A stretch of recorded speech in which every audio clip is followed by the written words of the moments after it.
I mean, in Maravet Trabe. Yes, right. Some of the turnout for the turnout next year, and I'm going to bring in a person.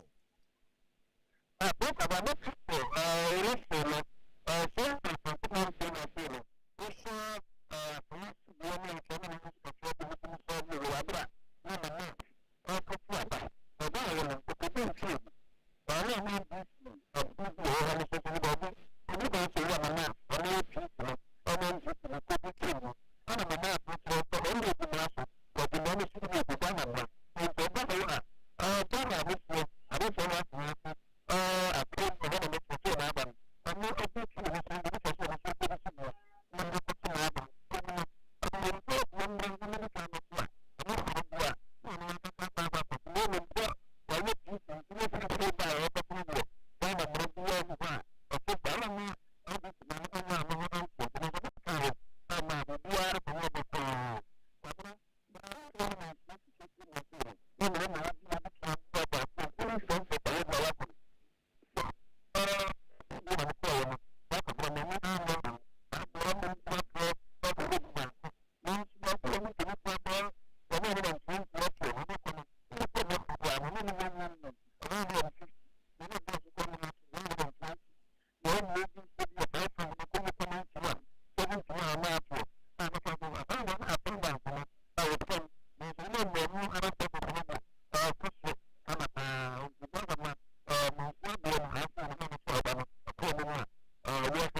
and you will and you're winning common and read the cost of Honum as of now. I'm so between exactly what figures I need at 12 now. After some Becani and they didn't come from Maisha. Now, Yashe, a reporter or the free Honums or ever. So, we're going to my trust all right.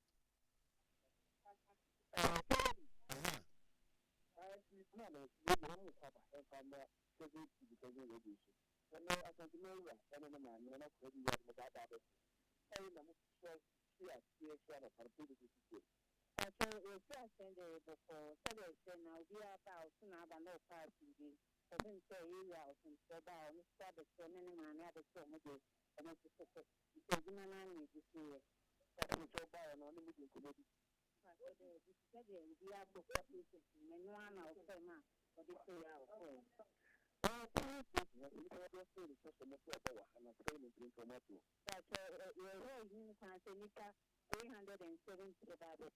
And 20 meter 169 and about it. Presiding officer, what do you do? Percentage to Santi. Okay, it's about the country. At the time, I'm going to create an American one where you take it from Mutuano. I have any actually. Oh, the Moscow you are oh, do you use it? Abo, and see the next man, I don't say you.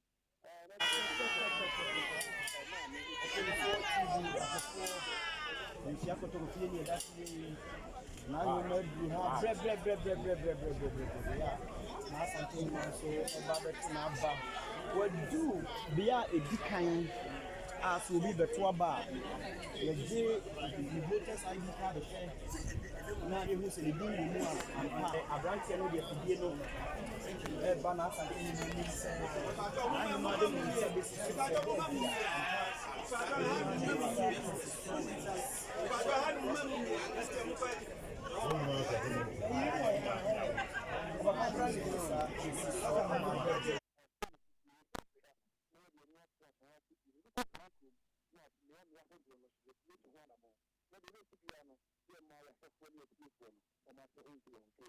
Yo, Asampakane Samson Otis Yanino Edin Komo Ane, and also added a course ewo menshia, ya nay or hene ene a year or hima Meka Sante Hene Sante Hima Mina Ako na omo akwa to womo abano na eho ensem enso na yede abrem onti Asampakane Samson ena yete se ono edine de efri menshia ede abrayen enon right ene yabakora fa yene Dr.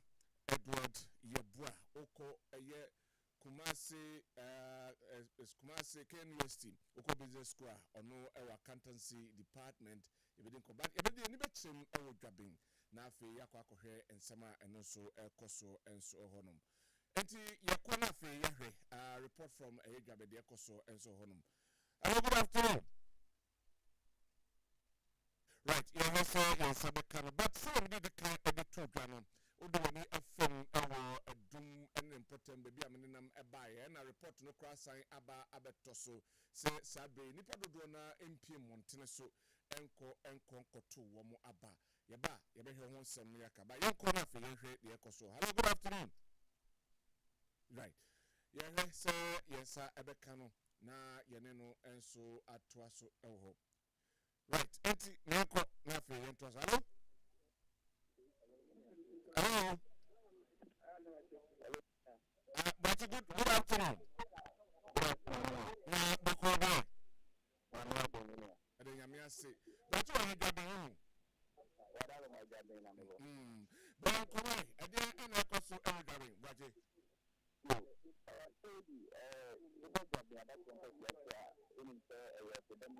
NPP dominated constituency. You can say on the side of the NPP now. How can you can say, "Mammy, I'm a commander of current NPP. You can be my wife and town." And now the point of the constituency, but the senior bar no more. And the bedroom constituency. Now I'm just the Mahima, and after the time of the senior. About the phone about your head in the say that they mind him to the back. Now, and also the other phone about not to the amount of my phone. I know, and you know, what you do, about you, not to say, and I think come out. But this year, a year, Gabin, MA2 JHS. Now, the war a year, Gabin, full course of police station, Gabin, my Banana, and so that Gabin, MA2 JHS, police station, I mean, not to get you off. You know, so bad, I ever let me say,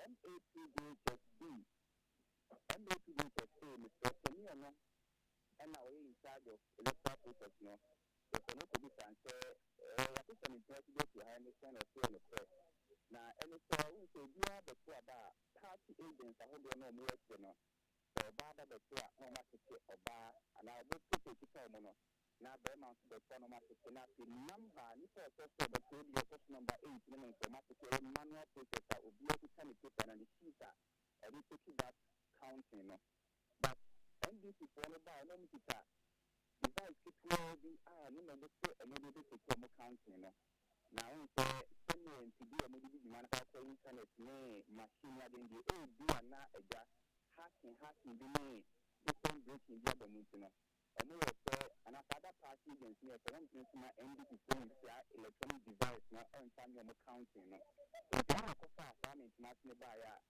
my NDC no company and the record data is answer by me to record data and the only device about my digitally among something little control 1 2 3 baby among fan digital and that party against me to baby and we know to come pen little pentino and we maybe an end before the bit my hacking into format maybe I might be process not delay me against no and we debate almost I call any DHSB police station 1 any you know I was not NDC agent or anything that the same device media says and I'm saying I couldn't be any other can you in charge of security or fire service by somebody so that you can also handle case incident police station A and B MA2 DHS electronic device and NDC agents or my main security police some other devices maybe I call police past 19 according to reports and saying next and yet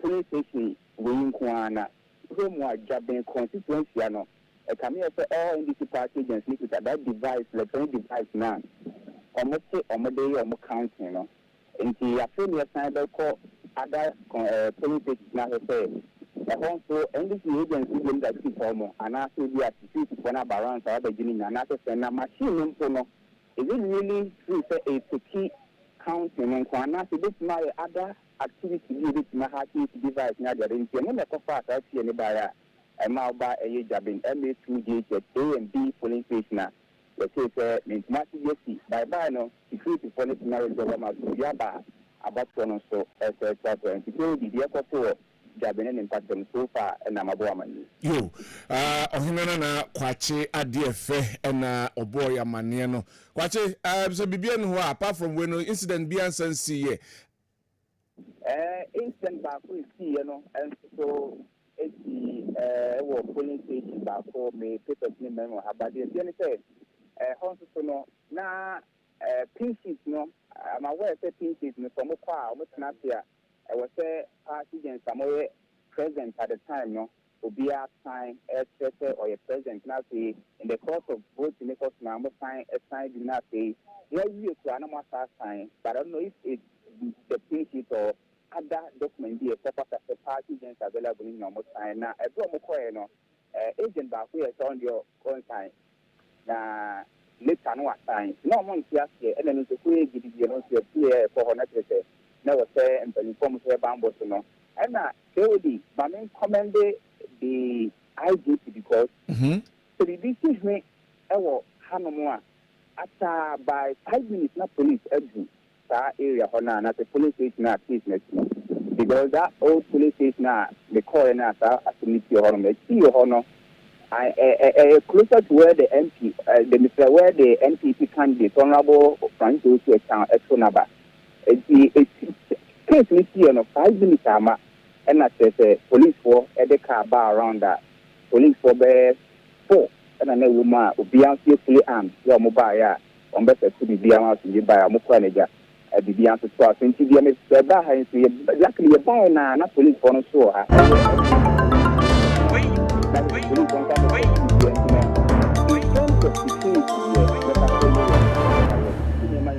the BC and now Canada say somebody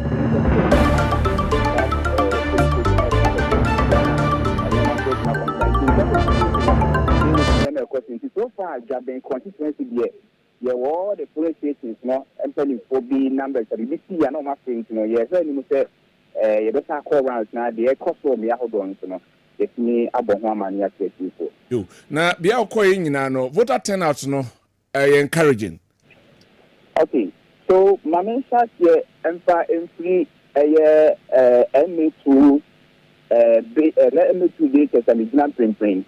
Now I'm more for money over a voter turnout now. Encouraging, especially with MA2 polling station A. Oko MA2 polling station A honomwa. Nipa easy for me somebody swabano. 400. And almost Mr. Ombado Swabano. Now, after to see a by incident, you see any again information we are now to look for 178 and now Marco in printing.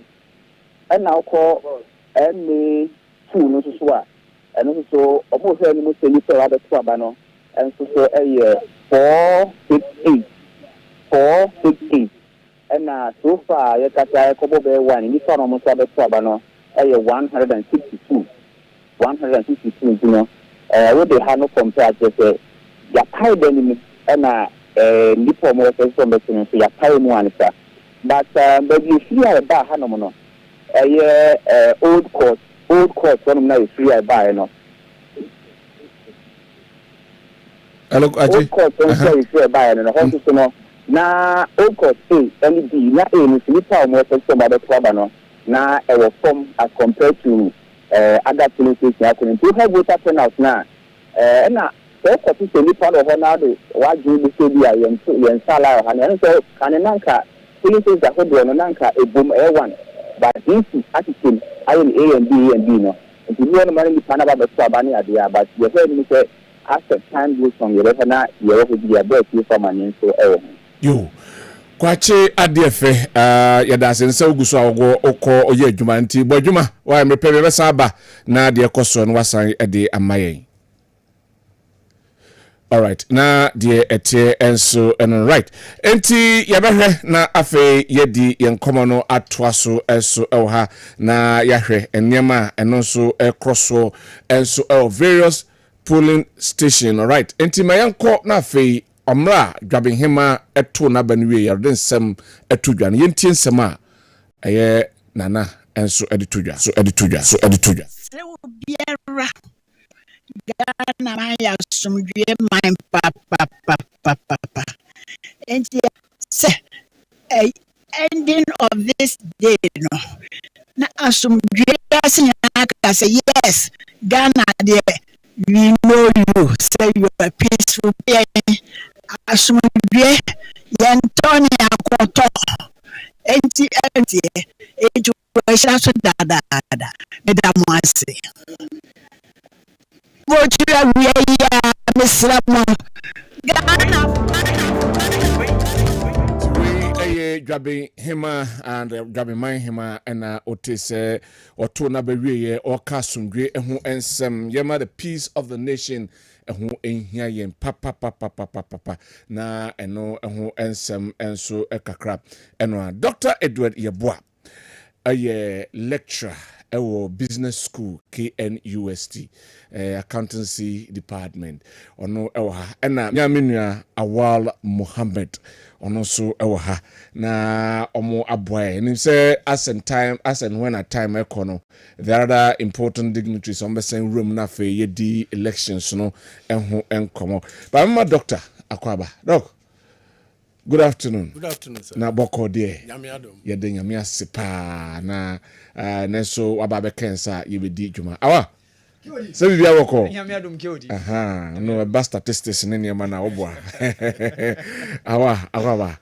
Ye de nyame asepa. Right. Enti my main brother doctor na mintie in the first assessment in the first me fan say 5 hours 38 minutes now. Voting shase na mintie some akoko so no de obeka. Thank you very much. But as I hear general assessment, it's generally peaceful. And now you can't elections are now into three parts: before, during, and after. Into your bonfire says, "I'm here.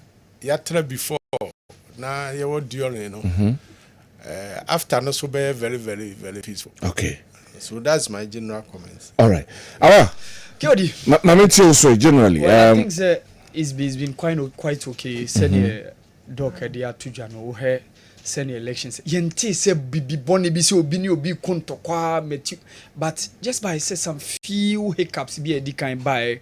So Bekaya 2 days ago yeti Akachi North constituency the Volta region say one constituency executive be omun sense me koba and then Pro East Bono East region so na some few hiccups be aba and so far things say these are the issues are aba yenti bibia boni bia so far the elections media na minim say ya na because Ghana dey to ya ba generally impressed. But prior to this, we heard a lot of things. We say before election, best 6 months, a year, 6 months, but the atmosphere na too volatile. Yes. Was that one thing is that there are some kasaye free some of the politicians one I say honestly and tray.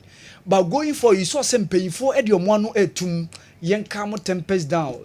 Ghana dey yenim said ye city and OS atmosphere be bia generally peaceful obia ye na de o ma be kwadwuma ne obefa ne kai nenam even transport operators are operating as if say normal day and I think say I'm generally impressed with how the atmosphere no aye obia ekotuna ba yenti say bibi boni bia esisa ne me expect say beto so a kopim say the last ballot na e be cast 5 p.m. na by that time ye wie ne aye sorting out of the ballot, counting and then declaration. All right, Mr. Banwa, but the police had a report about Abeka incidents BC Honum na the whole report about Timame and Kenkai Kakra na Afi Yenshe. Media report on voting at Abeka NPP office false. We a police reporter Wamo Edi Aba and Eri. Say the police have taken notice of media reports alleging that a group of National Democratic Congress NDC supporters stormed the New Patriotic Party office at Abeka in the Kaikwe Central Constituency over suspicion of voting taking place at a said location. Police investigations have revealed that the place is not a polling station and no voting is taking place at the said office.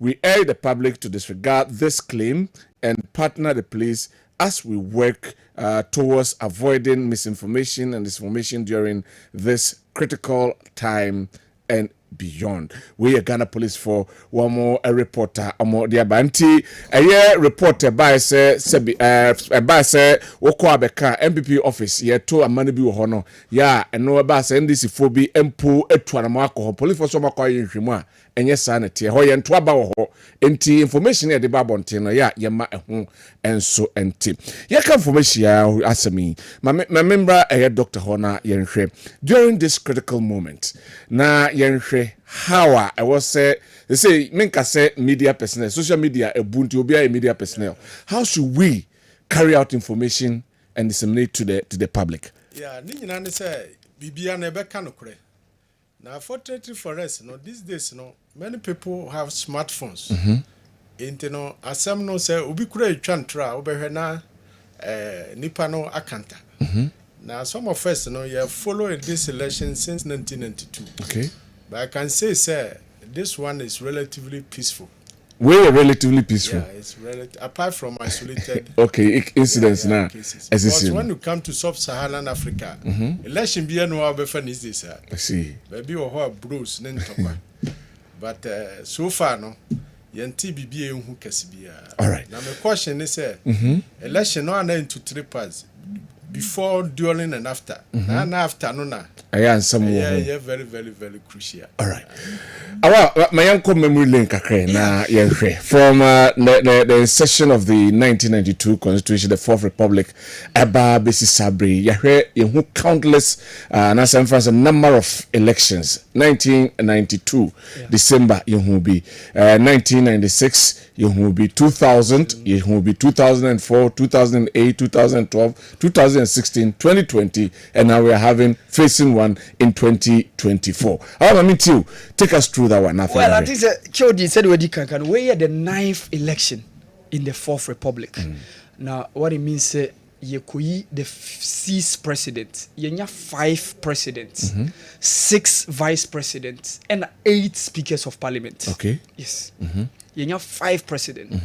His Excellency the late Lieutenant J.J. Rawlings, John Ajikum Kufuor, John Evans Atamils, John Dramani Mahama, and then Nana Addo Dankwa Akufo-Addo. 5 presidents. The 6th one. Yes, and Yekoyi the 6th one. Okay. Yenya 6 vice presidents. The late Colin Kensin Aka for NDC. Yeah. The late John Evans Atamils for NDC in the second term of Jerry John Rawlings. Then yenya the late Alhaji Aliu Mahama. Yenya John Dramani Mahama, yenya Pa Kwesi Emisa Atabekwin, and then of course the current vice president who is now standing as the presidential candidate for NPP Mika, Dr. Alhaji Mahamadou Bawumia, and yenya 8 speakers of parliament. Okay. The late Justice D.F. Anan, yenya the late Peter Alajete, Ebenezer Bejina Sechihuis, Justice Adelaide Joyce Bamfordado, Edward Joe Ajaho, Professor Michael Kwe, and then the current one, Alban Kingsford Somani Bagbin. Okay. So we and I take it through Yen 4th Republic. No. Interestingly, elections now a no. Say the medical can weigh the 9th one. And a historic because the ABCBA a history. Okay. We are for the first time either going to elect a Muslim president or a first female vice president. So whatever happens, history will be made. History, history. Okay. Either a first Muslim president or a first female vice president, which is absolutely unprecedented in the history of the country. Yes, echo and democracy. No. Now, KOD, yebeba numbers in Musu, but I think so. Elections have Ghana, or how we started. For the first election, of course, in 1992, we did the presidential first before said the parliamentary. Yes, that's the reason why the 1992 elections, the parliamentary elections, was boycotted by the opposition. All right. Nana Akufo-Addo Mukochro, the stolen verdict. All right. Hold on. Never ya try the stolen verdict, no. But me corner me apel Jengo akwa akotwetwe enkomani so wahoma so na ono so de ekoso no wama ya swati. Hello. Good afternoon. Afternoon, sir. Na boko de. Na dum kaka karamuso. Nyame adum na wakopie hinie. Ja me we fida fabre no for no south. But come bia wakọ no ene enema ekoso so the election ekọ hwenum na aba beto abampanyifo ben na omaba ede na wanhunu de na wo expect ya wo unhunu ye me yentie ni nyina. No, so the that to fida fabre no nkoto bi na ya kabo mu ni ye fida fabre no for no nkoto ni bi petrim bo amman ene nkobi afese nkobi afese petrim petere ene nkopi ene kabo mu nya fida fabre no nya be kaya emina for abekandapa ene na kan na oye ma se begani ewo fida fabre no for ana oba fida fabre so a nkobi ti se Ethiopia ankato eman nkobi kodie efanso bo ho ene nkoto awdopi ene kabo mu nya fida fabre south na fida fabre south wa nkono ele kodie no yidi kan enhwese de ne na bi te ha ene ni yidi kan ele agumo ha so fida fabre south no mu a eni time nei electoral commission show mo ni se emu anu ele so mo to aba ewa aba tonto chai si ni na wo fida fabre south ha no mu nkono ele kodie no eni kan eye 107,643 eni pese the best by me the year is really to go for bia eno e dan say fida fabre south wa nkono ele kodie no and police stations here wa na police centers eye ahanu enu 205 police stations and the war fida fabre south wa na miami de medical akoko the medical kan kuri bi e be after people ba de medical akọ ebi e pese kodie na otokodie wa mo wo DAJ ni ko do na about 10:35 eni pese pese aba e wo kodie DAJ e 434 aha nan aduasa online na so ni ko do na sa bro 10:35 no Any part of Concord, 99, and now after about for the if you want on the call, not that this family, for the one. Any part 479, 72, and the million shiny say on the trouble. And so you could do on 1040, many part 104, or 109, and now after about. And what could be a Methodist church. Any part 512, and a social banner. Now, so many could do on man about 12 things. Yeah, any part 207, now after about. There be to say, called DHHB. Any 472, and also about, and in Kobe 1045, Lenipa 112, and now I told about all more, and also be a cost one way, with the many actually a Franco, so about to be a call. Now a Franco, and now we know for that matter. I'm not telling you, Salam, here with the media press, Masaba Jakun, asking Akogana Masaba Jakun, I think the Union, NPP, no matter, and look for about a Franco permit, a hormone to number. Now a born or Kuno, after which not about 9/11. If you have a father, I was Franco permit. I have no enemy 502, 503. And in the nation from the Tabanako, a black parliamentary candidate, a Yada Mata, Amata, Nima Salam, a couple of another year, no Kuno, after who Ma Idibako, Na, Enita at the auction in 84, 85, and now at Tuaba, or a Franco primary school. Now, I know I'm a real advice to Kuma, your electoral commission, open if presiding officer need commercial to be a cost of preference. You two are called DHS2, or a Franco DHS2. Any part 485, and I was showing you of the trouble. And also, you do on any part of the Okro watching now about 952. Any part of the Okro watching, and now at all about almost will be a cost. I feel a Franco Health Center 1, a Franco Health Center 1. Any part 604. A high Siane and 9 ammunition on the trouble. And also, a banner bought no do upon Simon Son and a pay.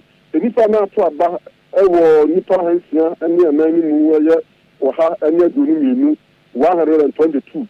And a man at all about a Sancho Health Center 1. After Cordia Methodist KGA, Cordia Methodist KGA. Now a born no do upon Simon a doing 1026. And a prayer, any prayer showing from the trouble.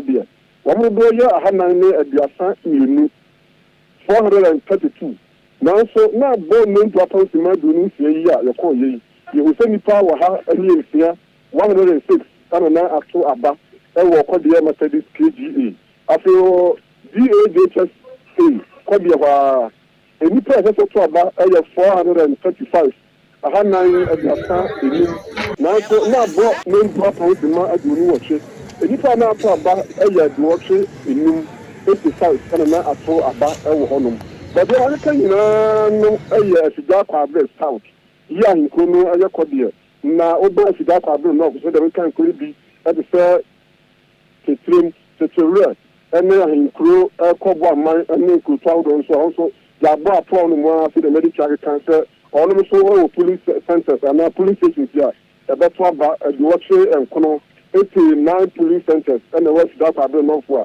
In the council of the trouble on 43,891 and a better about a million for Kandapa, Nabato and Pesaso. Yes, you see, the best will go up to Bumoya. But the medical, let me can see the people say, if you got problem enough, and you start when the Bia Ayaboko, Patabia AC, your name electoral commission 24 Educomo, your name party, NDC, NPP, your name good. And after a movement for change, I'll think of we know beer the Dinkomo, presiding members near being our more matter about to you know beer in Common be out now. Dia can see the Pablo, as you got Pablo enough in the South India, but behind to me, if it's a bamboo, I will pumpkin here, the beer 18 because I'm not for about the trouble.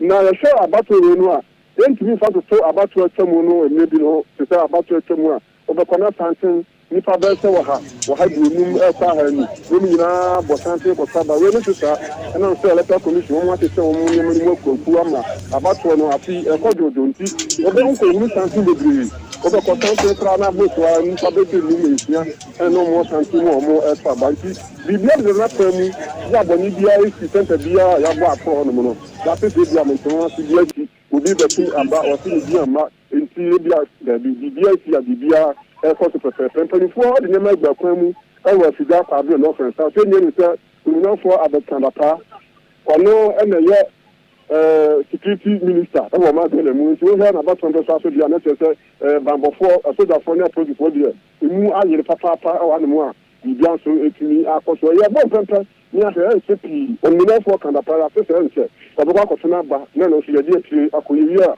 edimu entumi nya so ama ye se fo nkedi obetimi aso so atimi se bia ni ho nemu a da kwa bre no for south wa there bibia koso fia na pa e bedu wa pempe ya bo apobo e wa abato mu pempe bibia koso bo kwa boni bia so ensiye yo ejen no apo yedase ene ewie ne reporter ode apraying at appropriate time besa ba na contribute ho no ma ye ne wo atwa so yedase na ewie ja right ejen no apo na otese okofa na awa yenwem kakra sana Dr. Edmond Arthur aba na odien akọ yakonom ya na se yakọ BOG na yakohwe eho eyade na enya yasa bamti wansa.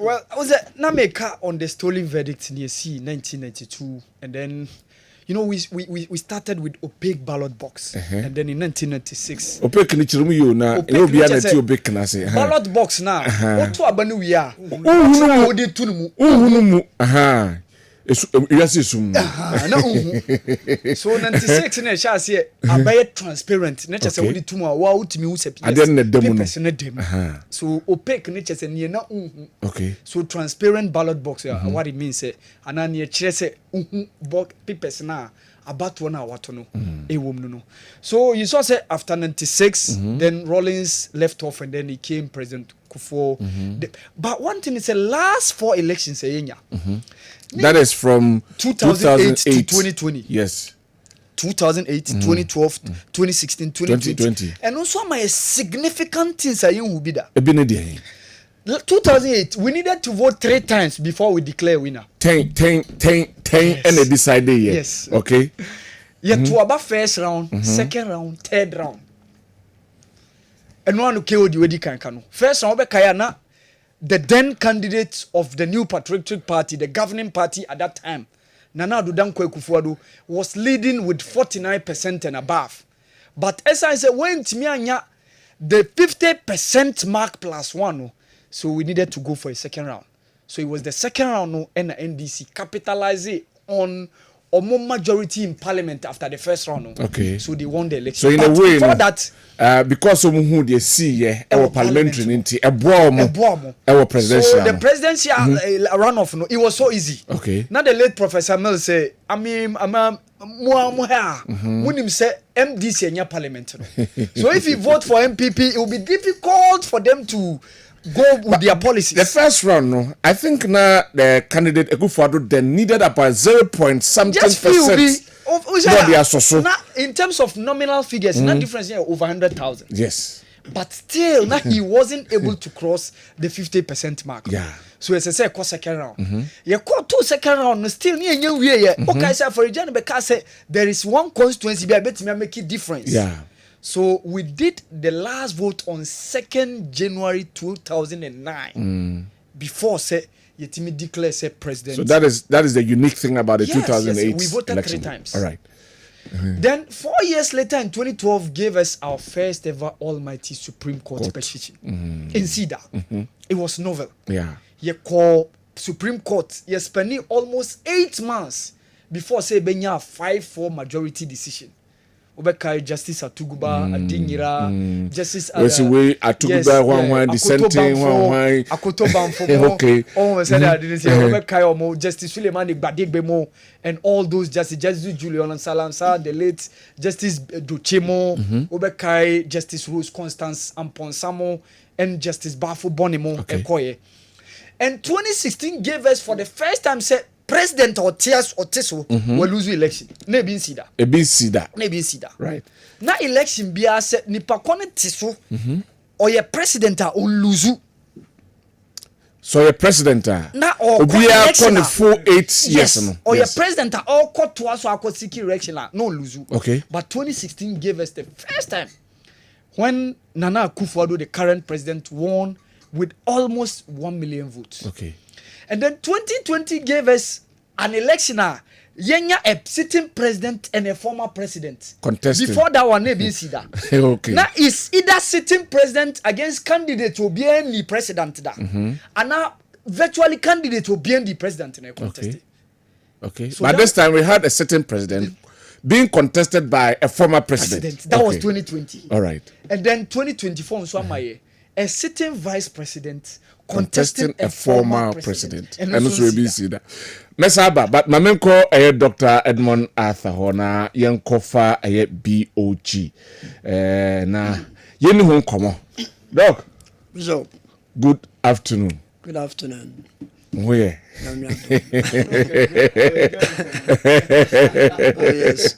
I wish to say I'm coming to my academy, but I to remember money. I know my guy some years. Now I'm your news president. Oh, okay. To me, a politician, what they are trying on pass them. What can some be? Oh, yes. Anyway, right. But some to me, because on can be cry. I there and then you're trouble. Oh, me can be. Me comedy crampa. Nyame adomenya kwenya me studio ha.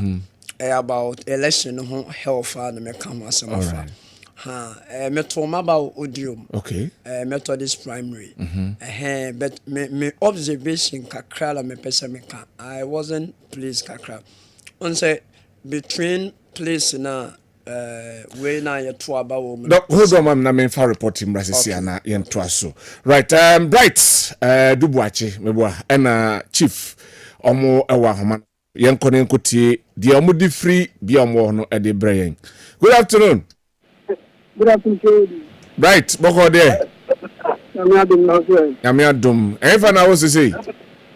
So this is am no ka say there we mention North Constituency. We na for president. Police station 1. One of the former member of parliament for mention North. Honorable qualification man kwa you okay. Mami tewe, dia na koso ho. Ajo dia na pabe no so be ye bo pro ya be ni no mention North.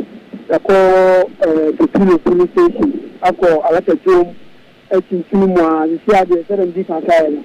You know so police station 1 president ho anisia ye dey problem no aba ye se be to asisia ye se ko be fufu na mena onabo qualification man kwa for member of parliament wa hadi man kan bibi kaka ento ye so na ko na bugura tu ba ni ni kan gona good afternoon ana bi nta division na wiye no wa ba po kaka e dey na won e pa 2024 general election about to monabo so good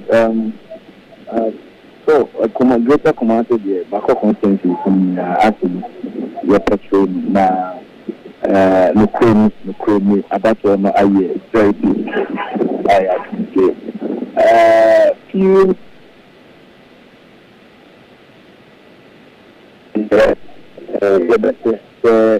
your polling agents no more now na almost who say and and foreign device via me facility a registration machine because there's a polling station in just out in town. Intercepted device the about 30 years. 80 kobo konen contact. You didn't mean that. They now. Emma would be a Munibia medium disable and answer perfect no. So the Nema is a cosmos. This is a statement of caution. It is due to NDC as a party. Said this is the from that attitude no. Almost agents no we are monitoring them. When call for our almost 18 years. Obia man NDC agents not on channel the more police. And that's a security authority so almost na mobeto to amuntu to mboto maye mu se obia fasa device be enchana that's to control the system them person that When I was your bump a plan, don't share. Well, then a bank in some police stations.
Yeah, had been the drum.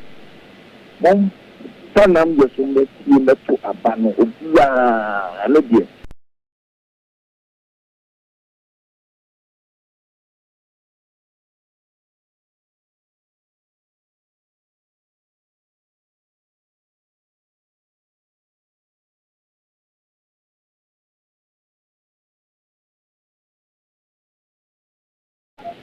So, that you know, to a banner.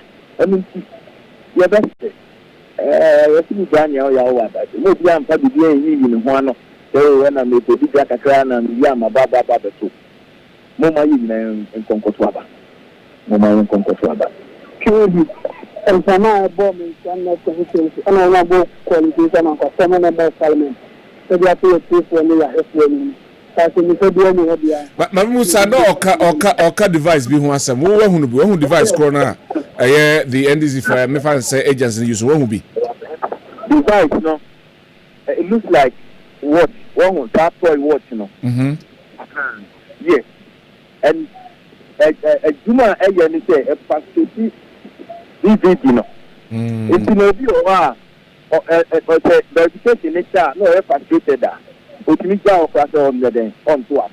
I see. No, the at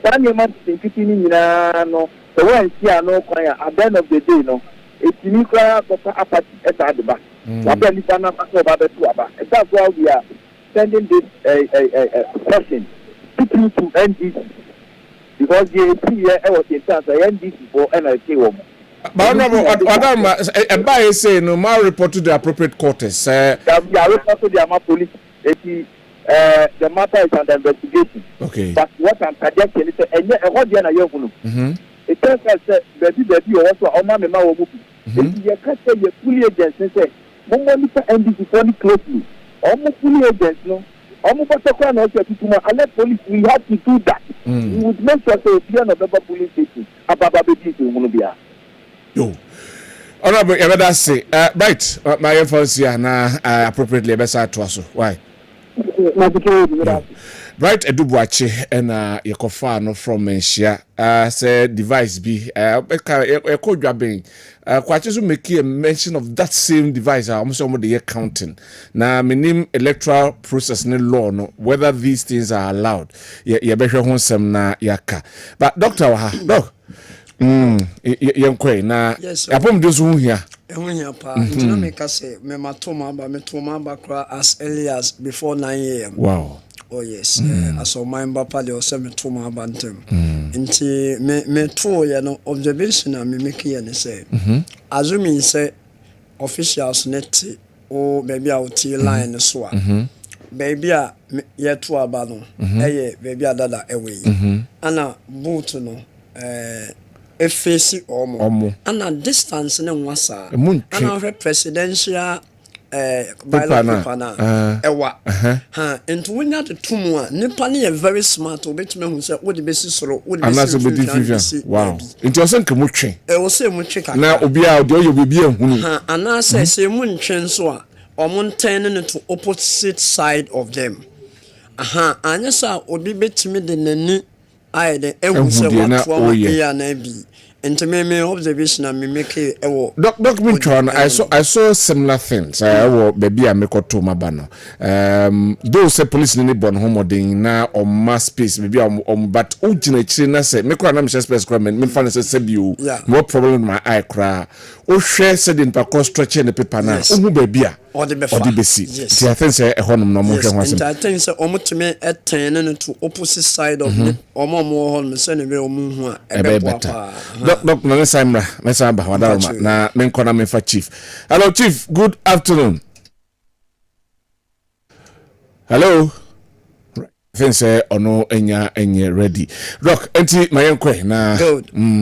Every me person me kasafa anxiety. Okay. Stress and anxiety. Okay. So we tension for the past months. You started say approach for 7 December across system ni mo a nkofo bebre ehun realm be me pese me fasa akonya so na me so bi enkwan se Christopher ana se gidifo nkramofo ene traditionalists obi abompaye ana ho discipline measures a police for in some way they are out yes for and some of they are out and even religious bodies a foot or to or respective members for many say would be anka na command to name what the answer kwaye ne nemo no oto abewi na opese o observe wa make sure say obeyen in a peaceful manner ana ukofia especially yenia ye wo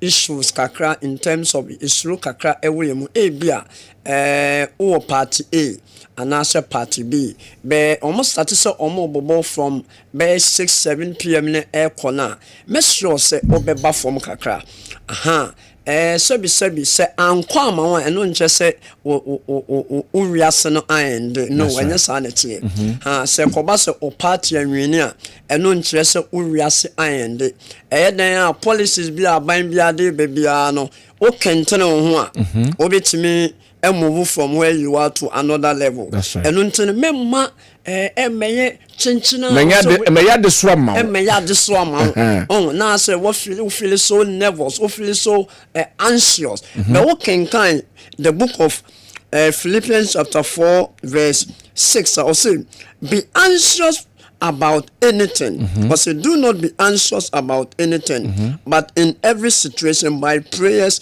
and petition with thanksgiving present your request to God. We read some of the verses. Say, be careful for nothing. Be careful for nothing. And until I say, "Wama bibia shomu adesobia." In fact, sanya mane ebo boanu nyina it may affect your blood pressure. Okay. It's so be so. Oh yes. Blood pressure no akosro. Wow. Blood pressure is a lifestyle disease. Okay. Hypertension is a lifestyle disease. In particular, bia ene because of those tensions now, our system no air build air accumulating no. Bia obon say you now blood pressure ene na 170 already no na bia we hypertensive. We are hypertensive. Oh, na obi so no mo a when hypertensive but because of how stress no of femuno and then somehow ought no oh na putu no enti sɛ ankoba sɛ na wotwe mu mpo ana obetime nya bibia obon say some month to come and also some days to come no ha into the wudua ne sisia e wo system ne mo no eno na obetwa so abache no wow eno nti ebe straightiefo ene ahwefo say yemmo ye homoden pa na yemfa enyama pa ngu akwan mu already sura al akabab 29 verse 62 na o say and Allah invites to the home of peace and guide whom he wills to a straight path. Okay. To a straight path. Okay. Pefe say, yen nyankopon na yen nyina yemu be friend Allah, yemu be friend ototogunsu nyankopon no. Oboa omo a sebi omo wo pepe ye kwan so. Nti so wan fa pepe ye ama wa akwam na ko create tension bi na wonua bi ekoto saa afidie ni mu a in fact on pai enu ala enim nti ebesre pass omoma yemfa asumdwe na neye no yenye ne sase ne be a enkofa problem bi ama ya wa pomdin mu ndie na de pese kan ne say health is wealth. Okay. Last week na me ka say exactly o japade ana the wealth of the nation is the health of the nation. Okay. So on minor any apomdia ejapade bi eni ho last week na meka enti de me pese meka nyina ne say yenko soa na yenyusu BOG vinegar. O the BOG vinegar egu nsiom in this kind of exercise ekosu na o le nom I mean ebe boa mo blood no circulation no aye kama na afenso no detoxify na boost immune system in this season of cold and catarrh sneezing ya ekwe the only food product a bit me aboa we yes enya duru eye aduane duru o he me flax ya vitamina me de media egum and man for vitamin C antum me de media atom and me hwe bi egum na me nom enya duru na me nom. I'm just trying to keep yourself fortify in shape. myself. Yes. Exactly. Me person me yare ansana ma spend this ka wonu eno na wo se ye be ya anya ne sa na ekoba se ya tiska foforo na de koto nwa the pharmacy be da na kitchen or pharmacy da na kitchen na ehonum na no pa na ofenu tablet capsules and I can't say so bedidi no na wonu no yes if you walk on pomo kwa do you know the funny thing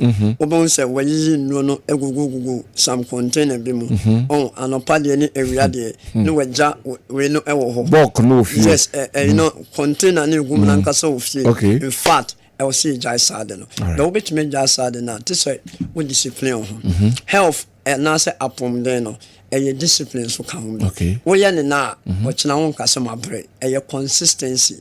How do you achieve your consistency? You need to attach commitment. What the commitment account now you're diligent to your own self. I am telling you, say you'll be able to get to the top. No one reverse the worst situation to best. Until Namisha mo minimum pa mo ye kwede na ye kase your number no 0539 86 38 0539 86 38 and I said 0240 51 21 71 0240 51 21 71 so bam of Gelia you the cabin empty for nature where any age hotel and nest in the opposite Accra so your West Legon pay and attack radio one na number Monday ye to abe mo den say omo e how no mo do omo beba na ahwe omo ye kwede na BOG na obasla house premises a e bi o ha asla towers so Accra bi o frɛ ya Ghana ha be bia ye be direct to e ma wonsa aka e bi nyame nshamo ye Ghana dim kunim Dr. Edmond Arthur and oyepenipa or Balm of Gilead alternative clinic and heba alternative clinic medical doctors other specialists. Thank you very much. Dr. Edmond Arthur and our Balm of Gilead and Ode Nidi Ababicum. Dr. Lawyer of Him and Kwajan so awa so honestly ana see for Hosea na doctor ho let me talk about the fact that this election so am I no so adia insida okay say yinya a sitting vice president contesting a former president. Ibin Sida. Wow. Yenya a sitting vice president da. But all contested, not uncontested a former president. Okay. 2000. The late John Evans Atamils was the sitting vice president contesting candidate John Ajekum Kufuor. Okay. But who said not John Ajekum Kufuor nyanye president da. Okay. So no normal dynamics, you know. Aye bikaka, but me was some facts bia. Me nim say bia obekwa. As time progresses, ma member doctor, member lawyer Kwabansa. Alaya, thank you. Thank you, na boko de now so ya me ado besu ho ya pa right lawyer minister before lawyer baby can say yes doc one other development said these days, you know, as a clear cut majority in parliament who ya be dem pa we so expect say bisa bitimi say so here the way no say na be major issue no e been see that in many African countries. Okay. And the issue about skirt and blouse.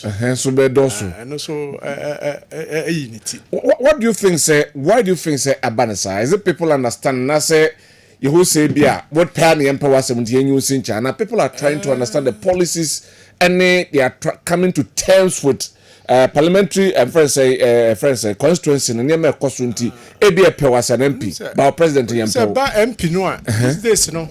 The way kura no a ukoyie ukọ asole nyina no omo hwe no wo ho enti na obi o no kura no na omo pe president no but ba MP ne de no omo nya time na hwe no individual case by case to for the to ho no o ma hwe so de to aba e bia no mo invite o wadi mi kura no on tanko okay okay this time we expect say bia enye party like party as presidential, party as parliamentary. Skirt and blouse no betime unity. Wow.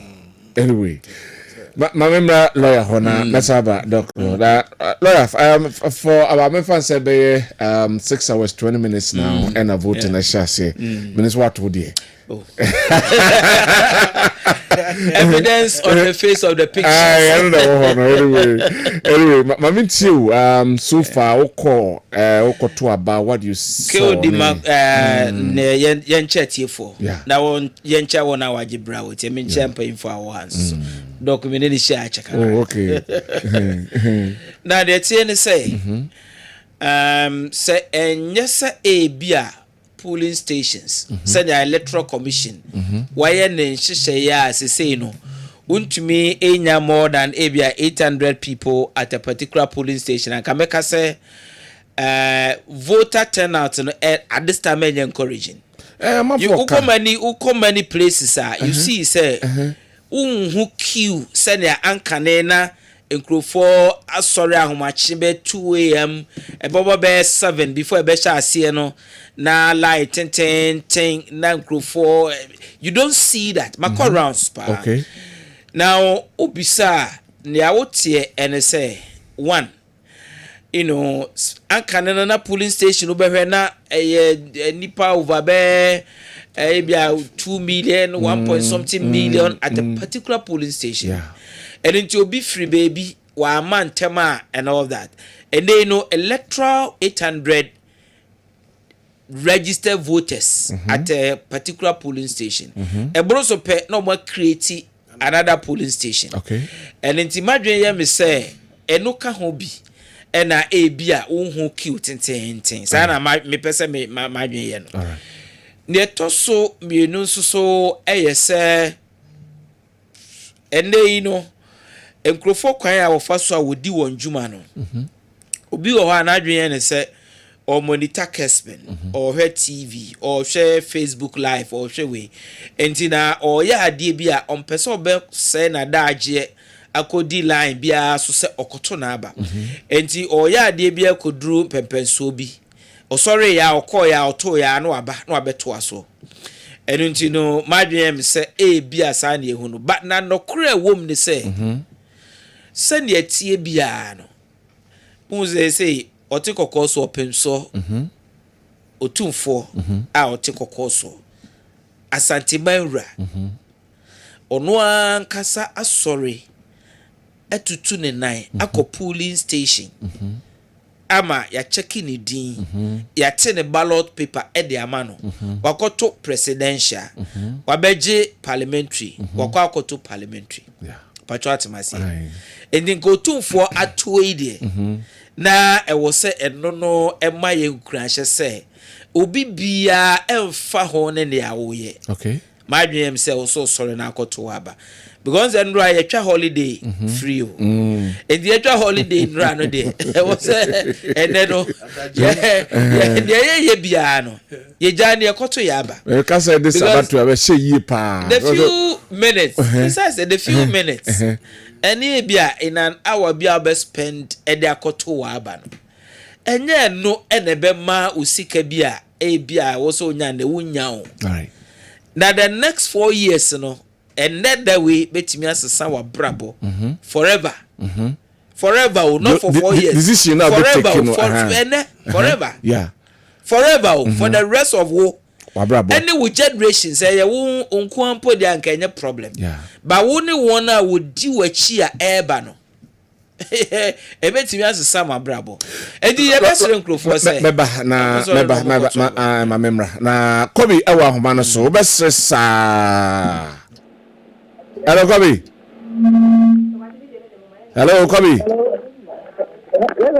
besere sa Pacha me we ni na ko bi ono NDP yo Kobi kasa free he o he sesi a we catch so na me di kan di tuja no oh okay catch no ayawa so west Wagon constituency yo catch e dey na koso e wo ayawa so west Wagon ensem wo ho pa dey na koso ho oni amade asofa na mama ti fo nyina fa ba na sabe we have na don ko ba pa won media ni 125 and na ba to ne sa na papa eti ane na mu na yeka ayawa so west Wagon one of the constituencies Ghana for na chef of fine ni de tri waba we can say your constituency una tinia anyi ya the kai by election I call so any means say na ho do e buy na no can say for na you say ayawa so west Wagon your early constituency you can say early constituency and say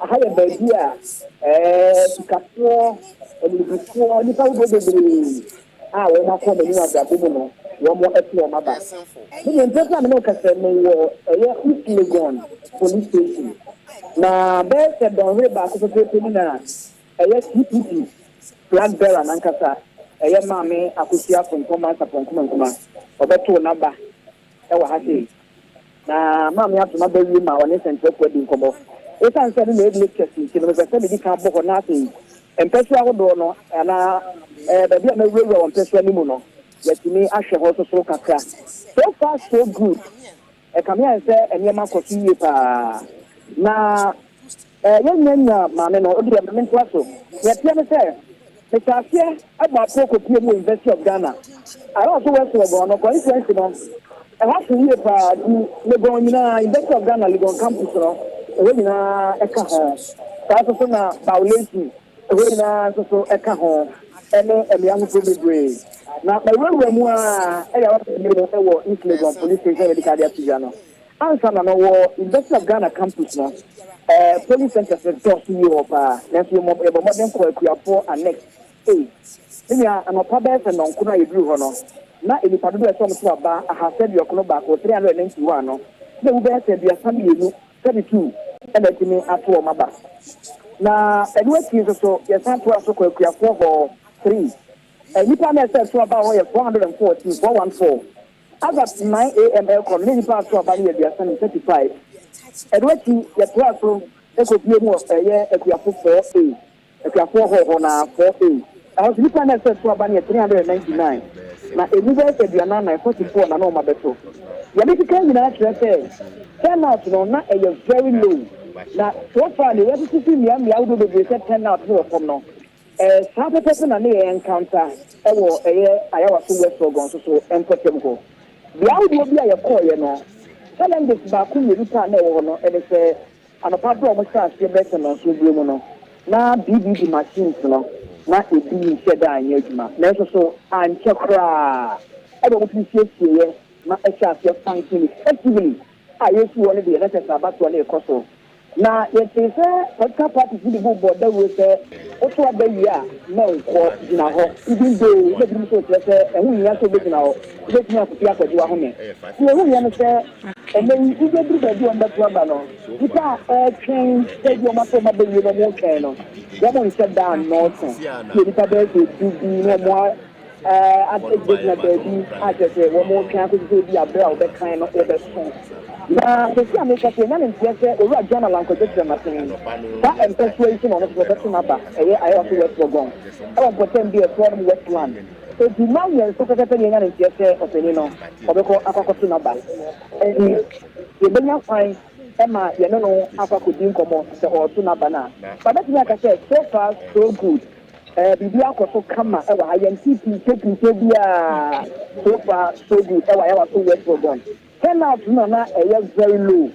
Na so no ye gidi say no no limit here linear na omotini akwakoto abano senia efata ebi ada so gwa promoto a ebuso na when you one in fact the general secretary of the convention okay chairman of the convention and the general secretary so our ha how many times and chairman even como you penalty general secretary kakra come on you want about high Kessben and kind of kumasi na yakabum and then we are going to the police station one of the you madam here so ajuma yi din samba okay yes your part in the car election there so me to mana chin police station yes any na coffee we are coffee do and you just say wakasa mo chin so far what do we say no how far so far no is been peaceful now they see a come waiting team and I catch us the gun there from Kuku from time when you who be fancy the Kasaka mean say the other back and I Sani it's who did so far the acquired turnout saying yeah because the criminal so you can better Hanaya I said a maybe a 9 now to not a competition of you lose and no I think this time Uncle 44 more time okay that's the deal 2 and a panel best something. Muta is nonsense of what is so much for forward. And you said now you can't learn things in the home to planet Diana edition and Manchester. Come on, everyone say, well, what's about what the teacher first will be on so far? Young with Ghana near party, any uncultured, in the young public, young council, Ghana, any part, I would say.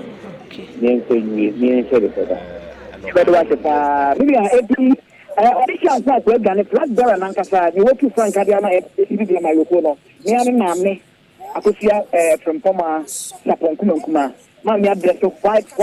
I mean, son was 2 banning chair. Mammy, East Legon police station and over to a bank. So if I do any dear about to it, you know, what's saying? Some of the young that.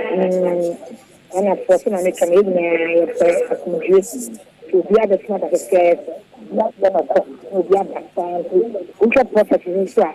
Tell me the farm.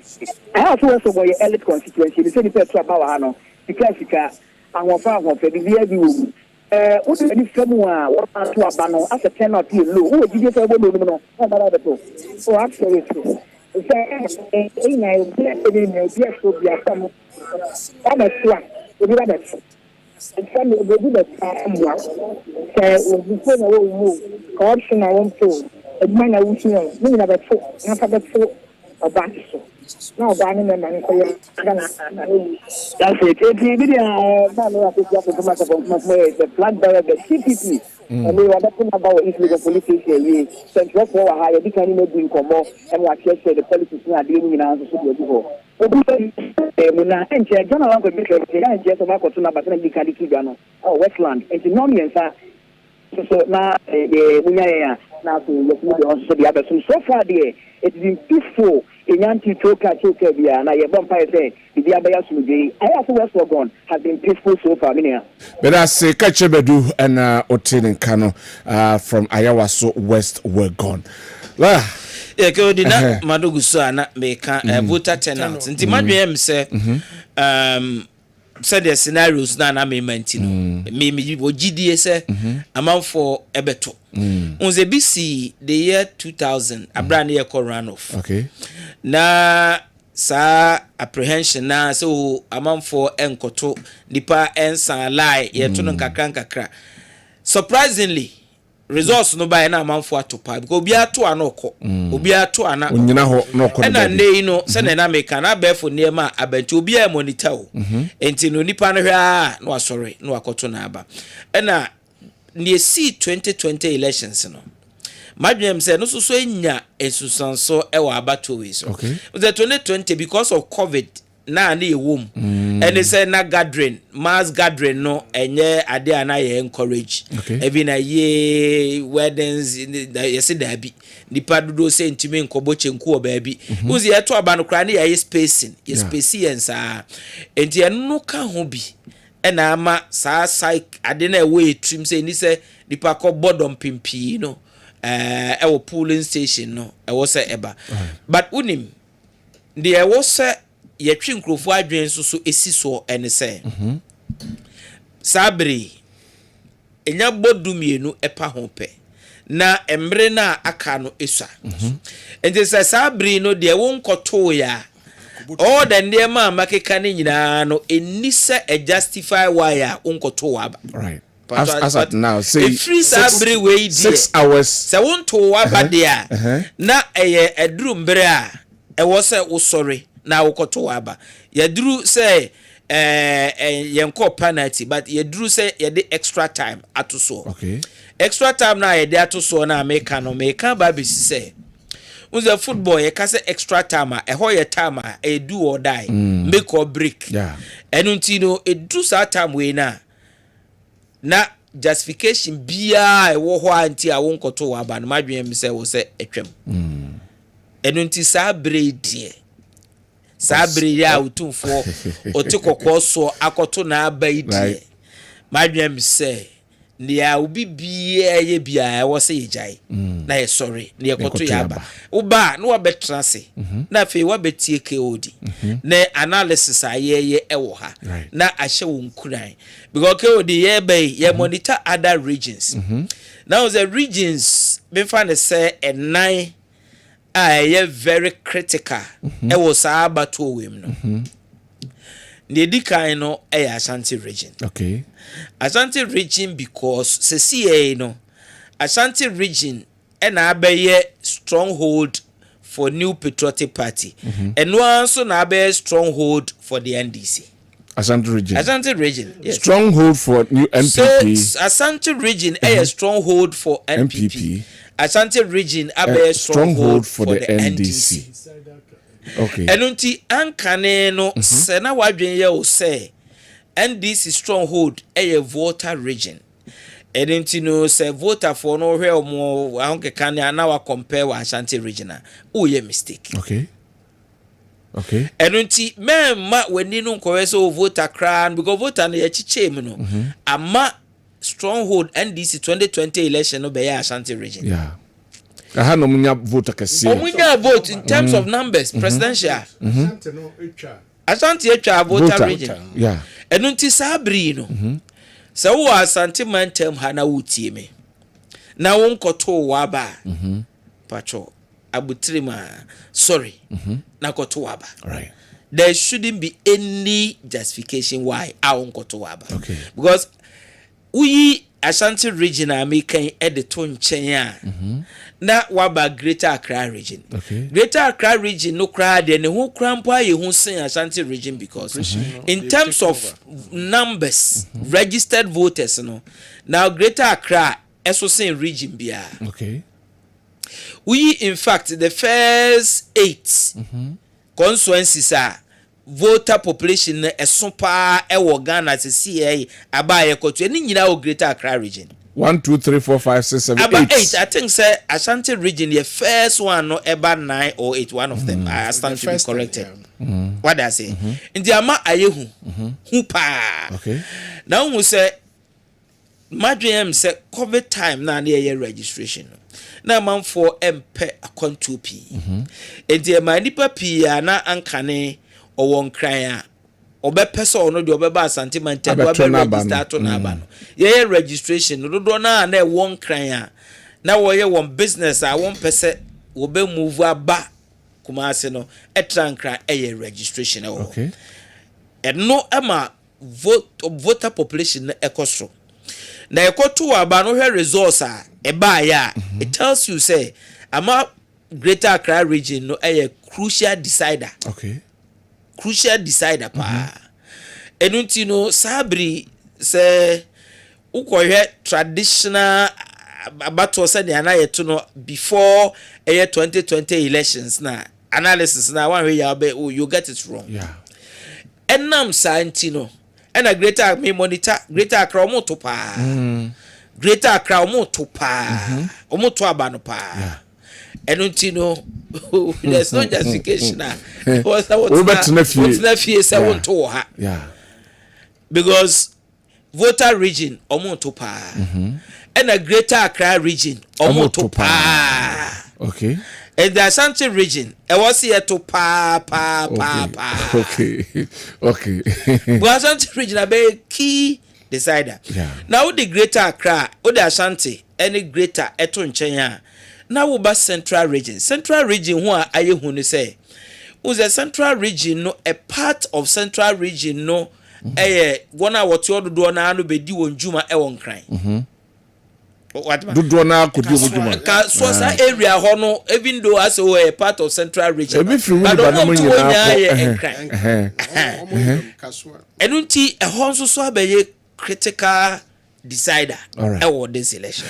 Lo abasa hodo na me san komra em de nkoma ne me de ntimi enkomra na me nkofa Buachi Adam Brown ono ewa homa no so na ono so bia ho no de ekoso ono ama yaso ate Brown good afternoon boss na boko de na me adom boko tu abato no so ekoso na Brown wo he me pato brabi o wo he fa sei Fesia no no to bia ya fe no de kwase afija setre in constituency ana mi gina me no kase okay boy enkomai e de na ekoso wo bepo ase e wo afija setre east yes afija setre in constituency ma bo apro na ne nam enko bebrege so na apobo na me call yo no ko bia ya fe no bepo ase be ya mo ase rather that's why to come we call all the various polling stations e wo no ma hu both NDC NPP Omo emiane NDC fo no otu abawi anu aba da jiwa di ane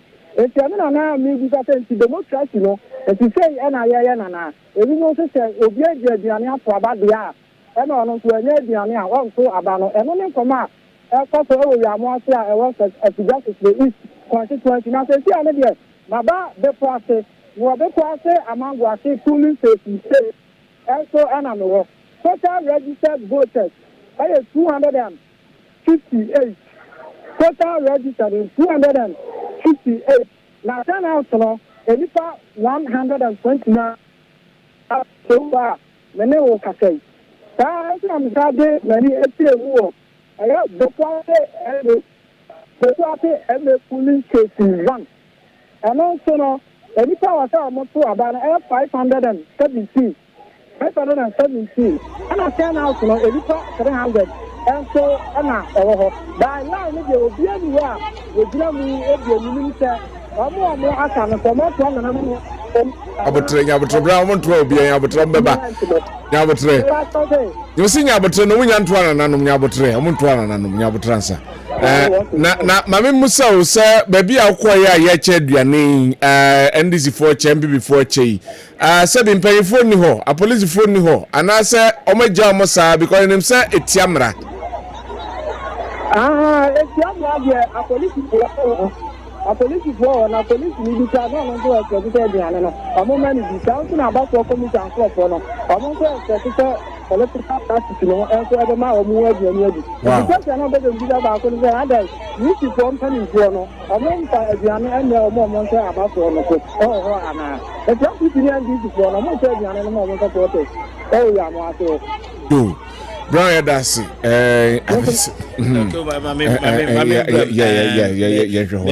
You be create allowance situation. Say it's obi D line and as makasi ye zoni electoral polling station no babia zone no roni bekase a cordon area bi e no a security zone e ho ye part of the polling station and the hot there untumi enkocha aduane wo but the emfa say outside babia a polling station outside the polling station say ebia obi free distance bi ena anopa ebia oko facilitating the movement e dey no free ni fie ena wabeto na say oto abawie ye no na wamane park say on kodina enyi ni ye say no na influence na ba in any case no obi a ye de car akofa no ye de na ba say ometo abade na de okofa no all things being equal no na dwen ye ne say ogidi ye ogidi ye say obeto aman okay it is obeto aman dia e de na na so de say okwa omaneduane. This is not to say because say then aduane no enye ade a eko influence the vote. Yeah. But the issue is that whatever must be given must influence, and yes, idea it shouldn't be considered as. So anybody koto na abawi na all kono we decide koto na abawi. No we na man aduane. Na nipa na ode no ba ye no esan amaneduane. Is it not appropriate say kayenye wo ho at the premises of where premises na wo kan me on the lawyers ya na mukase ye complicated but the word premises no okay need to be defined no vague okay because premises as in what you find say obi fie be 100 meters away from the polling station okay e wonye part of the polling station okay na ye wo women organizer of a party bi and fie ni ho no si o me ma no aduane enti ye nkrofo a ye nim so mo ye nkrofo a ye kofa o mo free ba bi ba ne o mo to abawi a o mo mra fie na o mo mbedidi e no so be ka ne sen all right na so oba na enya aduane a ye che plate na ye the park amano say onje na onfa nkwa eno so bekan. That's why I'm saying I am not encouraging say obi delay man na say answer na obi koto no ye man aduane to influence the person right but dipa no koto na abawie na de akofa ano ba say ometo na aba no susu say oye ne dipa enti o waso de say obema no take away park bi say onfa nkwa and say the person be create impression say or influence or the influencing group for vote but but let's discourage say obi cheche aduane to influence people on vote that one we should discount it right. Now the tosu be say how can I say and I want to omo yen samanfo ana there's so many people are omo ye actual people are ombeko akoto omo aba ebia bibinti ena obi endru the polling station eno enche se omo enkokoto omo abati abana yesa up to nonum sendonum no bo na dipa 100 kra the D line no ma wo koto wona ba electoral commission e wo se ohwese obi bia to na ba because obo no pe omo de ade be ba esi baby e free okono nti the last person nti medwane line no until last hour na ye ne no so obi ope last hour o last minute obi na ye o ye ne den last minute no be we be believe say he who laughs last the best okay and I want we ye na BBC na went to laugh we do now 1 minute after 5 now for you to be so people say bibia chimisi the earlier the better okoto ba wi a na we hu say wakoto wa aba na the emeden say contrary to perception bia na what system num say encrophobia ebe koso mayhem ebe koso ebianka yensha abana sekra na nipa say ya bobi tu ya ye we say nzendra metna ha kan say behwe security measures and I reset or their bar madam we under no circumstance and there was a nipa ba kupempo eshere ne nkwa because of an note to mess up a lawyer when they say ya na be into the another actually mame ko na me ne ekua yeboa esuama the prophetess enkodi enkomo ekua akia na boko de no de plan de wa sa Yankupon na policemen ko to my na nipa obi de koso mu na want enne enfa na kesi after actually what they just out when it can carry after me that what is slow aferi oya mental sorry na dey na see ye baba ko dey na see ye ntia ma etutwe ne clocking ba mu me kaka na okay, that's what we're in front of our question say. I have a pretty officer for her and a police in the camera. And I can't go much to say. Why is it afterward?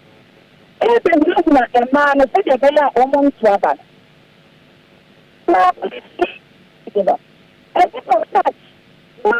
Ekwe ye mama na mentu kasi ye mama na samna kan very sensitive ye mama wadaruma aha eh meteo na kwa mintira mameteo that's how to nka meteo nkapa okay it's the class because officials no say we have tax here ba ho evidence na ma be for no so the very almost swabber. It's one of the guys in here. In Tampa, you know. There is something about 15. Almost every senior between 23 to 30 years. Young guys, almost the chair at the center so much. You didn't no crying from the Osha TV no so was so to you too. I thought so much. It was one echo confront you. No, anyway. That's somebody trying to be playing man of quick. What is the contract form of only 12 hours? Now, what is what they want a voice with again? And to police, you know, who protect you, police in our echo banana. Now, I want your voice to let you go on the floor and this. Hello. Line moon right. But whatever it is, video. You see, the bia me can say, yeah, you're free human rights activists. And some bia say no, so no, Sabre no, there was say, you can't want them. Sorry, because you have video, it's a review. You video, no, a brand na or share pull over bia wakata, wash it. They are all you know, act of provocation or try say provoke police for no na bia obi dia homti akotutu obi na me sure say provocation and na omo backup so that basa besi or voter suppression na man kamanu gusu ameka say so far yenhu bi no unfortunately bi na yenhu ho no me de ya kan say unye registered voter e wo sa constituency na wo party awo no memfa ho ne party awo ye the lawful agent owo ho a ye de ade ato ne koma electoral commission ama na hyenso de so no na agina wo party na name enu ntinu se wo nto aba wo ho na wo ni accreditation na ma wo kwan se wo ho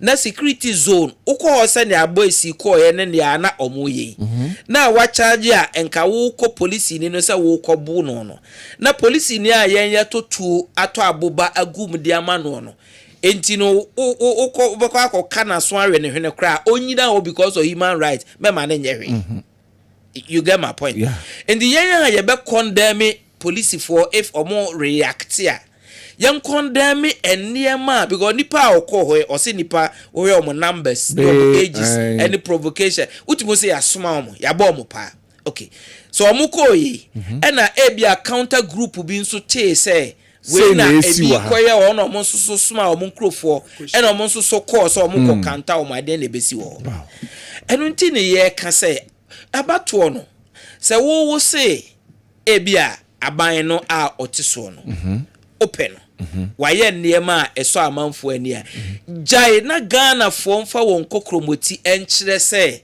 le aban na ye no weni aso period okay se ususu se aban na amone ho modern le awaye no watiti wona won hyehyeye pa enti no waka campaign ya 4 years ama to nkrofo adwim enti nkrofo beko akoto tia aban na ma nkrofo no kwan na won koto wa aba na won sesa aban obia mfa tumi nso obi nsem say ubeko region bi se okwa akọ suppressive vote e wo sa region no eno de so yes obeye sa de a wadwe mbone na e wo otriminti no wanhwe yi a na uti anye yi a na wakọhwere wo nkwa na wakọhwere wo nka wi a na afi eho na abehu security analyst anyone human rights activists then na fe na ye be twa security unzi ase ye mpese ye be hu military na we a wo ye wo hoi and na police ni no because me police we any reaction na young police for na air coming down which I also don't think say professional what am I say for your colleague police people to be impressing upon you as say mean say also coming down but so jania ono ni sabutre we ma nti aye dema police for that they will call for reinforcement soldier ni in training they say ombe krokro he will react in the way aye training no e ba say wi ana fe ya tani ya say aden na soldier ni ko na ma me no no wa fifi a okoto na ba ban wa asudie say wo so obo ne ho ban no to na ba na okofie no say wo kwa kohunahuna na e de nti de wo say hwe because we ye Ghana ni we under nti no ma obi anyahwe no enti anu de KOD wana waye wadwen say wo beba be cause trouble e wa Asante Mantem ha and for that matter any part of Ghana one we who be mo because yempo to na we and them fa ho ne ayen ye betena radio so e human right ye beka em fa ho ne security analyst for beka na wa wawi the voice I be use no indictment so why bro fuck is here but on no bo pa no na otifie edidi o ebi o we ne champagne papa bi mesre say we should avoid this right because it cannot happen say obi be free baby be intimidate obi bia okroma because yet radio so and yes nkrofo say won pue no won koto aba sa na ye wo asodie se ye behwe say won a ye se o nkoto omo aba no ombekwa akoto omo aba wa brekwa obi ahunahuna omo obi an ko fa omo ballot box so di dwana ko bibia me police ni boat I will not have any sympathy for you even though I'm a human rights activist I don't care how you call me because my point is that you cannot subvert the will of the people because we why oh no we why anyway you get my point anyway say because of what betray and adrobia wo delfo say what the ntidi my point is that yes he is civilized people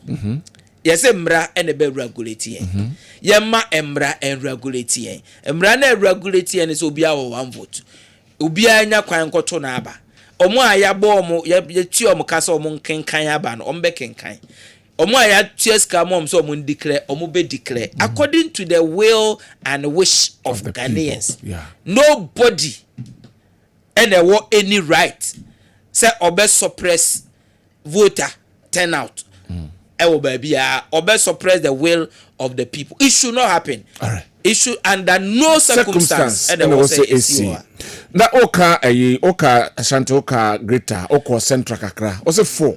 Yes. The last member doctor ho. The last one na mekano voter region. Okay. Voter region because of dynamics. Okay. And this election we expectations and it's a voter region may bring something unique to the table for analysis. This election. I didn't know what is so different this time around. Because of Seminim Sana when he did campaigning no echia. Yeah. Oh, so that will follow campaigning now. Who say and there might be assassin. And normally no. Unless say be our projection why wrong. Say you also see say it translates into fortunes of the various actors. When I say actors, political actors, I mean the political parties. No na ama dynamics kakrabi, different dynamics be aba voter. But at the end of the day, not in the doco kind person may respond quickly. They are not all can about hang parliament. Okay. And then the possibility say skirt and blouse. Abia skirt and blouse ebeba ewo abatonum. My point is that they are actually 2020 the 8th parliament, right? The 8th parliament. Baby ana utie ena metna on that faithful day.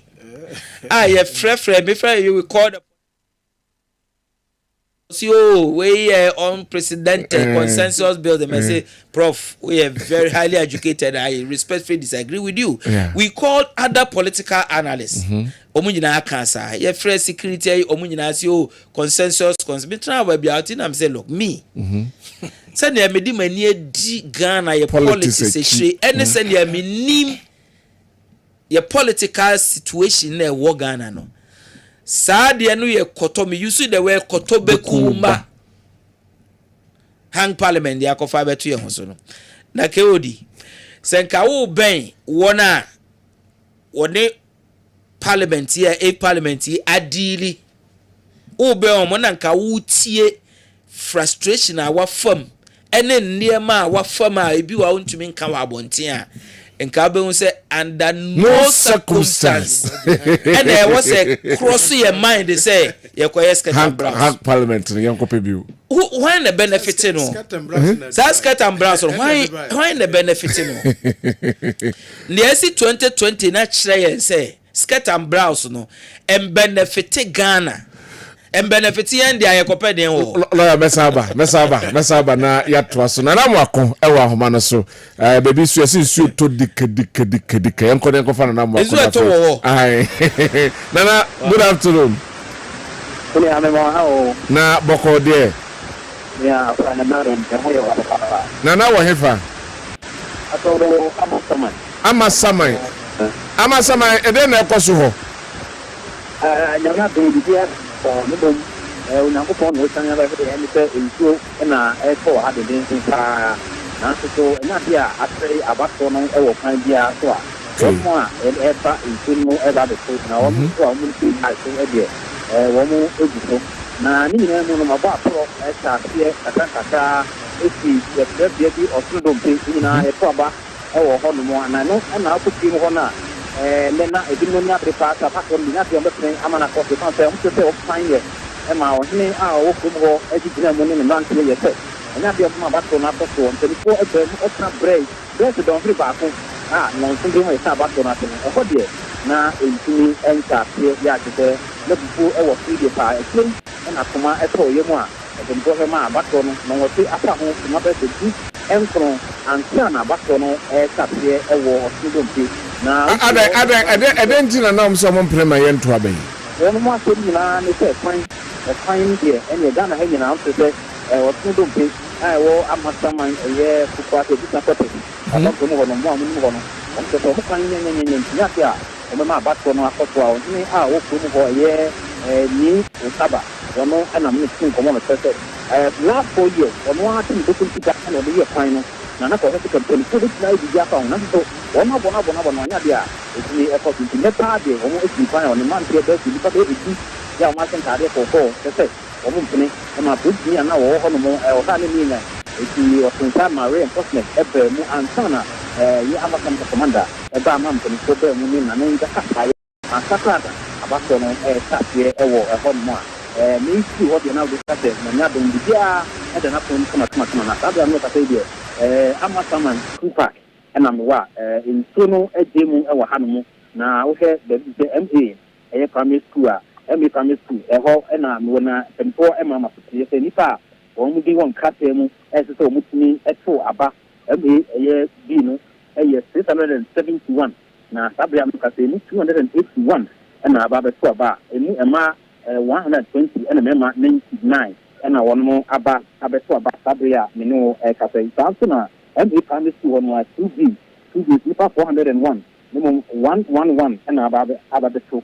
I look 60, a member, and 61, that is so a year and ma, a Kenya or yet, you officer, hurrah, or day or no, and a guy or born more, or this moving episode at 2.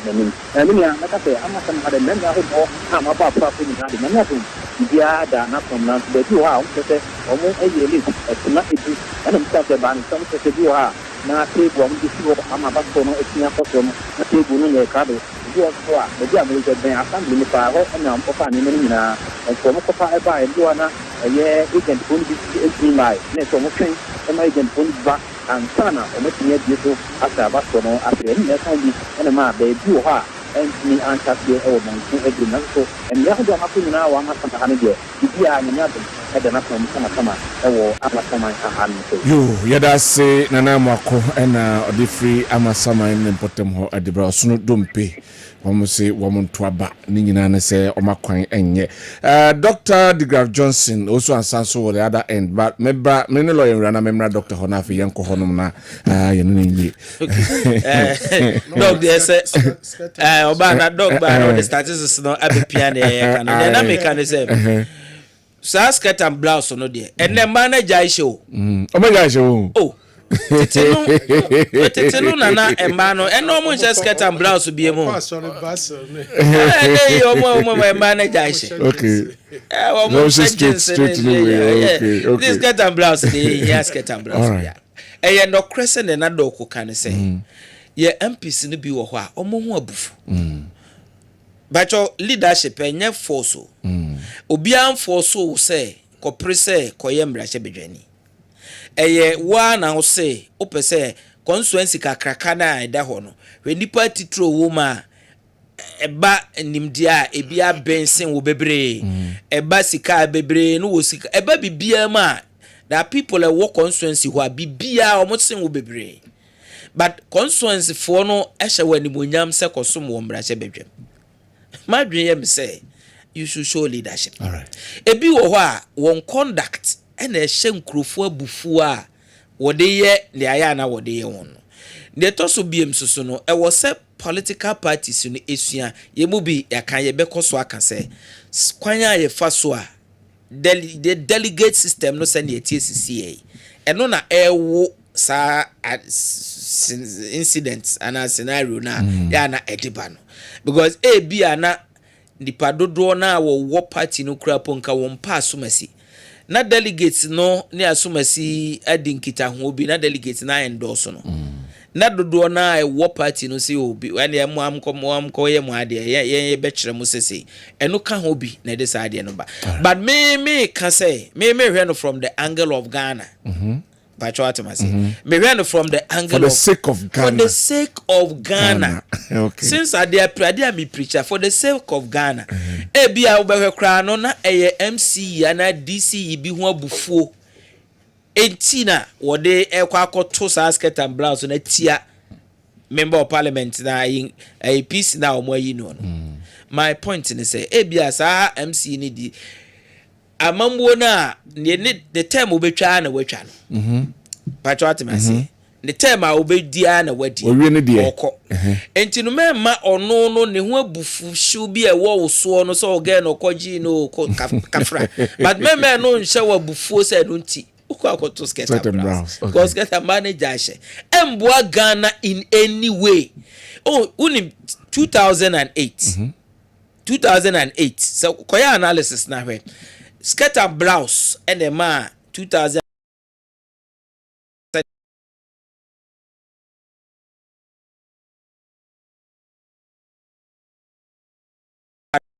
any then candidate look 99.3%.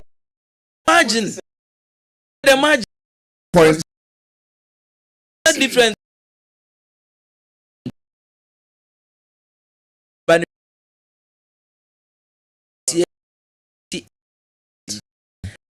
second round na easy for NDC I'm my BP for number Ghana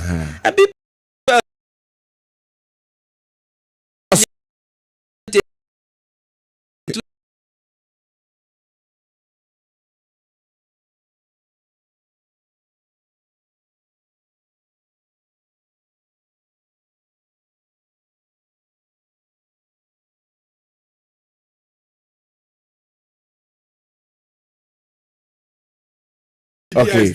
Okay.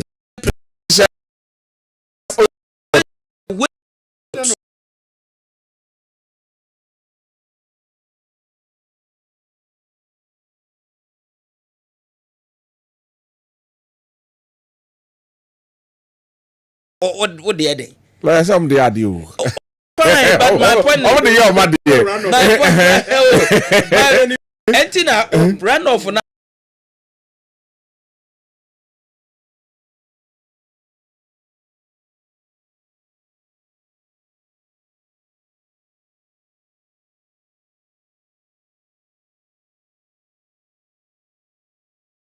do run off free that time no cause e be call run off na go for that omo now tension ahodo tension international community adan na wo se e kofa saa de no be see e konso why okay because of say we got to be ama obi obenya 2x4 be na o hope say e call run off and all their bargain why then na was on our way for saa de no anyway I know say my candidate that's be my point. I know ya know more very mad at me. I don't have a problem. But me can say kokan your constitution no the first page of the 1992 constitution. Ye ni suade hunu ni ye bibia na e ka multi-party democracy no. There is no place for independent presidential candidates. So be winning election. O a constitutional architecture na ya hyehyɛ na mark my words.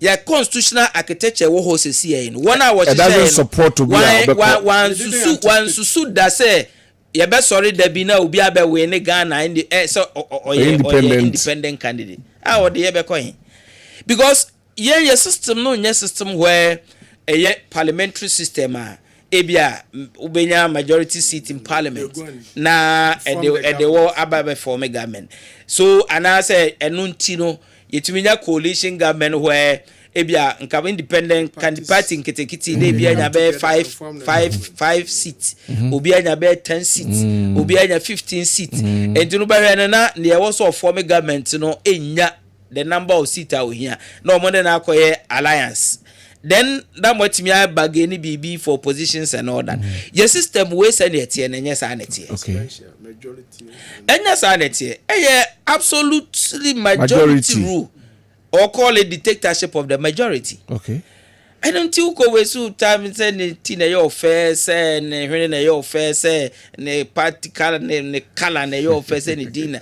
You are wasting your vote. Vote for I don't know upe say see I wo we. Say see I wo we. Upe a straight fight between science and data. Obu afumi no wa kuma na ehyeso because we make about science and data.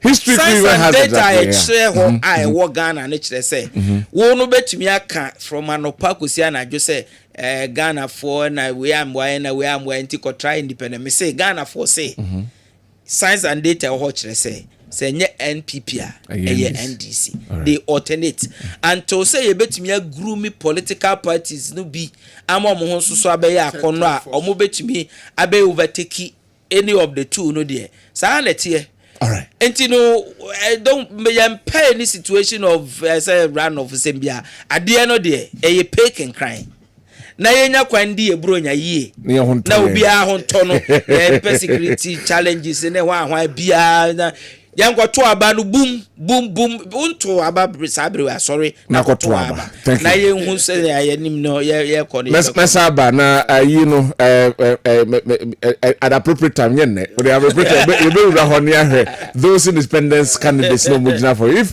our constitution mother supporter why don't we allow them to no allow we no there say untumi you can't stop the person you can't stop the person freedom of choice freedom you nim say emwa in any way yenim say enti wona wo ko decide na wo ko to aba na wo so decide say should you waste your vote in quotes on them all right I mean the answer is no.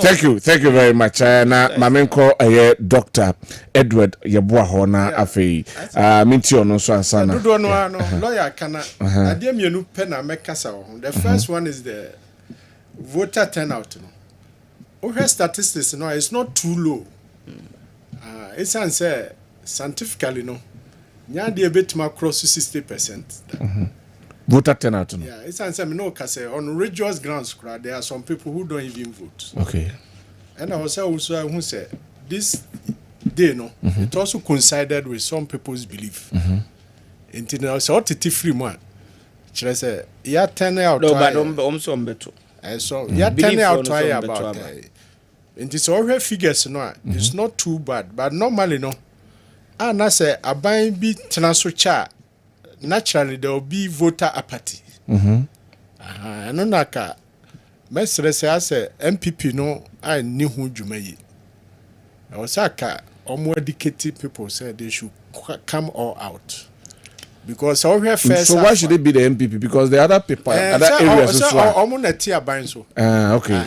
And the apart from the first half, from 7 to 1 on year canon. As a now football, no, your first half no you. As soon as you do no, I am cross to 50%. Yes. You do 28, 24. So no. And another lawyer so can greater class so now omo yi omutio. Until we are naturally said there's some level of apathy. Okay. And I can so American voters and also they are becoming sophisticated. Until naturally no the so-called stronghold no a sobetikakra. So first no and no money na be just that sophistication because as I say the people have seen what you present. Na omagina so mo matoaba. Natural growth. Me fancy o hwe Kumasi ha. Sebi omo a free other part of the country no. Omo na gradually no omo be settle how. So in this part be nya 10%. A time comes obedru 18. Ebe kakra kra na ha so ye no stronghold to say there. Yes. What I've come to realize na say a policy because we this year's policies na this year's way na policies and amount for the go now why you be say amount for her say what you have done you mienu nyina ba be dia ban so da enti the ebesi and say and ye hwe mienu nyina per what former president the kind make former president Kufo Eka say hwe asetem na to aba enti now we have weighed the two of them ni ahwe enti enye that's how I see it anyway. And yes, specifically say a beer. Anyway, my friend say lawyer kurati hey. Sebi wo bie ebinu mani so. So betena ha say free SHS and no film no free we no. Amad kire say obi wo kura no first no na ka okọ afa no a na dwena sesa kakra o. But you hold on na men call Christian Hunivali mra na yate say incident bi esi ho na yenko hwe eho so. Frank, good afternoon. Hello Frank. Na boko there. Nyame adum ya boko. Yede nyame ase. Ma menti o Frank. Adia uba kusia Hunivali Constituency adia ficha no fai aye ba aye bonto no bebia eda boko na emom yekopie mu eye market shed eye police station ho na party agent from mu asi bi ho eje police commander na nkasa mane ba ya Oma Sinje Baya, me Koba and say, idea a NPP for party agents, no, you two, your one who said 2 affair. Now, only a accreditation card now, except only a party agent, no Mumukuta letters, we almost see from the EC. I was stamped to a no, and almost say a Nukutomo there, then it means only a party agent. Ana endi sitone ka sedabi se edia onya inu kwanse ya manu ya permit anu hold on man bio na sache mu ye chese omu ikuta aye letters ba omu nguta accreditation ya omu nguta accreditation wow aye letters a isi wa ma sample you will say ma sample letter but enya appointment letter no mu aye accreditation and then I end the alarm says, outside of the perimeter, I don't know far maintain once the police no now on coming down your fair and my reinforcement by ya now say the returning officer for the Constituency Mankasa and also Tuka Ebaho now the checking says so many accreditation India. Onimushia obeye eni se omu free ona omunko ena enode asumje ba ho but isi ade ade asumje ba ho na ye hwemu ade all the police stations ya kono turnout ne enye encouraging as previous days because ya butu na bibia ye setting over 500 na 120 130 maybe 150 na betua enye encouraging but ade the signing officer omwe bato dia ebimu ko market ebimu ko foom ebimu ko site ni ade njomo he say around 3 ekono dia turnout no ebe ko so kaka anti so far for now the Christian University Constituency the other bako na mama muso Frank info na kuta that aye letter no aye party agents ben aye NPP for But now, according to Ghana, on who claim say or CPP, but on NDC for no so threat, omunim the part or NPP, your cast or CPP agents and the omunim too, because omunim so NPP no person that can't two now we are for study on Mumpini. Oh, okay. No claim say or CPP, and she is for by normal started. Let her know Kutani, only party their agents, and then The Uchrema not just MPP agents no ho. Ena MPP agents were two buy some CPP for model letter instead of accreditation buy. Yes, okay. Okay, right. But that's it, right. Medasi right. You can say Balm of Gilead Alternative Clinic and Diagnostic Center. Omo aso yasena yade Election Avenue Bremo. Yabeko Studio B. Mama Dr. Nwiansa. Na yenko Studio B. Doctor ne awaso hawa kasa yache. Na yabeko Studio B. Voter sophistication na America. Sani alse lawyer sikano. In the so-called voter region. Party no na ejina so no na basubeti ena sese kura ruti ene bia na me sophistication na mentiase because sophistication is say voter no sese de na nia bue kane no no kwa ha bum ene ma bia ma na nia bue o ma me ka say o kwa ha no di so ena de obeka say o ma me kwa aka okay ena sese kura no ya timu aba oti okay oti ho say and I can say that the NPP can get some seats over there. All right. And as Oba Ashanti region ha, apart from Aswase, New Adubiase and Ejurano, Oko ahafuano no area hona. A hosono, the other party no make key strong. Ano so betimi a make we ho. That is the voter sophistication. Okay, I think matter for us. So why can you no na can nente 10 no? I see. The dynamics. Mama tie aya was kakra. So media no so no more contribute to that. Education. No fefe no man. Yejuma no. Anyway, but mama too ebia enema kakra bi ho no so bedu to jansa ne akọ studio B. Election aye something different per se expecting here there. Say the medical ka o had the list of presidents yenya. NDC amaye 2 vice presidents or twaso akwakwa ye president ba bin sida o MPP mu omo ba ye president ni nyina omo nye vice president da so tiade we President Kufuor won in his second attempt, Akufo-Addo won in his third attempt. NPP has never won an election presenting a fresh candidate in Sida.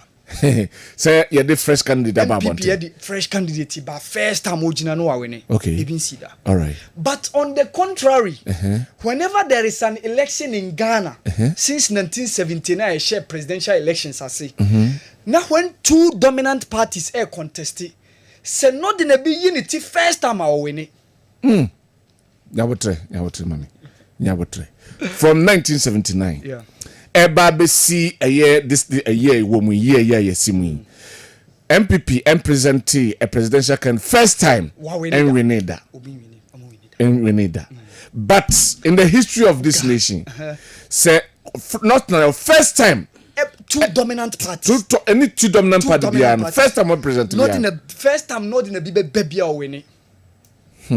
My presidency now. 1979, we had Ila Liman winning for the people's first time. It was the first time. All right. He won. Okay. Even though it was second round, PFP Victor Usu, more candidate in the UNC, Enna Williams. John Mama also appeared for the first time on the presidential candidate. 2012. He won. Winning. Wow. So. Acquire 2 records in Asia. Question mark. 2 records in Asia. Okay. As I say, they are baku. Record no baku be cancel baku. That's how anyway. Yeah, a deep boy China. Acquire to say Tunisia, Omun share Ghana or AFCON da. Okay. And a Ghana so winning match or Al Salam Stadium. Ismaili da. The best BI history. We share 2019. History basic. Anyway. And Tunisia prevailed. Okay. So you can liken that scenario to this. Okay. So that is how it is. All right. NPP has never won an election presenting a fresh candidate. But in the history of Ghanaian election, when a first time Nordna comes within 2 dominant political parties, he wins the election. Wow. asem sebe anyway yebeba voter we so bad e ka che etifo se nche MB before be press conference kwa fasa press conference no na yaba but still 2:22 2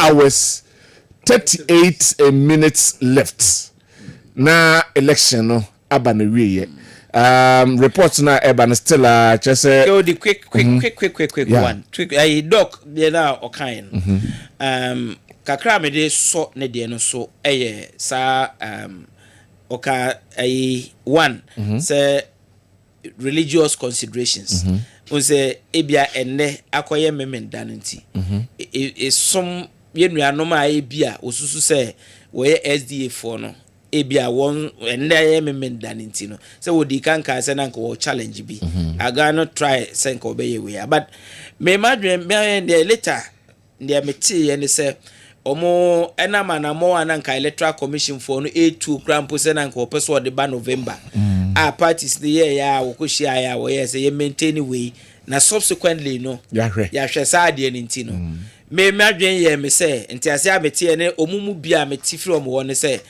because of the consideration na panyimfo nti no this time round no they are going to vote. Oh, okay. Based on that consideration, we are urging them. Matiso makache mo members and say after 12 mo pon. Yes. Obi ankonko tonaba. Yes. We are urging them say after 12 for media. Omunko no omunko toaba. Yeah. Because ni nyina no nyina aboa na Ghana no etmidi. All right. And ayenuanom religious consideration I think Jehovah Witness for. Be the mekao say faith dear ade a wontumi eng so obi say chinchina onkoto na aba because of the faith fine but I also know say that nkrofobia even though ebia omo sa religious faith in consideration na they vote omo to aba do omo sorry omo yina generally no omo so omo ebia omo individually political they vote and you know if you feel say your civil responsibility say was kotowa because Bible na Caesar one thing that was the emphasis at the Caesar emfanya me dem that's me my consideration say but I cannot bring him I think say now let's encourage people to go and vote at the right time. At the right time, we'll analyze because 20 scenarios now. At this and the man eba the same people present a first timer. Emmanuel win election. The scenarios in terms of politics, scenarios at this idea no bano may be different from this time round. This election, no, election of possibilities. Because this is the first time NDC are presenting a candidate. Wako election I are rejecting twice, not so as an incumbent president. I be a free so. Subsequently, wako contest walusu against the person na kasa on no call contest no on 2 occasions. Walusu osanya for the first time. This is also the first time NDC the candidate ba say or winning pa or only 4 years. This is the first time. That's one temper and or to and this is the first time so or no why vice president that no was benya kwenya be president all sign ababiem. So the scenarios no nema e wom we will subject it to analysis pa but sabri we no there election yeah nkrofo pese ye pese oboti ase ne say time no e rane yes e biri ni ho e de ma time eni ho enti time na ni enti ne yes ne say utie yen sabri there na wo time na so say wo say won to ya wo sorry na akoto wa aba e pa chopi I was so sorry na to about because abato we no say the medical can parent too. Young parent too this is the time to decide. Unze kan na voter party no be na nkrofo decongestion abana laws bi aba for the first time ye kwa akoto aba o Ashanti region and for that matter Ghana say issues about ye koye decongestion na nkrofo ama we ye nkoto aba bue sa de no this time round ye hu sa de no bi da. What am I saying? And we are urging people for before consideration only probably reasons maybe party or tell the bia make be done as sena or mammy self to say we are say we are you woman. Be anywhere opesa will justify I want to mean justify. Be anywhere say opesa will justify. That is why Adam Nini if Yankopon say Apple and could we and they try to justify it. Yeah. If I die now no justify. Be a we are Sibia Ubetimia call the most good and Hitler justify why and yana or yeah no or yeah. Okwacham Roberts is so justify why. Yeah. What I say, my point is that Ubetimia justify the reason why Endi sa Okotoaba. But chop hamede man say justification no so interest say eni so Okotoaba. Ye men no may another conversation after yakoto yaba. Enti mesro bibia say bury the justification why eni sa Okotoaba. Now be encouraged by million other reasons why I also Okotoaba.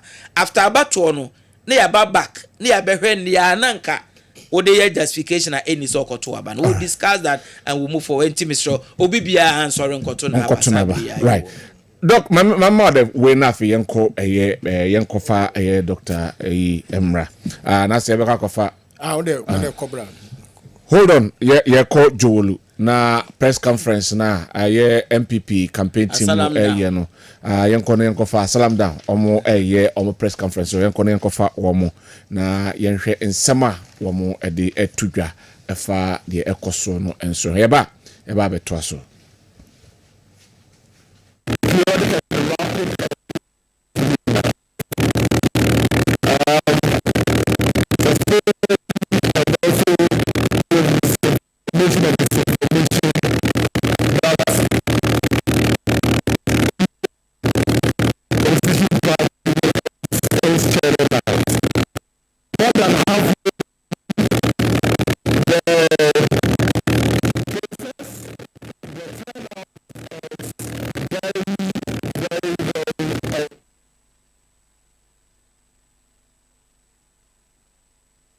We a press conference NPP for ewo asalam down anti miracles abwaje wono ena ejina ho ya ene wakasa chega nti yango nkuti nsem na wodi etudwa no.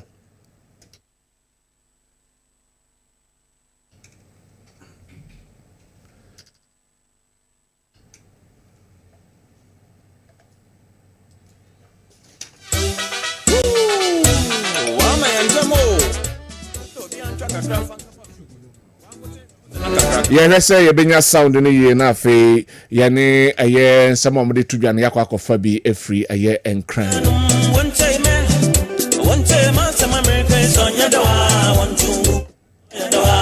So when they are ready, we'll come back with whatever they want to tell Ghanaians at this moment. I can't they are two exactly 2:31.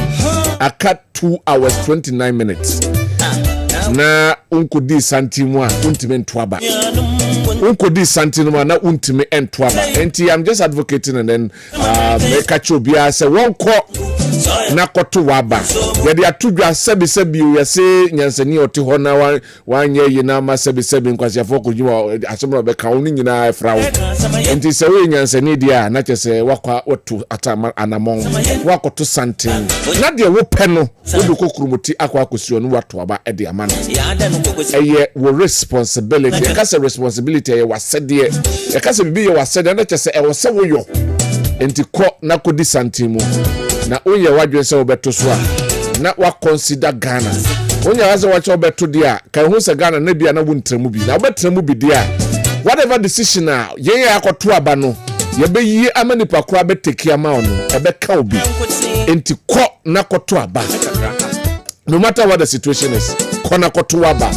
All right, enti mi anko aye enkran ne anko fa miracles abwaje. This morning, we have some few pockets of issues that we believe that we need to do these things in order to ensure that we and to also get it to serve as a deterrent to people who may want to engage these things. So this morning in Tampo South, where an elected officer in giving the ballot papers out was telling face and the column that has the obvious means is that when the voter receives the ballot paper, there will be no Dr. Mahamudu Bawumia for the vote. And 15 of such ballot papers. The vigilance of our party agents and our party people in the polling station were able to identify this, and as we speak, the Ghana Police Service has caused the arrest of this electoral officer, and investigations are underway. And so I'm sure you can see these ballot papers on the screen. And so what you are seeing on the screen right now is ballot booklets of close to about 15 ballot papers that have been issued. And as you can see on the screen, these ballot papers that have been issued do not have the image of Dr. Mahamudu Bawumia because they all remained in the booklets. This is a very, very worrying situation. It's a very sad situation, and it's something that we need to and condemn without any reservation, and encourage our party people, security people, and electoral officers in the polling stations to remain vigilant to ensure that such miscreants doing these things for the NDC do not have their way around this particular election. The gentleman involved in this is called Joseph Derry, and as we speak, in fact, the Electoral Commission has issued a statement. I'm sure we'll pull up the statement as well. The Electoral Commission has issued a statement and indicated that they ensure necessary sanctions are issued. So please, let us all eschew from such unnecessary and evil actions that cause serious dents on our electoral processes. It's quite worrying that even in we still have the NDC such crude ways of manipulating our elections. And the NPP is calling for Joseph Derry's prosecution, immediate prosecution, because whatever he's done clearly was a deliberate attempt to disenfranchise the Ghanaian people and the Ghanaian voter and to deny them their fundamental human rights to vote. And this is to let every single individual be engaged in one way or the other by the NDC to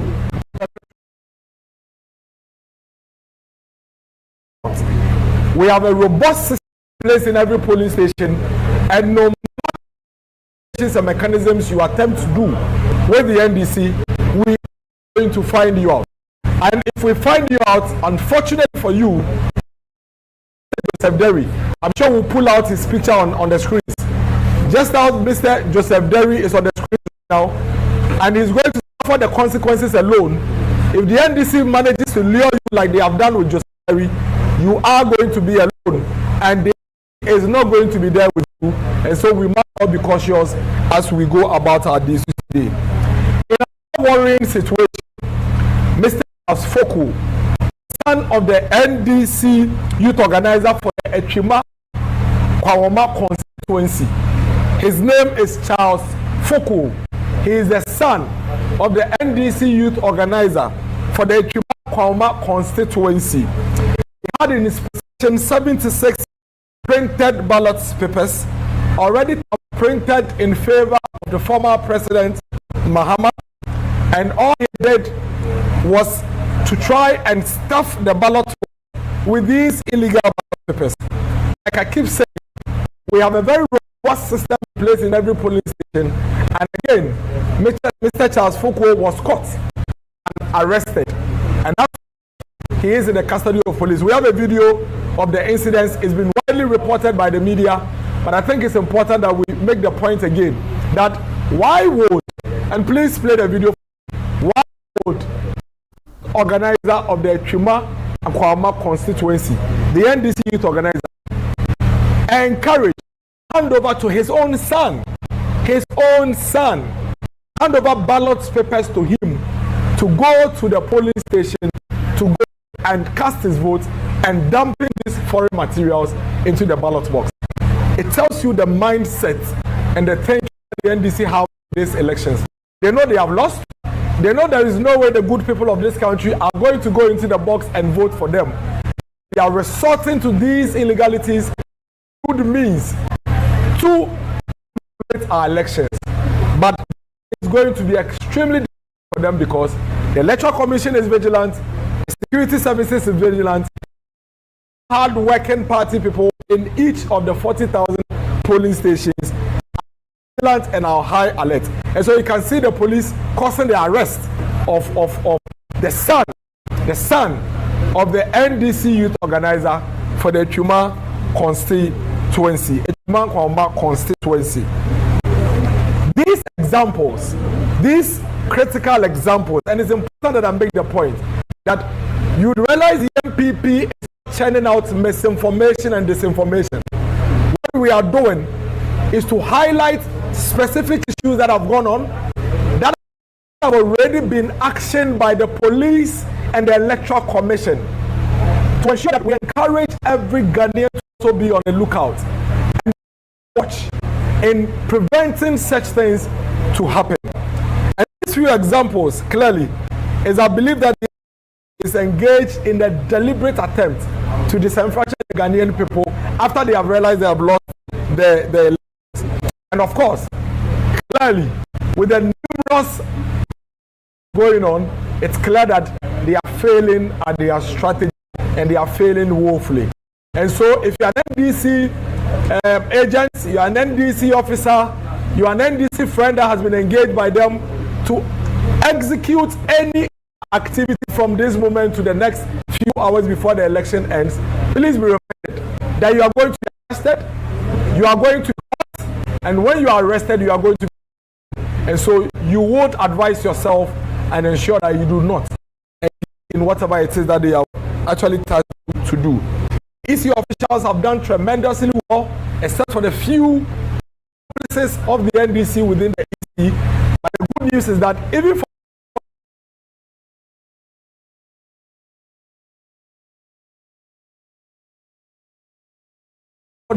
EC officials, you have the Electoral Commission swift. We commend the security services also for the good work they have done so far. Be rest assured, we have a very robust system that will not allow such manipulations to succeed. In that vein, we restate our call to Ghana Police Service because the status of each of the single arrests they have made for each of these criminalities that the NDC have been doing since the last 3-4 days and today. We need to bring these things to the attention of people, give us a status report, and we need to get any other person to know what has happened to them. And when they are also thinking and planning to do the same with the NDC, they will be cautious. Very good Ghanaian assured. And we are going to increase the vigilance at the polling stations, and we call on all of you to join us in this endeavor. We believe that Dr. Mahamudu is winning these elections and winning it in a very big way. And that is why we want these elections to be free and fair. It is our elections that we are winning, and we do not want the elections to be disrupted. Commit us in this cause to ensure that your vote will count, and that at the end of the day, we will not be having an illegal president, or having a president that has been voted for by the government and by the people who qualify to do so. We trust that each and every Ghanaian and will not be dissuaded or be intimidated. We encourage you that in the next few hours before the election ends, please and please again, go and add up to the place. Step out, go and vote. This is your moment, this is your time, this is your time that you are a patriotic citizen. Go out there and cast your vote, and also make your voice count and make your voice also be heard. Remain calm. Do not be worried. We are with you.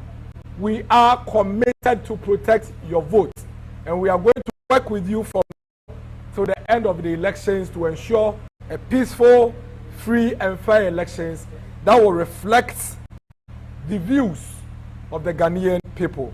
And we are confident that what is going on, sensing what is happening, clearly, Dr. Mahamudu Bawumia is in the lead.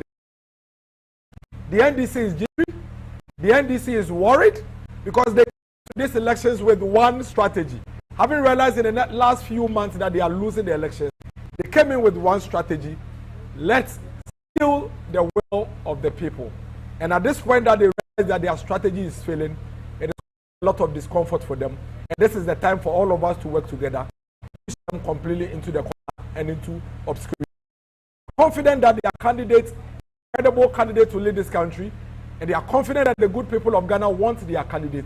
They should allow the process to go free and fair. But if they choose not to allow it and allow the law, we are here to work with you, the Ghanaian people, and all stakeholders to continuously clip them like we have done since morning and ensure we fail in this endeavor. Thank you for your attention. Like we said earlier on, we continuously engage every single hour, every single minute if we have to do so. And we go through today in a very peaceful, transparent manner. We are encouraging all other political parties to also move away from the misinformation and disinformation and told the way Dr. Mahamudu Bawumia and the NPP have told. Actually, audience, for the Kenyan said, Yamada was say, Maya, Yenaka and Wabo Fianopa, yet to Wako police stations are yet to Aba. The pay Pia Kotuaba, the country, no, Yedika. Now, the SN said, Mayena, yen sorry, wa winyan to Abano, but more than na call police station, na Kotoba. In so I shall see a eto, one soon I'll buy what you say, Okono, then so about the Kawashifie. Way and a wombre ye, some bray, and I'll bet me also what dream, and Casa, the Dawa, who bet me a through the votes and I said through the ballot. Your best say, a more beer, a more beer show, if you are no pa, voting process, no, a possible a craving in na the Kakra, a baby, but Emperor Menoka say, some be any nano, some be about to Nasha, a cost. You did say, electoral commission, a war. Say that from a baby making sure, so any Munkuan there, Uber to the whole coin at Waba. And so, Munya money to you say, Omai woman, Amaya Wono, there will be more, almost a bonnet quan and baby on the NDC. Amayoku. Ya pre asumdwe, ya pre say betu ya to ya ba wasumdwe mu. Omo hye suma, omo ne nipa bia ka bo mo mpese say oman no preko. No be Kintampo South Constituency. Electoral Commission ni a ya de ahye say on tete ballot person ma Ghana koto aba no. Wa fa ballot paper de ya otia pano at Dr. Mahamudu Bawumia tie free so. Eti woje paper na say wo kwa ballot box ni mu a.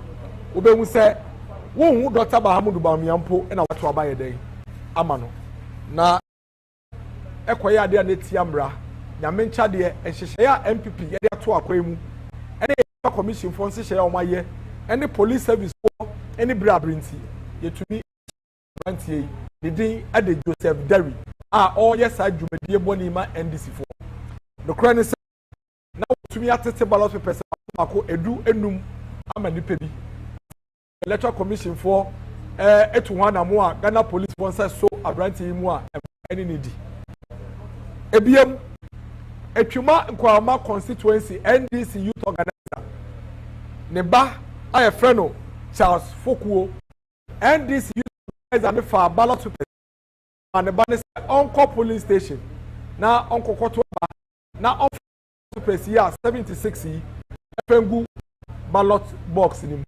na there esa ne hyehyɛ period to akwemu electoral commission and police bambo to akwemu nti etumi eso NDC ni bayi emu a na me no kase samohwɛ video ya police for sakano a embra edi na nokre sɛ edie mpa na beba na ama akɔ police station ballot papers a enka ho sɛ wo share ballot boxes in them. And this year, and to say, Chile at home to himself. The Ayaka and a Cocoba, the Bogan and Foyin, and say, Sasamoba, one quan will be. It is a NDC for no Ababeshi. Now NDC for Ashawo Kutupa. Now she will cry, say, could you believe say? Kaise, Meno Kase, Joseph Derry, one of them. Kaise, Meno Kase, Charles Foucault, one of them. Now for 2 3 say, a buy so more, and bra, and no one quantity. Ebedi. Example baako mienu we access efe send this phone say about one ekoto omo di nkuguo na omo ba abato we mu e de hyehyere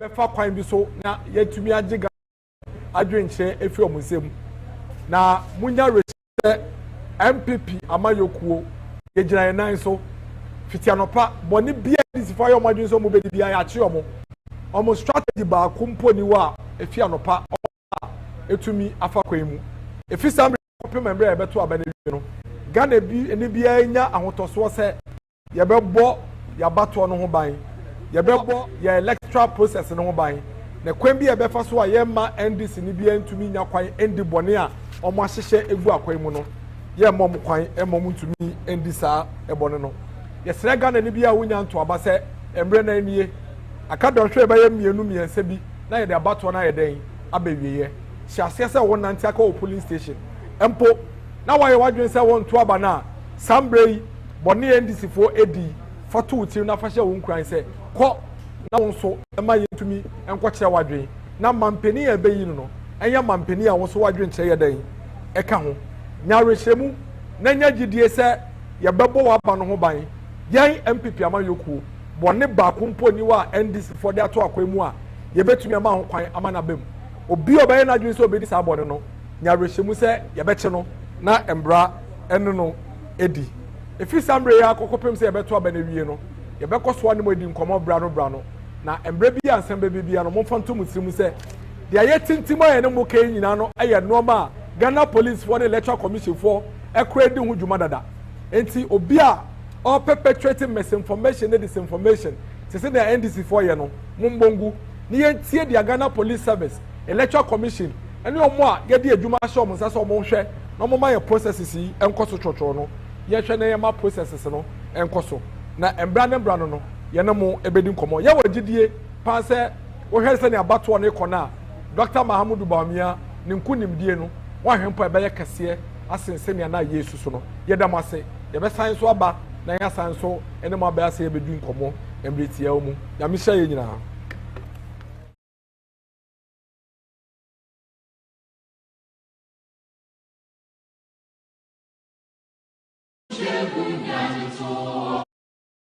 NPP Press Conference omo ye ewo asalam down ena kofa bi Miracles Abuaje we campaign team no France press conference omo ye sama omo hu edefa election abato ekoso no ho na omo ede ato edwa Dr. Edward Yeboah edaso ewo ha na yebekọ na afi yakohwe se Dr. DeGraff Johnson also answer enso aye kradwa na yakona ye de statistics any data abakin semna ye koso anase ekoso enso ewo ha no American e de atodwa sima anase don hwemienu ene sima enkron entem na se wonko di santen so a na chese abano wuntimi entubi right enti mamemra Dr. Edward Yeboah ho na afei ensama hodo bebre na atodwa press conference ya ba ya te reports ahodo bebre omo mpese omode friends and letters instead of accreditation cards na so for the polling agents a whole lot of elections yani ensama appear the most important thing is all things are under control yeah woman Kenya na police for watch that's the most important thing. It means that Ghana we are growing and this first na ko bi betima yes abone no na ka wafa no hodi and you know let's clap for ourselves for growing. All right, I believe sir institutions are working but the me yap pine say electoral commission yan ya de sika ehwe omo no so no some unscrupulous people be a wuremu almost so yes I don't know basa no akwa ni pasu enya den wunya ni nyina 100%. No na a hard drink kakra so no essence all kind account no a party prayers na na ekoye aban nipa na ode ne ho gimu saa no na akwa hard drink kakra essence we nko an ye hunu what about say officials ni bi hihye na ye hu ya basa no na compromising the outcome of the elections. Okay, but so far so good. All the security issues are under control. That's what I want to say. All right. Enti mevanza kabe don hiri mienu eni simanson na yakwa koto anase abato no abana wiye. Yetie General Affairs report from various corteses ewo omemuha. Mamintiu as a reports ne by as a voter turnout incidents BSC insuye tutoto ohene bia osi omayen twaba because ne kwanyanye.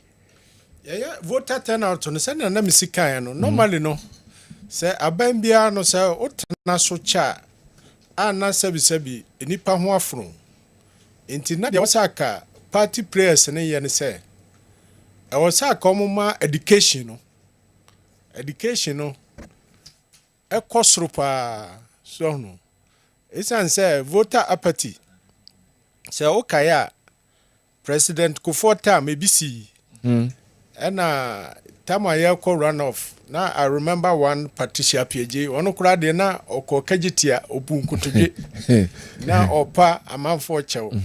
Inteno naturally no, enipa bi awo ho no a enipa ho afno.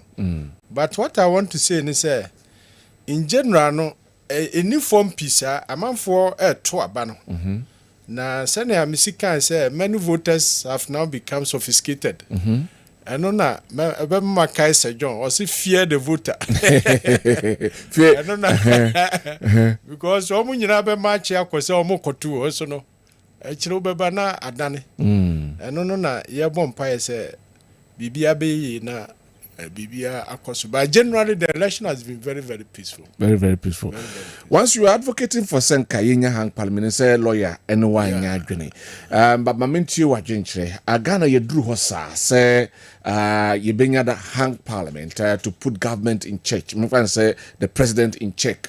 You drew hosa looking at the CA in the 8th parliament and then going forward. I don't know. I believe, sir, as a going forward, you know, and a consensuous building, no, and ye pesaka a year juma. Okay.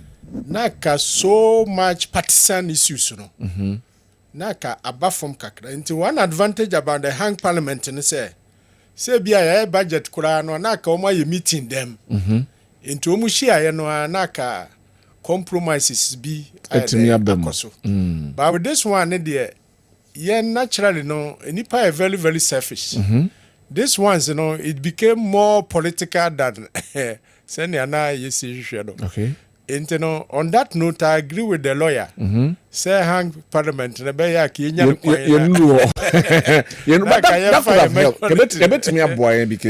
because say ebeye party back well me na maka ma proposal me nkrofo be dia to munti say ye magana say nye magana we accept it wholeheartedly ato aso because na consensuous building no because say ohwe sisi parliament be say 1 month ya tum ye mie yo aka afeni markings ne others no aka instead of going to court na them ekekan ya assembly no ho a o kan enye but send na lawyer si kire na say growth level no yenya nuru ho okay yeah bompa say yenya no wonya ni nyina na majority ne but and also does it help say wom say yeah multi party democracy but winner takes all.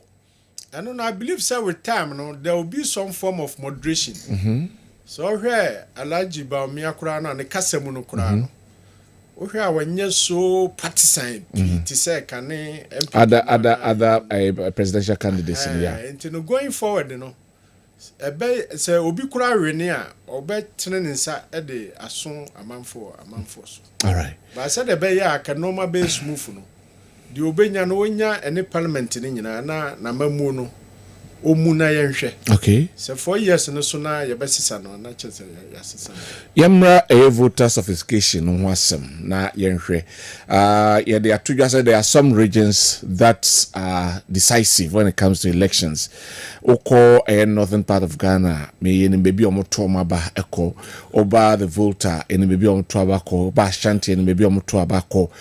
Greater Accra and the central region, and most of the time na unya party bako say or dominate el honum. Let's look at the voter sophistication. Yeah, voter sophistication no crowd there. So bad omoji akese no asesa. So last election kurano in absolute votes no vote to NDC nya na Ashanti no yeah about 23-24%. A chain omu vote omu nya no voter. Yeah, strong. All right. Into the entire American san say so oba kumasi here party ni ban yeti bebre uko say crofro marketer minim say market no mo wi a omo wi eso omo ho na asoase ebesa na ho na atonso agugu besa na ho na oba interchange ya omo ka say omo ye fall na kire ya etiba baako okay inti swame no omo wi na afi no mo ye aha enti ni nyina be channel mesa ba na ewi ho no ba me koram ni osepoku nkodi nkomo emra na me ne mesa ba doctor yebo ho na ya ba abedi nkomo no atoa so because there are certain things ya be voter region no so near say whether there will be some changes be last one no yenya NPP yenya city hall I say good afternoon na wako there Nyame adom yeso ho ye pa na ozawa he Keri they say them Amase West Manson Banta Constituency. Tio say den na koso Amase West. Amase West. Adam Amase ube kemu ewo Amase West ye Manson Banta abaton petra so a Amase West is esuye pa na isemi ta say na ikra eye antoso na anopano me sha probo ase ewo Manson empatwo mu. Keri so ko kemu ewo empatwo ma ikura esopa adihia moto aba ho no efo ni musie pa na abato nka tare ebesu ho na abo no wotwe apa ho sima aduanan eche 840 na nka tare betwie mu ewo manso impact mu enti ma adihia no ebu efuye pa no na mbisa abato commission penyo ho ohwe so bisa nse na edienti na nka tare ntam ochegu etwemese onunya eboko na ninya anyese eye ka ba ko na e so pe amanse west empesia so enkata ninya amanse west ya abato no kwa po aba wo so princess eye 151 police stations na e wo amanse west asemo alunti kaya edi enkata no e ban kodi e kopie mu e wo manso abole otiri pa abole e kopie mu e wo empato mu na ka no eso eye ba na mo faaye Lucy Bass no efate life woman bi ema woman etimi e be top form Lucy na aye de pass e betimi across so no ama edit person etimi akọ na so ama addition ye pressure esi use process obe se mo bra abano omonti a se e bra amfan to abano na so ama ka no e be tie mu 840 e be tie mu e wo man so empato it's about to air person na e bo no nko pepe na etumi eforso ahye no ade ati eja se na oso na so mo shafe na oso abo mo pan shafe de ni o me pon abati no nu bo le mu na anko ya so mo be jama use for pa ko pa de chaka puto fredi o mo ntia fra o mo tu abana o mo so bia etu eto eto pim so mi na da tu abendi ejewi ni na se na mo force na abati an shafe entomo edi si o se me ko bo ntia no when chance any time to abano mako apem the 10,000 people for police stations and one more na about do apa na ebiasa no ni from aso na mako 200 out of 1,000 people to na aso so see economy no ni from aso 600 and etimi aso bon test so ekura wo mane ebi ekọ ebi e asomo Kenya je se ebo no me nsa e kwa se ko no nyum no ene mu nyina be aba adatu abano amanse wasintesia no e mpese bia nya e ba na nipa omoto aba e amanse wasamno kase e 60 pesa e 1971 ɛna mo ti ato aba ɛwɔ Amansia West the same media ma so ɛkropɔn no so no ohwa police station na akoma so ɛnan na ne ba ase no obi enya wɔn no ebi ato wie kɔ ebi nso ɛgbɛgya ɔmo hwɛ sɛ bɛto awie ama yabobɔ ebi gbɛgya baabi a ɛsɛ mo fɛ bi a ne mo baabi ɛgya ɛsɛ papa ɛsɛ ba ko ka enya wɔn ɛsɛ wɔn aba no ɔmo kyɛ sɛ ne sɛ ne sɛ nipa mo asɛ 295 ɛna ɛti ato ɛwɔ ma so ɛkropɔn sɛ police station number nipa no ɛyɛ ɛsɛ 10001 ɛhɔ ɛna ne drum no ɛkasa nipa mo to abanye 295 ne tia so ɔmo aka nyinaa enya apa ɛna bɛ ɔmo hyɛ sɛ yɛn nyɛ aba bɛso ɛbɔ ne onum a anaasɛ na ɔnan ɛsɛ yɛba bɛso aba kodi apɔmɔ egu so ɛkɔ so ɛwɔ Amansia West Mpɛsia so na ɛfɛsi fɛsi damo nfa so ɛyɛ nhwɛ na yɛbɛ si deɛ ɛmɛ ɛsɛ for antivinya. Yo, Osei Kwaku ɛna ɔte ne nka no sɛ deɛ isifoɔ no so ɔmo nka hwe baabi a ɔmo se ɛbɔ no numu na sɛ ɔmo wie ya ɔmo nka ɔmo nka hwe nkyerɛ ɔmo sɛ mi ka sɛ ya ahyase mu ɛtoɔ ɔmo ahyase no nko no ɛna ɔmo nso kyerɛ sɛ na ɔsɛ ahyase no nso ɛfina nso bɛ ɔmo ahyase yɛ ne bɔfɔ so ɛyɛ isifoɔ ɛtɔmɔ kati isifoɔ yɛ sɛ yɛbɛtɔ ɔmo sɛ ɔmo nyinaa ɛbɛsa ɛdɔm gu so a mo ɛto maako ɛna ɛdɔm gu ɔpa wofɛ mpaso ma mi nya ɛdɔm gu ɔpa so abatɔ yɛ sɛ ɔsɛm no yɛnim ɛdɛ yɛnim sɛ bɛbi ɔnom akɔ wie sɛ ɔmo ɛnso wie na asɛm na ɔpɛ mu sɛ ɔhene a ɔsi ɛkɔ pra hɔ ma ne bɔ no nko ne fa ansa na ɔhene tena tena bi nya sɛ yɛnka aka ne ɛntu ɛmɛdi bi nya na ɔmo nya sɛ ɛyɛ kwan no ɛna ɛsɛyɛ ɛno nti maa saa ɔhaw akyi aba ɛwɔ manso mpaso na mo bambɔ de bi nya bambɔ ɛyɛ bɔkɔ asɛm bi ani nkan ɔni bambɔ deɛ bambɔ kɔ ɔhwɛ bambɔ kɔ bi na sɛta ɔyɛ deɛ ɔpɛ saa sɛ mo mɛ sɔbɔ ativinya yɛ de so a yɛde apɔbɔ no ɛkɔ na mu hwɛ manso antonkum a antonkum nipa a ɛsɛ mo to abanti na ɛbɛ yɛ 739 sɛ ɛkɔ no mmiɛnsa no mekɔ esima enum nie na mɛbɛgyina ɛkurokɔ ni ɔyɛ 347 kanya atumi atoɔ 347 yɛ 4 polling stations ɛna ɛwɔ hɔ no mu 4 polling stations nipa mo sɔbɔ ɔyɛ 1000 nanso nipa mo ato nyinaa no winya ɔmo nu 500 ɛwɔ manso apɛtum ɛkurokɔ nso so nipa mo ato nyinaa no winya ɔmo enu 700 ne bi egu so a yɛtwɛn sɛ bɛyɛ ɔmo bɛba ebi kɔ dada ebi kɔ adwuma ebi yɛ adwuma bebree ɛna obi ɛyɛ manso yɛ kura mmaa ne hɔ paa ne manso yɛn nso ɛbi ɛsɛ ɛtɔba ne yɛ bi nya ebi ɛmɛ ne mu yɛ ɔtí ma yɛ kyɛn sɛ bɛyɛ ɔmo nyinaa wabɛtoɔ ama yi. You Osei Kwaku, a reporter from Manso Nkwanta and Ode reporter free but me kono emfa NPP Constituency chairman Manso Nkwanta Ora Owusu Mensa na Pillar wode etudwa ekacha manfo se omra meto na hwe voter turnout na bi na akọ 60% bi 49% bi around those figures no de akọ anima me kwan se Osei edbai no de akọ nanim 60% 1600 ena ababeto aka less than 2 hours na vote no aba na wieye enti yenko na afi yenko hwe ensema yenro wusu mensa ono NPP Constituency chairman Manso Nkwanta odi etudwa omre ne din komo no yenfa ne de no entoaso yo meda wase na ma chia wa hwefo no otiefo nyina Manso Nkwanta Constituency nyame adom ye sha ase yente otim waka mo ba bia mu din nti resere Manso Nkwanta se ne ya sha ase no e ma nyesa na nyame adom no nyumbe no na bibia eboko na Manso nso banto afanto ma befra isu ba ko ame anka me ko abome ho ye ate turnout no so na usually etimi ye no boko npe bebe gina ho enti sa de o mato no enti sa owu se polling stations o much chemu de but I find it difficult to understand the reason why how turnout no feel back. Oh, so far I'm say ebinum wo echira fe no o ma fe from nam kamuba but we who around and most of the times and the police bu ya chem first na ba ko ntuba ni nyina aka bo mu to a enyi say ya chem no e be different ntuba we wa ha ko bi say ya kromu a ba ko RC from so ba ko ahemfe ni mo nti e ko ba sa na mu nyina ni fa ko bo say e bia from but so far no it's a bit encouraging and yes ra wan fo nyina so bi obi bia no bo modern bra dey say le tie bia bra jawban so a hu chema no ye kasa o gasika card buy no e ku bi ka card aso wasene se be ya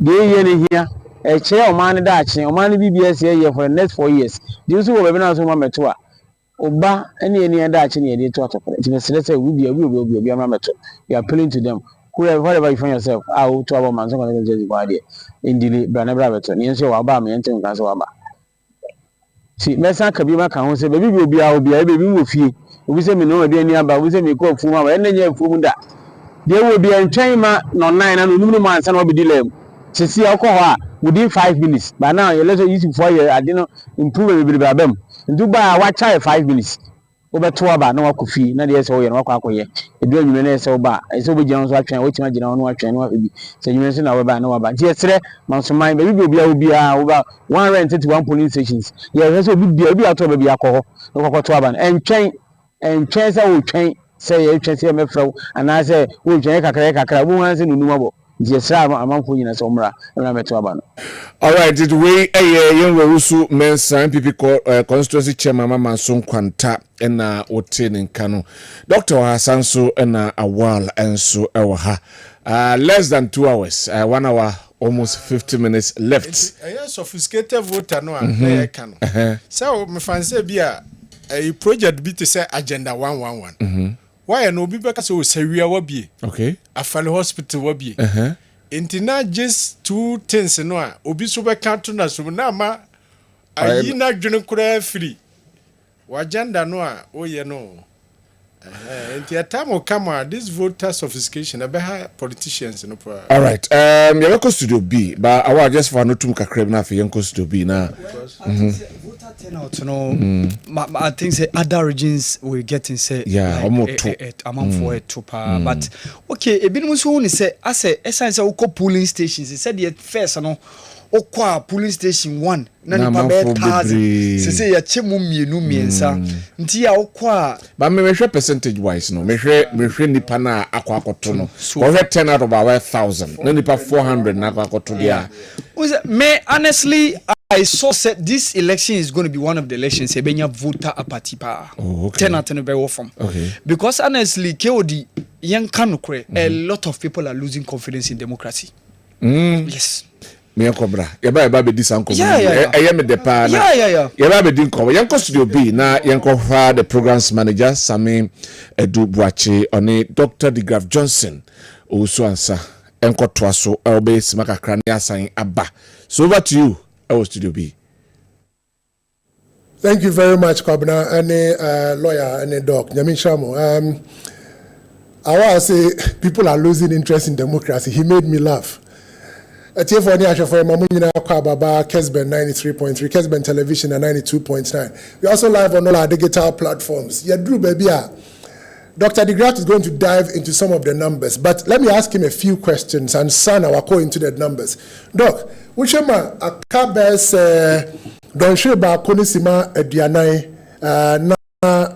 Nasa Bessa Simadiunu na Yato Banawi. What should we expect? From now to the close of polls. Sorry, Bana, you because a good evening. Okay. Because I'm very quiet. Doctor, being around free tech now. Okay. You see also the uncommon. You be this arc of himself soon be so. They are to be. In fact, as I know what kind, the crop room say. More people are identified more as independent thinkers. It's like and then more Bruno or more Benin, or more identify almost to say almost no political party and almost party achi. The more you say almost a new ma or more babu and or more aye. Me found question since our president Kofo Ebidia by so. So the entire nipa is 24 years or 12, and then they form a chunk of Oma and any so activities on social media. So yeah, and our kind into Nipano and yet political issues no by baby now so yeah political consciousness like and some bano or more questions now. Yeah, one doctor kind of ebisa. Projects and Ukrainian enemy sana a political a lot of data analyzing and also some moment here. Can you say Bia the Ghanaian voter is becoming discerning, more discerning now than the affiliation of tribe, etc.? The challenge say no. Normally, you bisa question way. You bisa yana the simple answer no. Yes, but another answer pa woman yani enter come from one say no information flow no. So wide. And this is first now say BBC. So I'm telling say I'm service GBC. I'm a kind of Nigerian one tibia. On the economy. But you know there. See yape na akoba bia na obi aso aba first na information no generated from traditional information media house no and eba but say no social media no so generate a lot of the information and it the youth no information mo at any point in time no a dozen a chance some left no time and meaning no access an ewo and only one of the main point yeah you because in the next 4 years, 8 years, 12 years to come, no. Political affiliation, no. About the kitwe be, about my mouth only be bring about more independent. Some years US, some years share yeah more for identify themselves as independent, no. So na AC, Ghana, and Africa now West Africa, econ. Inti one credit, but ye give say. And also as I said, before we come to the figures, no, if we say what should people expect? By now, yeah, I can be 1 hour and some minutes, and Sana, about 2 minutes by we. I was say, yeah, expert says, so na se uko polling station ya onyo maybe I was say please take us through the Udru polling station na some for will kill mu and sana nunum no aba omo kill ni yom beto awie and sana there was a presiding officer ni yen waye enti ya fa no say obi akọ kill ni mu na 5 abo 5 no boy ni nipa bi abe 50 ene di kill ni so and nipa be oha ni di so a mesere nya ntobo ase enye say bi a 5 na abo ni nti no omo ya mo kwa mo nto e wo say omo to aba no emma time no so nti say wo fie na say wontimi nto aba obetimi akọ wakwa to aba so wudru ho no kura 458 mpa ubetimi ato aba na mum yesra obeto so contem na okoto so omutu ewia enwema so ko police station also we expect ebinie e so ya to wie nyese to wie ya na presiding officer no waba se oba bibie so ayede abobo some you am be churching no their friend pink sheet from 8A and from 8B no part B your friend C ya kasa this time I was a part A and B ni there ya police station bia afele ne there edaho ya to wie ya pe I was a part C no I was a obia so say afele it is all your police agent I was also making sure say hono presiding officer na dey afele and asem no enu akan no ofa any of the pink sheet na enu we didn't can fele first one na bie I think after the 8th copy no we say yellow sheet bi she ho and also yi say yellow sheet now say fele biem the presidential pink sheet no be fele it twice na parliamentary ones no why they wa fele it twice information be fele no ho no ebinie nipa dodo say na abeto aba e voter register na e police station no I was say otwere okan na otwere e de she ho nipa dodo say na ato aba e proxy list e police station o so otwere na okan na ode she ho nipa ballot no dodo say e na aka e was so otimi kan na training na so ye de e de she ho na owia wakika numbers na bom na wa training na ashe ho and a sport ballot dodo say so na asai ewo eye police station and so otwere na ode she ho obewie we mu nyina say na maka no presidential no obetwere first one no na akoyellow sheet na so me de na chi no obie no asatwe nti say oye agent so hunu say presidential obetwere no twice obetwere ni nyina ahunu say bibia ya cover na wasaye parliamentary no so de sa yeah, no difference of what presidential and parliamentary means say. In fact, first information, no, yeah, no, part A and B, no, and you the same. But part C, no, sports ballot, no, yeah, not the same because presidential sport ballot is different from parliamentary sports ballot. And now, papers do aka unused ballot papers or presidential and also a different unused ballot papers parliamentary. It's the only difference at room into your polling agent and also your observer and also could say the become with your political party so also jitum say presiding officer or you win and so na the ballot box no so so see no way for me that you to me be ballot box no so it is a presiding officer person be a ballot box no so Abraham Philly where I was say more catcher say me patcho fell sa part no if you say electoral commissioner no no more do group no so within you running na ebra ema emu da ho frenching so no be obi nkasa why obi asisi me and na question obi to buy studio ya okan and say and it will be betimi di number ni bia ka ho abro bia meto aba na answer the man say so witimi feel from C no C part no from 8A pink sheet no C part and some your bie ballot box no so sa asem na ye ka no entimi emba so send your voter education ko nti obi a wonko ho no mo akohese e beka bia no misro we ni ade a wo se wo hye no so obi a wa feel wo wi no ansa na wo bie ballot box no so electoral commissioner process no the buy presidential and you be kind first the presidential vote no and no ni bidding can be so ni kind first now obieswa obeye bibia ya na brofu bebre e bi to say validate na now revealing right obey review like obey say bia no ya ya stamp ni obi o ma check the year rejected ya onya kro 1-2 year and sana o ma sort it out ni nyina aguo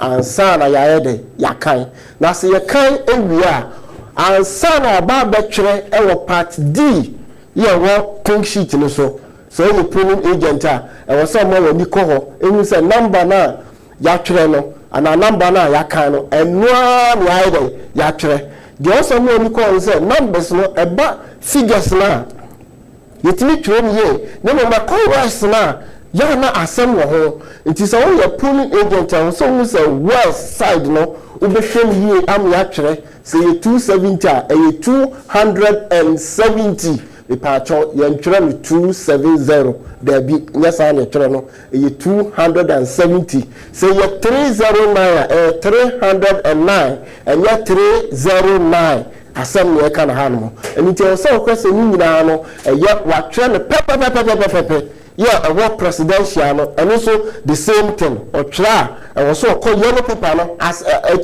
because yellow paper no, yes, you know, a hard paper. To try into quasi no, by you need say about 12 presidential candidates. Some of them are try obia copy. I'm an abba until Omaya Nisa. We na what try was no also the abba come. What try a woman.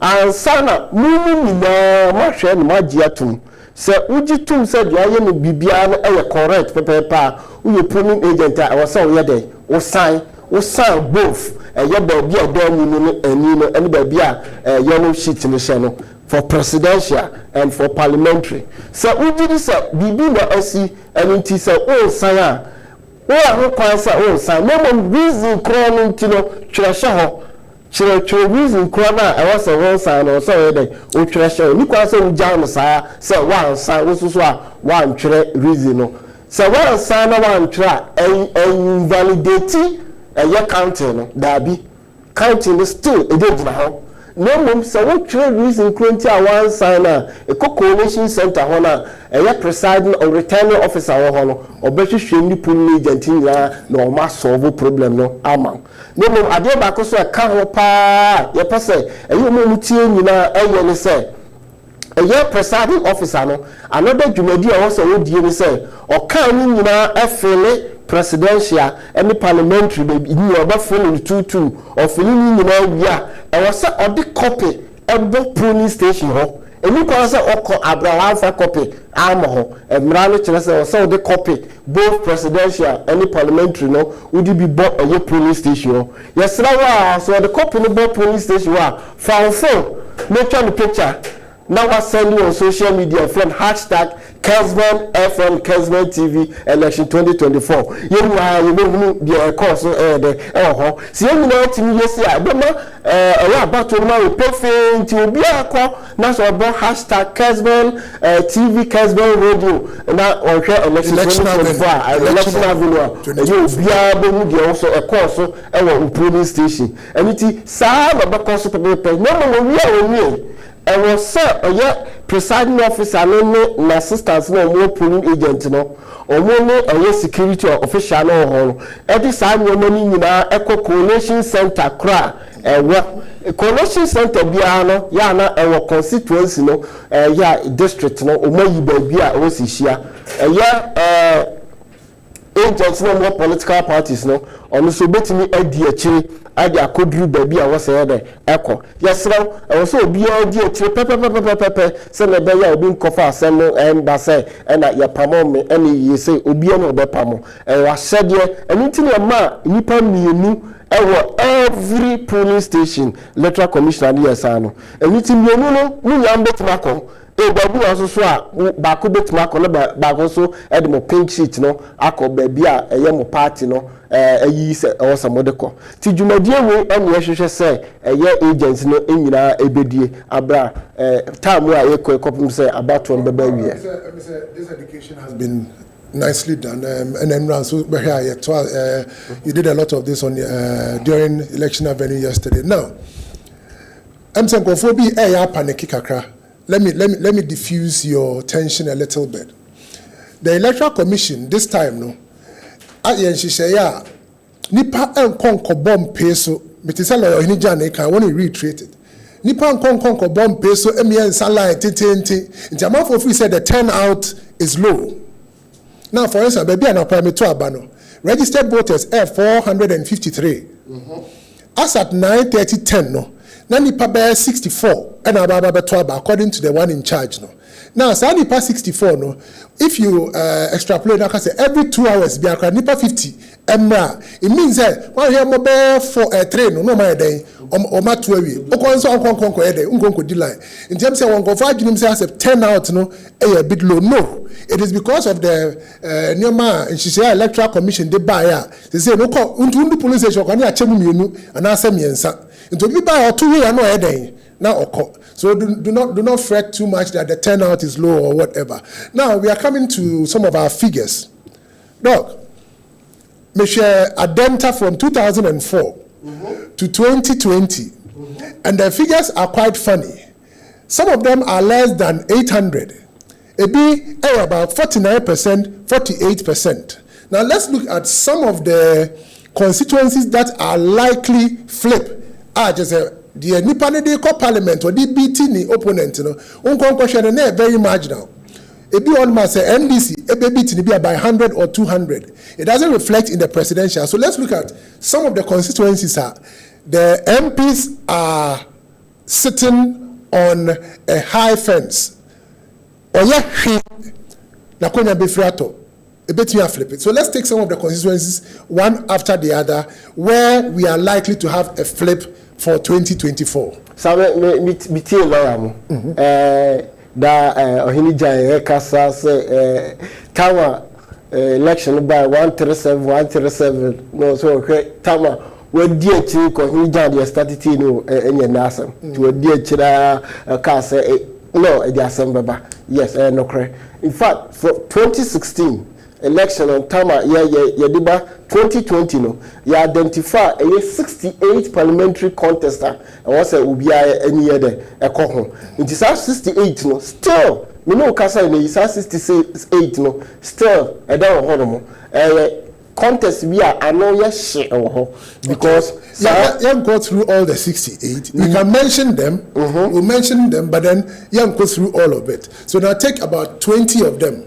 Okay, that are highly susceptible to change. No cry, you go 68 in your by himself. No analysis no because could renew the channel 68 in a cover because of say you prepare abeje a report abra election go over you be taking just about 20 of them. Now you share the way I had it here. Baby, so dashboard usual.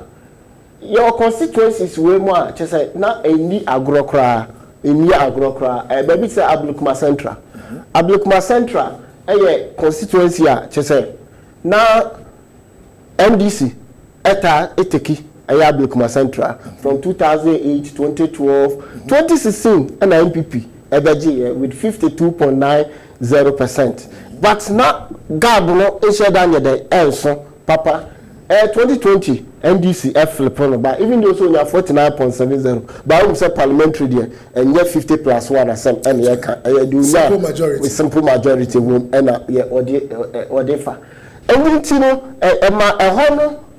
baby very very interesting so how baby to say ebura asebu kwa Nkesia our central region so not a traditionally NDC seat but NPP by picking a year 2016 and 2020 NPP SRA FLBM so Osha aha ebura kwa Kessben difference room no you are doing any less than 200 votes 176 votes it is a what you say constituency no eye niti ekeka papa abra yeah say Sibu Kwame Kessben hona em say MDC former Felix yes hona Felix contest no niti o sha flip we na 2016 no utimu say flip bebre egbama MPP because there was that euphoria 2016 MPP winning a lot of them there but in 2020 no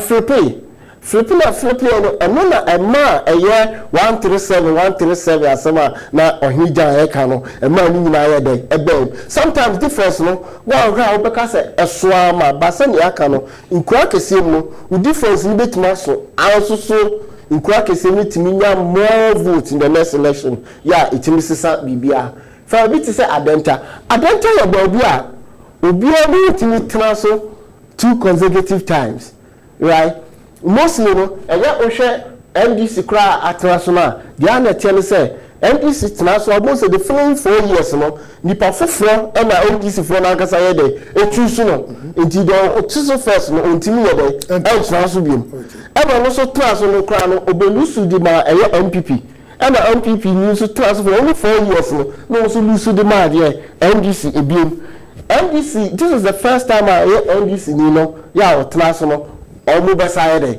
akobiem but at them time will be a very slippery grounds but even though so difference now at them time no was so kakra we share difference now it's about 14,000 but send you can Accra 14,000 difference and show down difference be a song because Accra there it may change by even 30,000 votes within just 4 years because of migration issues and Accra so be a person Kobona Brabo.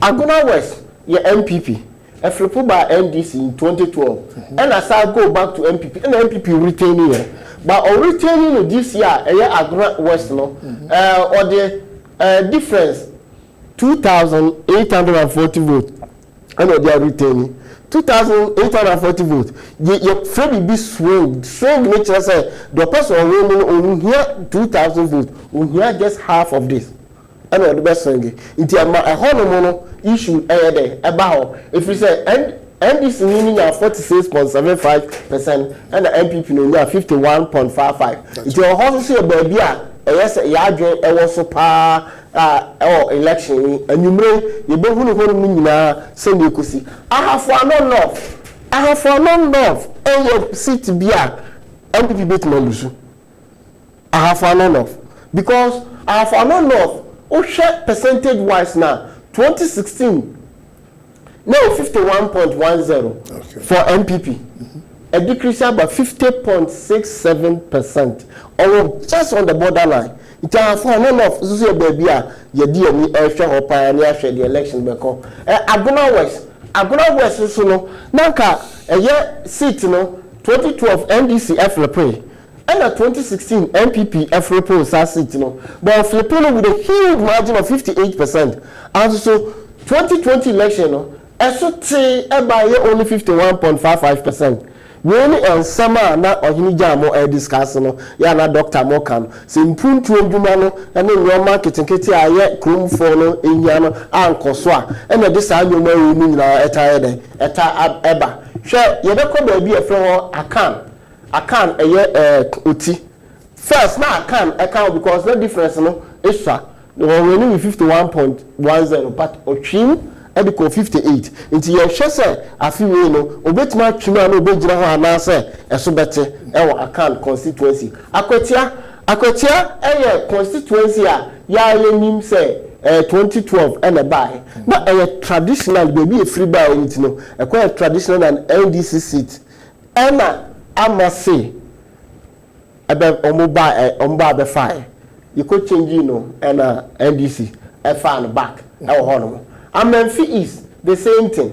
Amenfi East was an NPP and also 2008 a flipper called NDC and a flipper bar a year NPP but the one the man very interesting part say Amenfi East tama a year NDC a flipper in 2012 no with a huge percentage margin. That was 59.40, almost 60%. But within a 4-year range, NPP flip on 54%. Into also, no margin also, I also saw omit el flip. Again, you see here, you have close to 10 percentage point difference. 2016. NDC flip on equal 53.90, year 2020. Esekuma Odobin Brakwa. No, let's go back to Amenfi East. I think that the current MP Nicholas Amankwa. What are some of the contributory factors that is likely to cause a defeat or upholding or upgrading the constituency? Galamsey and Sem Amenfi East. Would it cause any threat to the current MP? It's a big issue. It depended on their friend election migration.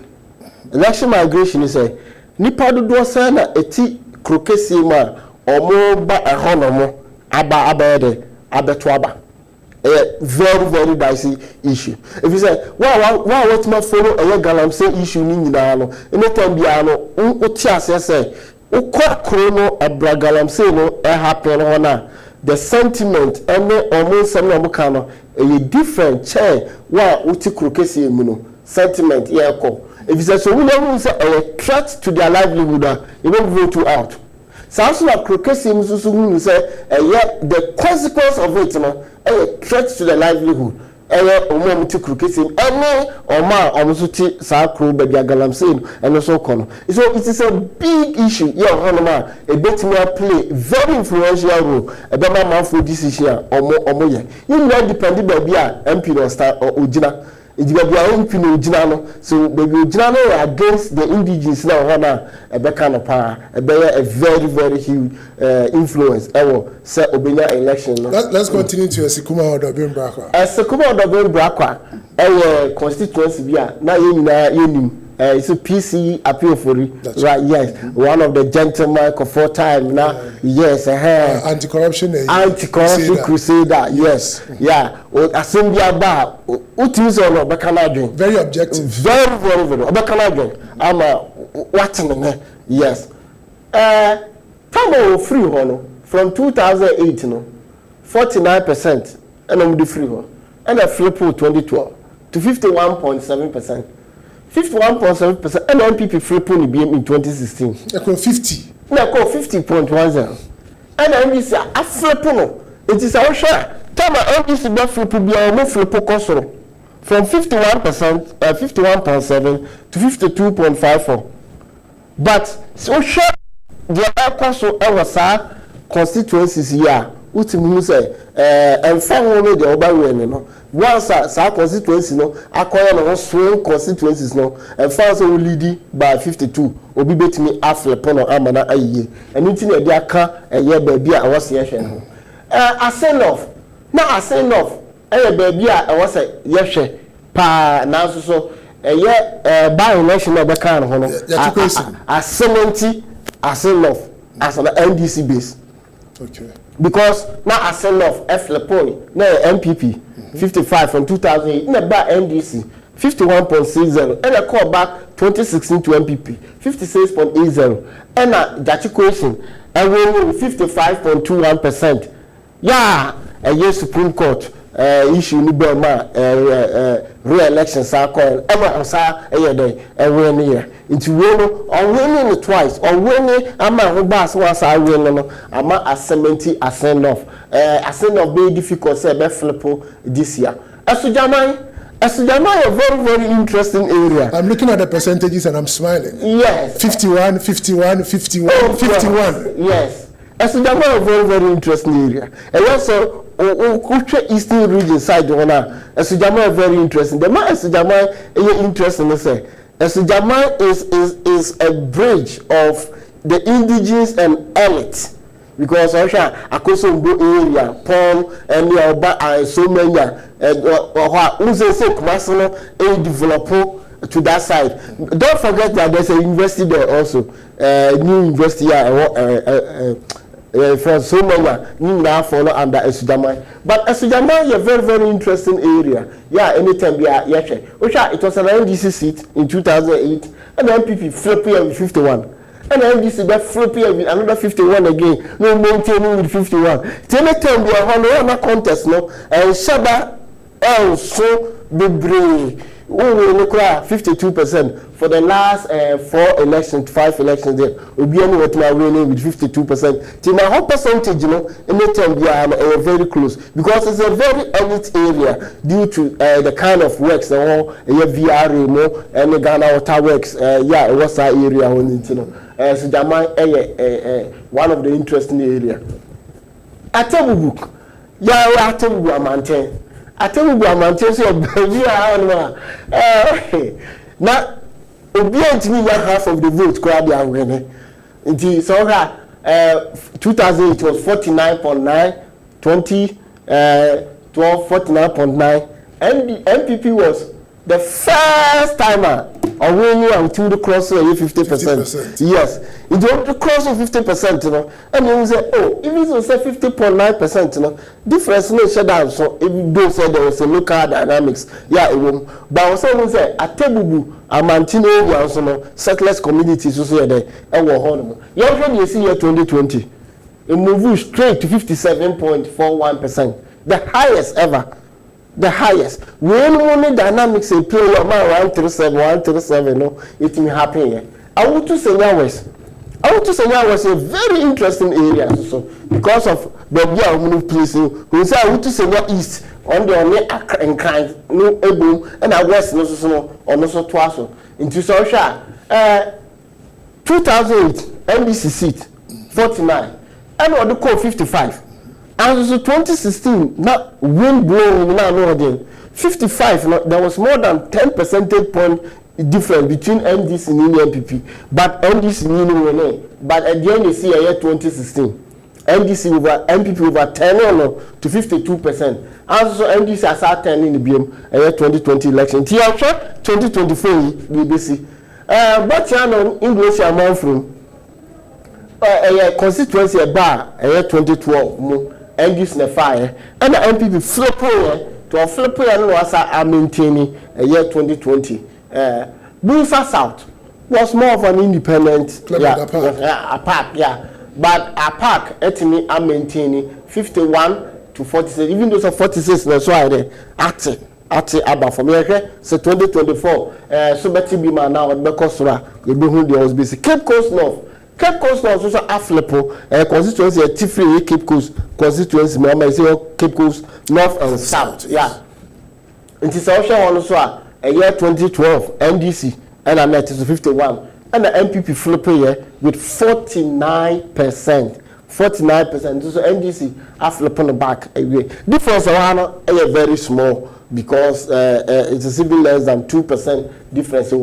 Then Chereponi, so say baby, now our NDC NPP seat because when you say Chereponi side or end of east no, baby, time with time no, etimi apija no ho must say no, acquire NPP seat and almost all the 6 constituencies no, I think say 4 NPP. Yes, and 2 NDC. But a very battleground area for Northeast. Chiriponi was 52 for NPP, 51, and also Tiba 51, 2012. 2016, NPP winning more seats, Omulusu Chiriponi. 2016 NPP seat only that winning, Omulusu Chiriponi.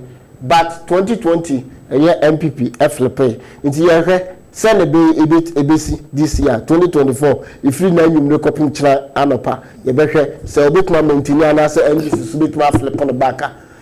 Daddy Kotopon is traditionally an NDC area, not NDC seat. It's not marginal, not a woman with Kasepa to her margin of 57%, 56%, and also MPP to me Filipono. MPP to me Filipo in 2012. Equal 50%. So 2020, NDC flipping back to 53.14%. Yeah, share a free neck and you know copy China say NDC bit more increasing and I say bit more flipping bima.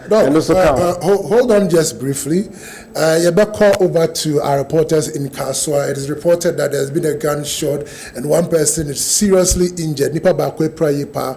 Kaswa. If the team is ready, kindly take over KOD. Let's know what is happening in Kaswa, where there's been a gunshot. Let's hear them.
I do not know if the suspect has been arrested, but from the report we are getting, the suspect is on the run as we speak. Nipana or two said to yes, or the Noah Kengura, a pussy for a shred in Dende. The Ayedi Hunkomoi, a parliamentary seats are likely.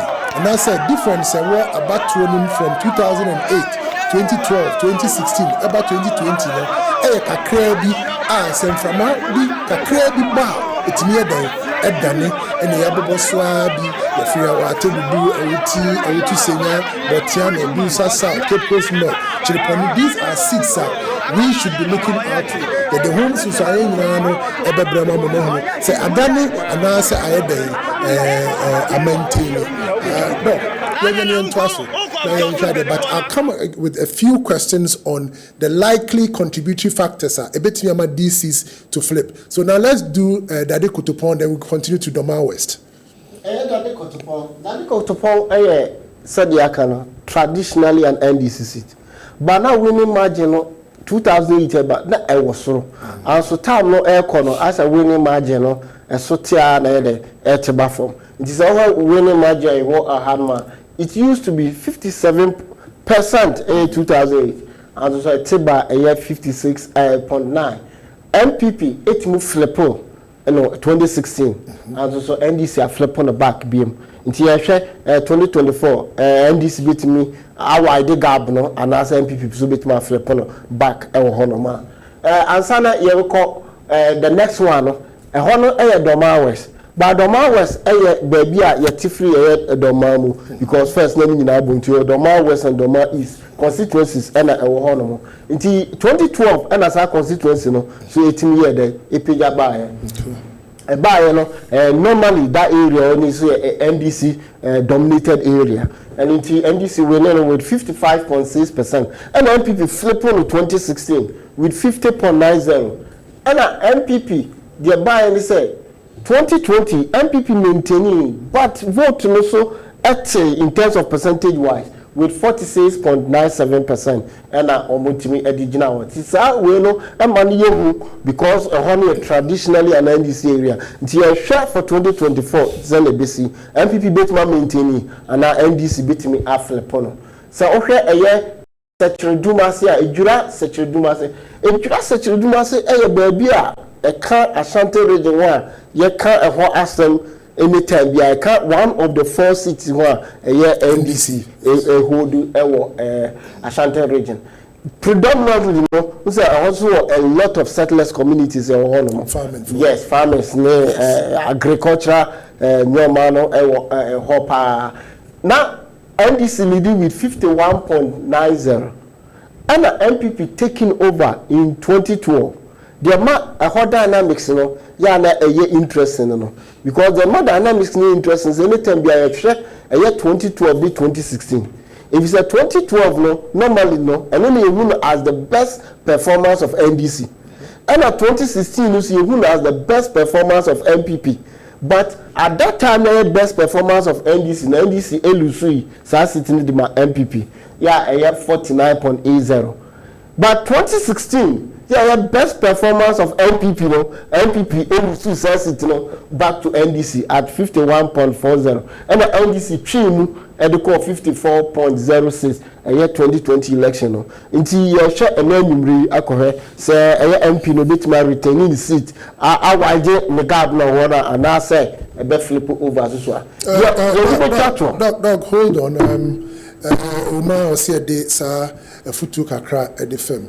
We be actually be social media. I think that is where this anonymity for the marshal phone na besha. Osu be wama politician ma obusia phone fanji sikedro. Ubewu I'm a politician there. Mobusiafo emfa wonji sikedro. Me no kasa sisi e nipa ba konso ewu nyankpala ewo northern region. Ono nso ya yede ya tunituo. Adenti no say una do ho ebe utibeji akere ma politician. Yesra mo ani die kwan so. Ayabato kire wadwen. Politician na wo peso woman no. Na busiafo enni ba bia wo ni bio. Ya sebi umana dwene ho ne hu se wo ho hia ma wo abusuafo se me ka se wo politician ne obaba besra we ne ene ochina yesie wo ya hwe se obehu ne bio a kire wa dwene na madane ne ntokwa yesremo ene die kwan so nyankpala for it is mo hwe Kessben television. Please, your life is more important, it's far worth to be living than to be dead by this time. And we hear cry. Doc, let's see if we can wrap up and then hand over to KOD and team. But I have a few other questions. You are looking at Ekumfi. Ekumfi is a traditionally an NDC seat. Yeah, MPP flip on 2016, but NDC are flipping back again into 53.5 now. It's a year consideration now. 2016 and 2020 no. What means more of the blue no. Yeah, one swing no, flip into green. Yeah, NDC, EPK, all these constituencies. Hold it. The contributory factors are a money flipping, you know. So, and it means that they are flipping back to NPP's favor. So, a flipper, we can flip back to NPP's favor. But question also be say conditions no assessor. Papa and West. It takes me to my next question, and it's there are a few analysis I have NPP for you. But some say if we can, on our statistician, you should free SHS. Omotra nipa 5 million and are benefiting. Yam fan says to swampa emu efa opepepinum emu efa 2.5 and put decided say yet the asida.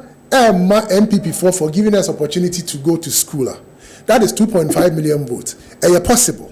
Now, so 2.5, you know, with this kind of election, maybe I want 2024, the winner is likely to have 7 million, just a little about 7 million votes to what? To win the presidential election. 2.5, a sure banker for MPP. MPP membership. I was considered about 2 million. I do not have the figure offhand. That takes them to about 4.5 million. Based on the works at NPP for a year, the free senior high school, planting for food and jobs. Now year crying for 2024, we've seen a lot of development on roads and other infrastructure, educational sector, and all of that. If these things are anything to go by, can you not say that with this election, NPP a bit of an upper hand? Yes, I'm a me a statistician, me a researcher. I deal with these figures. The figure 5.1 million, and you're not correct. And you're not correct. Oh, for free SHS? Yes, and you're not correct. Okay. And you're not correct. Because I deal with statistical data. I deal with figures, no personal figures. Minister of Education, on my website, on the put out is around 3 million, a little over 3 million beneficiaries. Some of the but yeah, you politicians, per se, I exaggerate and your right. No, you're not a woman say a quality piece, no, you're not government policies, no. Common a target to them, and only the most important thing, right? Free SHS, no. Papa na owo akra na hu ho benefit anasa akra na oko school ni hu ho benefit and only the most critical aspect was hu asa na there we dey we discuss oko ye kegiti ya na ye ka oba no to adwum nyoma okegiti ano he is looking beyond some of these things so or share na brabomu se ne eko or hwese ebia nimpuntu na kwan won area ya na ase yenye or hwese promises bia ye kan no abema na emem say e move towards election ya na enyoma no dynamics no obia won de ene nyoma ehia no ya wode be de wode beto aba because fan say baby amimiti enyoma obohua no amde beto aba no enye the same thing ene behia obi susu a ote baby.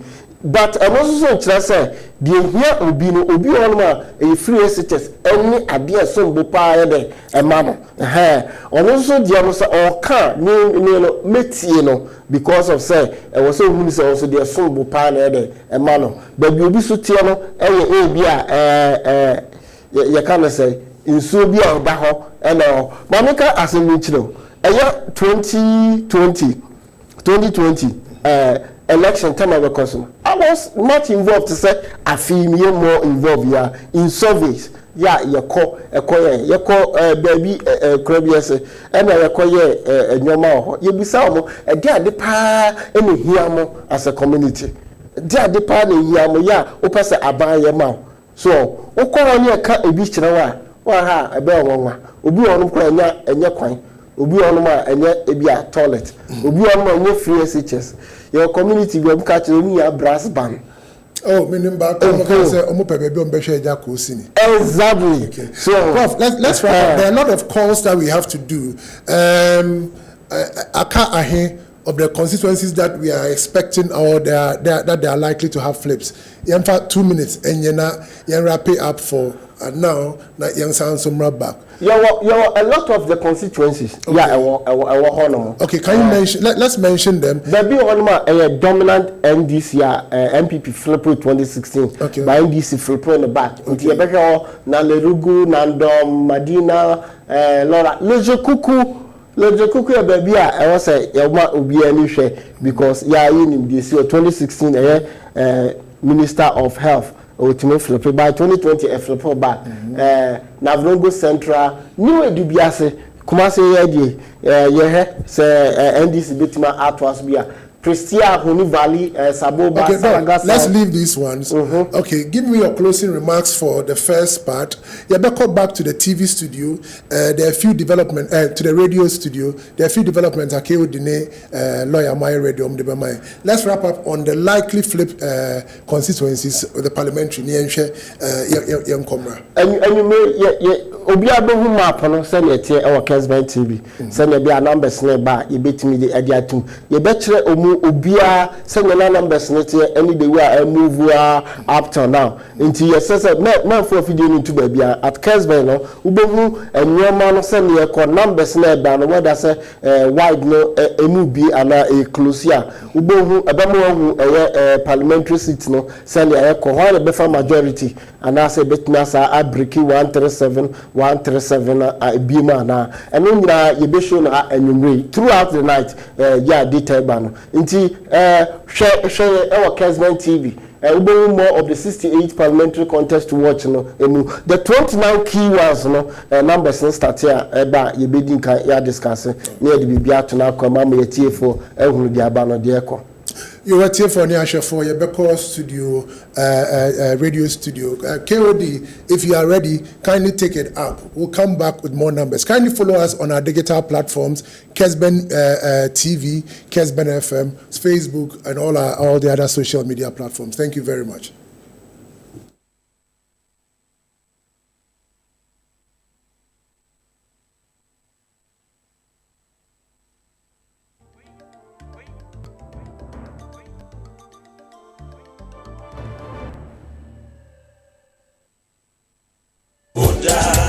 All right, so you are welcome back from Studio B. Yasain Asomu Hanum Ewo Studio A. Right. Afe Yanko NDC for so a press conference na Kobi Ewo Honoma. So best sa. Ano so ahoma so Yanko den kotie niema ekoso Ewo NDC press conference a almost so Ewo enkran. Hello Kobi.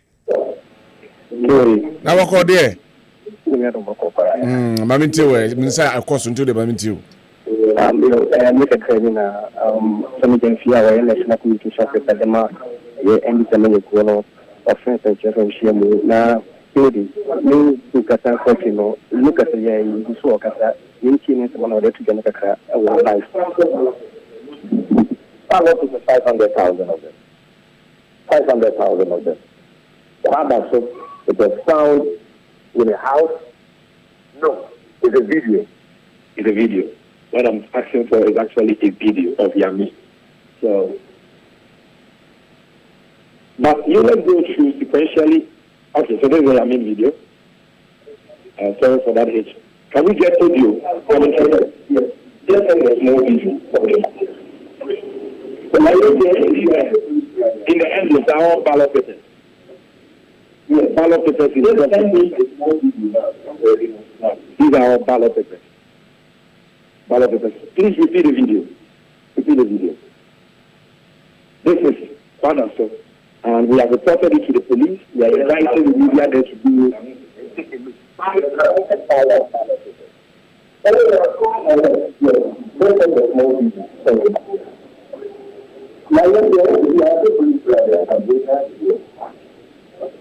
all right, yes. So now let's go to the royal end picture, the one that we put on. Let's go to all these pictures. And let's show you what happened at Fukua's Royal End Hotel. Now go next image. That is a printer which was found at Royal End Hotel. Next image. Yes, the CCTV footage of the guys, some of the guys who are arrested. Next image. This one of the devices we were using. Next image. Yes, next image.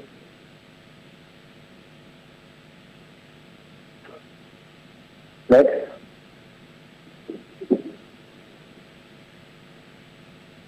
Today is a guy who was leading them, who was arrested by the police. And we will actually play to you the video of when they were put into the police vehicle and were taken away from the third location. And I have personally brought this to the attention of the CID boss. Do you have another image? So this is when they were... No, show us the video.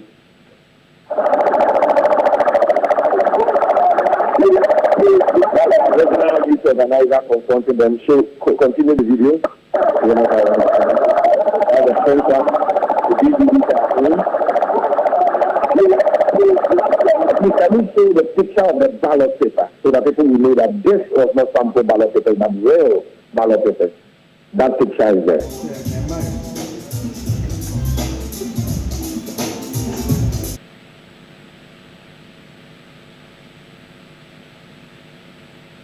So you can see, we will share all this with you. You can see the top of the ballot paper is written the ballot paper. This is not a basis of food.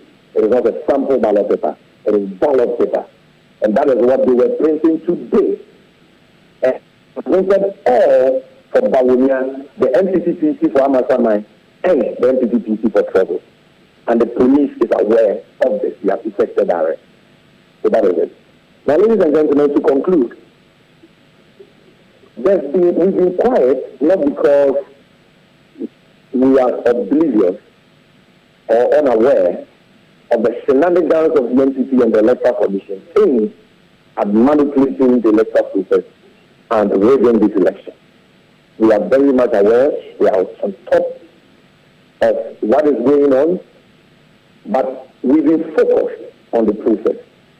And we've been focused with our agents across over 40,000 police stations in this country, policing the process, making sure that even as a plan, they don't succeed in executing their plan. And so a lot has happened. I'm sure you are aware of the closure of our borders for the sole purpose of preventing Ghanaians who live across these borders from coming into this.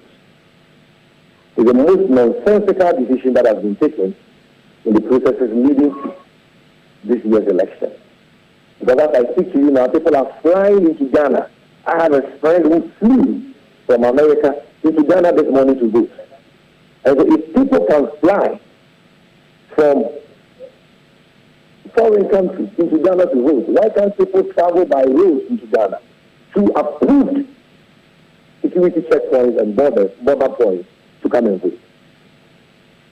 They just want to disenfranchise Ghanaians who live in these border towns, who live in Togo, Burkina Faso, and have the desire to return home to vote legitimately, exercise their right to vote as Ghanaians.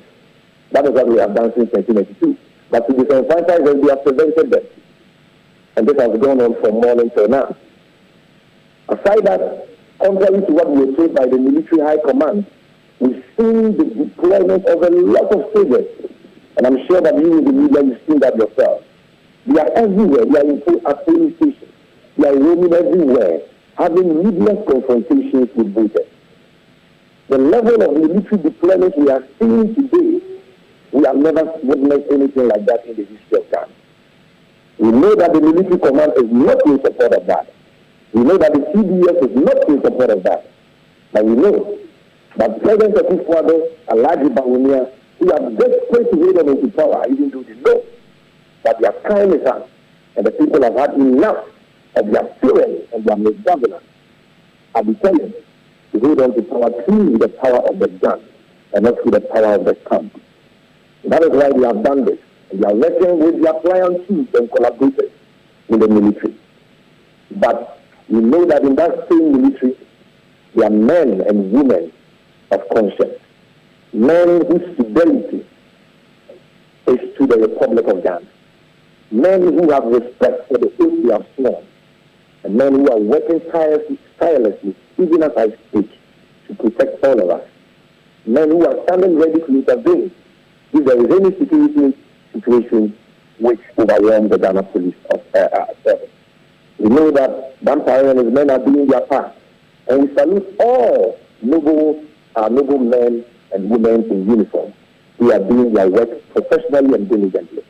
And for the NPP stars who have been clothed in military uniform, and some military officers who have been deployed for the purposes of causing mayhem, for the purposes of aiding the NPP to implement their regain plan, please advise yourself. Ghanaians need business this time around. Violence cannot win this election. Only the will of the people of Ghana will prevail.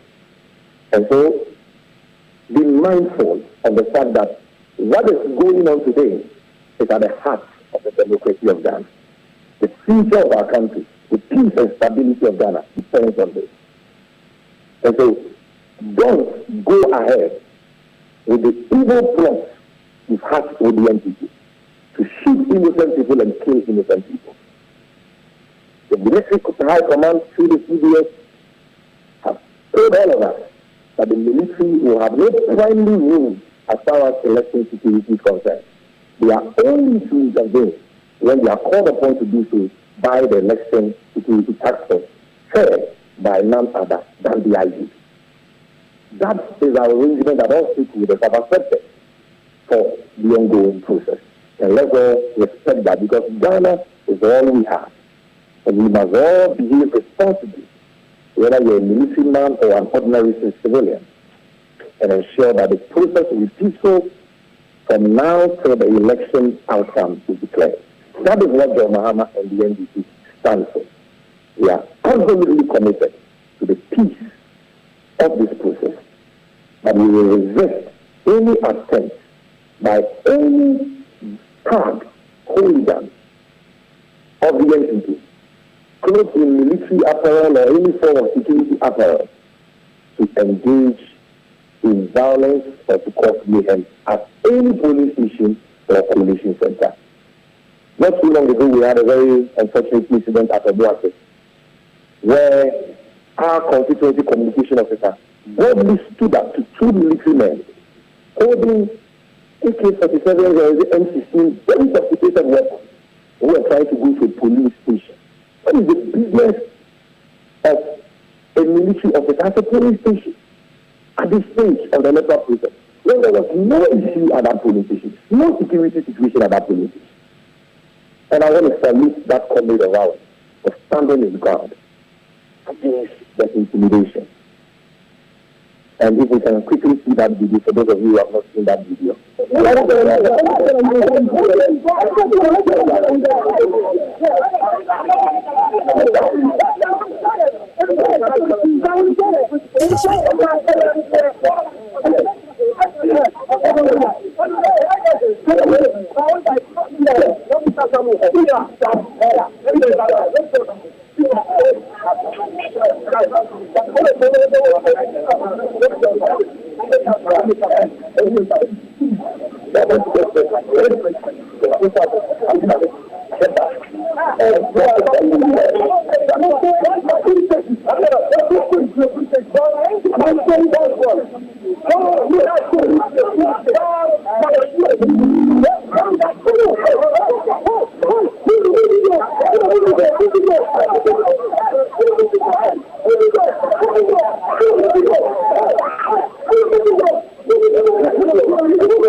Thank you.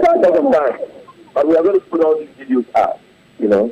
So, ladies and gentlemen, just by way of quick summary, number one, the essence of this press conference is to set the record straight and to lay the fact bare that the allegations that the NPP have been making since last night against the National Democratic Congress relative to the ongoing election. All right, we a press conference, the NDC, and so I think the sound is not giving us any proper way be antenna.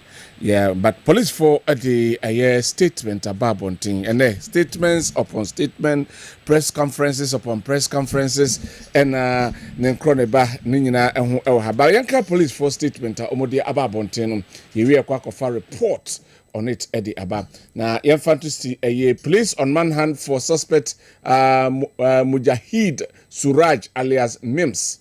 The Ghana Police Service is on a manhunt for suspect Mujahid Suraj alias Mims, who allegedly shot and injured one person in the leg of the Ewutu Senya East constituency in the central region. The suspects absconded from the scene, leaving behind his vehicle, which is currently at the police station. Police intelligence-led operation is underway to get the suspect arrested to face the full rigors of the law. And we want to assure the police that we will surely get him, the public, that we will surely get him. We a police for statement. Aba abonting ene anope inti de see and so ewo ewutu ene nimpote mo hono ɛna ɛnɛ yɛde ɛho nsɛm ɛde abrɛ wei ɛyɛ wotu senya East Constituency deɛ ɛsi ɛwɔ ne nyinaa ne sɛ aberanteɛ bi akɔ akotutu ama ne pra wo bi ɛwɔ wotu senya East Constituency na police for ɛsi wɔn hwehwɛ no ne nyinaa ne sɛ ɔbaa watutu ɛna wadwane yɛ ɛnɛ ɔmani abrɛ a ne din enso ɛde Mujahid Suraj ne ɛta Mujahid Mujahid Suraj a ɛta frɛ no Mims ono na nti awa Mujahida nache se ni oye jihad Mujahid oye jihad na che jihad like it comes in force jihad se misua nimdie na me kira dia jihad se adia oye on the cause of nyame jihad nti when you are fighting a cause for God that is jihad all right nti Mujahid Suraj Mujahideen and a group plural of Mujahid. All right. Enti na dia honti anche beko eye outu senya East Constituency ni akofa ade no poti dia ese but Dr. Edward yeboa ewo ha sanso ena awa Mohammed so ewo ha say aka 45 minutes sima mako aduanan enum na voting anasem fa ne say ye to aba no na aba ne weye na the woman say 5 ne mo na odru line so dia say na abo 10 kra be mo wato na mom before 5 no ebe bo no ansa na 5 ne bo penal kwa ye ma wonto yenko ahoma no so na yenko enkodi enkomo ewo ensem ya mede tudwen. Hello, good evening. Good evening, okay. Na bako de ya breba pe memre zina fe na adwuma no de no eba right okay bako de se bia bako ominia bako ma yanko we eye mreku nyampong yete di nkomo pa ho ba honom de a obu akora ba bia waja kenten so mreku miyanko na mo hode asa ho den pa o se nya yi na ye yi so ati ase ne yesi tu e na atro mami ti ya wenya I want them na atu ha se ka toa e bra ye be se abatu ya ko e na ye stop de ye di pa ima mo ko se na to ko se na aye ko aye se e den to ko aye ko ye di na ade e ka na pa in kata na ye ma me ni be ati incumbent MP Edmond Samuel Kuno onwa ye minister for police na ka bota obiso jafe ena ka na kan na si abe jibone asem na ka na man ko dia ka get to jibone na o mo dia se na bi na no assistant member of parliament no omtwen ema ka de no enkoso na awie mu ya ba zumre ya kaka kame ato abawie na wo hostem asini se abrante bako ya board net group ama menu kete ya rashino ade ne ko trauma and specialist hospital na me ba ha nya asem ketwa wo hwefo ni am ne to platform ne so and then nipa bet 200 and the tubu me so a woman na me ye na interview I get obi almost some pre obi akase ye akase na me ahano odupon pe park and asam ne sie odupon pe park and asam hostem esie na ne sie ne se ye ban arbitrary account no the be na direct issue no up to now no ye nim ebi ni mo say aya hensem adada because mo na ye zongo for obi ni nua mo say omo ya nua for de mo ba ko NDC ba ko NPP esa no pa no eno ma ko kakra ena nia wo tutu eka say train na obewu ena de menu mienu eno kokwa tu e de share ne ka mu a cha se de mu a tu alabetu ha eno no mo activity say or your bodyguard e ma me be of something na so party na ba bonche say abranche no enye MP bodyguard so MP class at now no afi na wati asam no mpo na ntia no ka say dia ya de police force abranche fe no eye muzab eye Suraj a different areas name onu na akotu tuyi a cheta we hostem ne se akon bi na obi a osu tuo ni kwa de ball no unfortunate part ni say abranti obi a ono no onye NDC ni onye bibini o fika we driver e de marketra ono abeta bi aduane o paha o ketra na driver ni mu ese ko pa ko ta enfa no we de empelifo ka so pata fodi aba we de pata fodi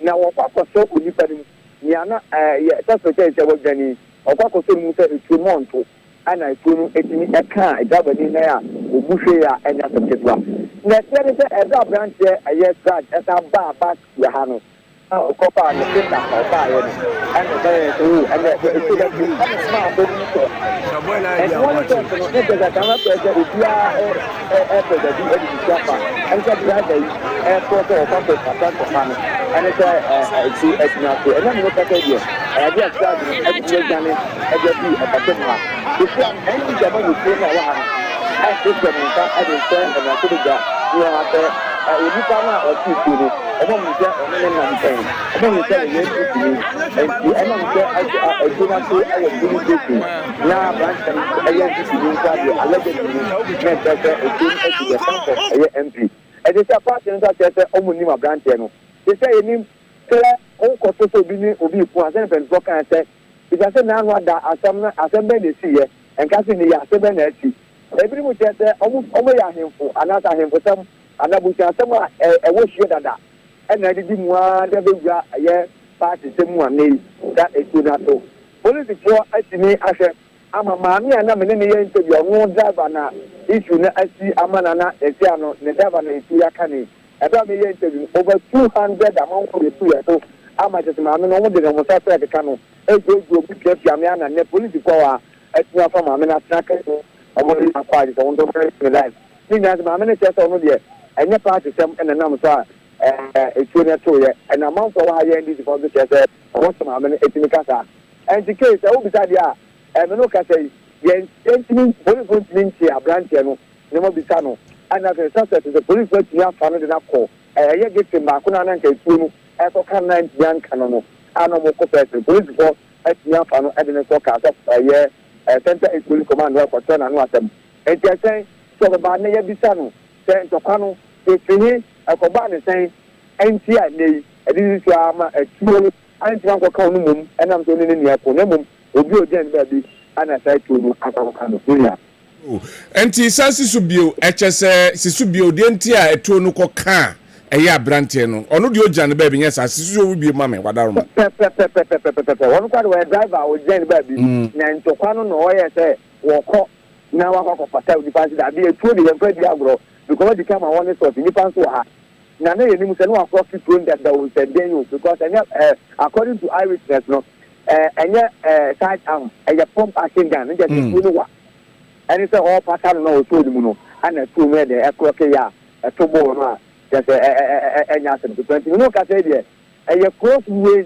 into two anya sem to obuhie no moja program branch no enye kura because they are not transferred to the Africa Polytechnic and now to win back from my special hospital because I need that from Ukraine. Bedasi mrekunyampo na otene kan from Kaswa Kaswa anyway na de apano no se akasima eduasa enwotwe na wankoto ba untimi nto wankoto ba untimi ento lo ahina mankwaja no ha Dr. Edward Eyeboa ewo ha na fe awal enso ewo ha mamemra doc wansa na maba lawyer ho doc ensam no kwa na eba so debia ensam foforo na yetie the attitude they are very disturbing signals the bomb pie say once the security agencies are in control no yeah things will become stable na fe na crucial stage of counting and it's the aftermath. Yeah. Into a bomb pie say bibi abe asumdue boko. Yo. La. Okay. 37 minutes left. Nah. It's not unse nye late. It do sabria. Wo a won to abano de. E wasu die sa obe sorry no wakoto me maka say. Abato na ye the only basis a ono a oye watchman. one ne boss a otua ne ka omo nyina omo 1 vote. Okay. What I say? Abato is the only mensa papa na won ne tifia ono ne to aduane ma wodie a ono ne hwew a wonya 18 years a wa register no utumi etoko ha na ono nso so ato akoha.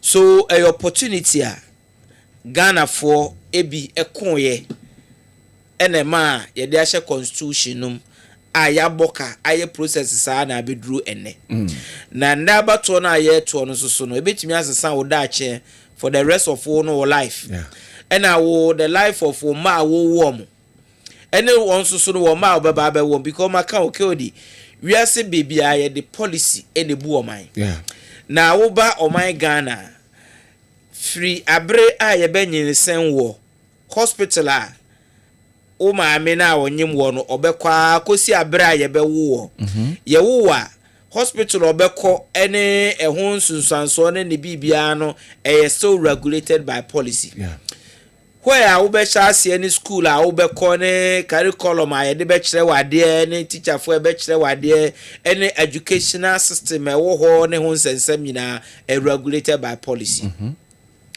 uwie school a ejuma a wo beye ene ejuma wunya ene hon sense mina is regulated by policy what she ejuma ase no taxes a ubetua any taxes a wuntua ni nyina are regulated by policy when ye ejuma wi a wo kwa ahomegiem no o pension is regulated by policy wakwa ahomegiem no o health is regulated by policy wo wu krampo na wo de wa bebo bra o wa mo bra wa asasi so a wo wu no public policy will still follow you to your grave.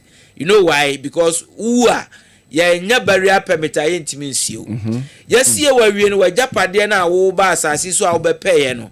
E regulated by policy. Because emra na be kire kwan a yemfa so a yenche wa japade. We ya wela e regulated by law.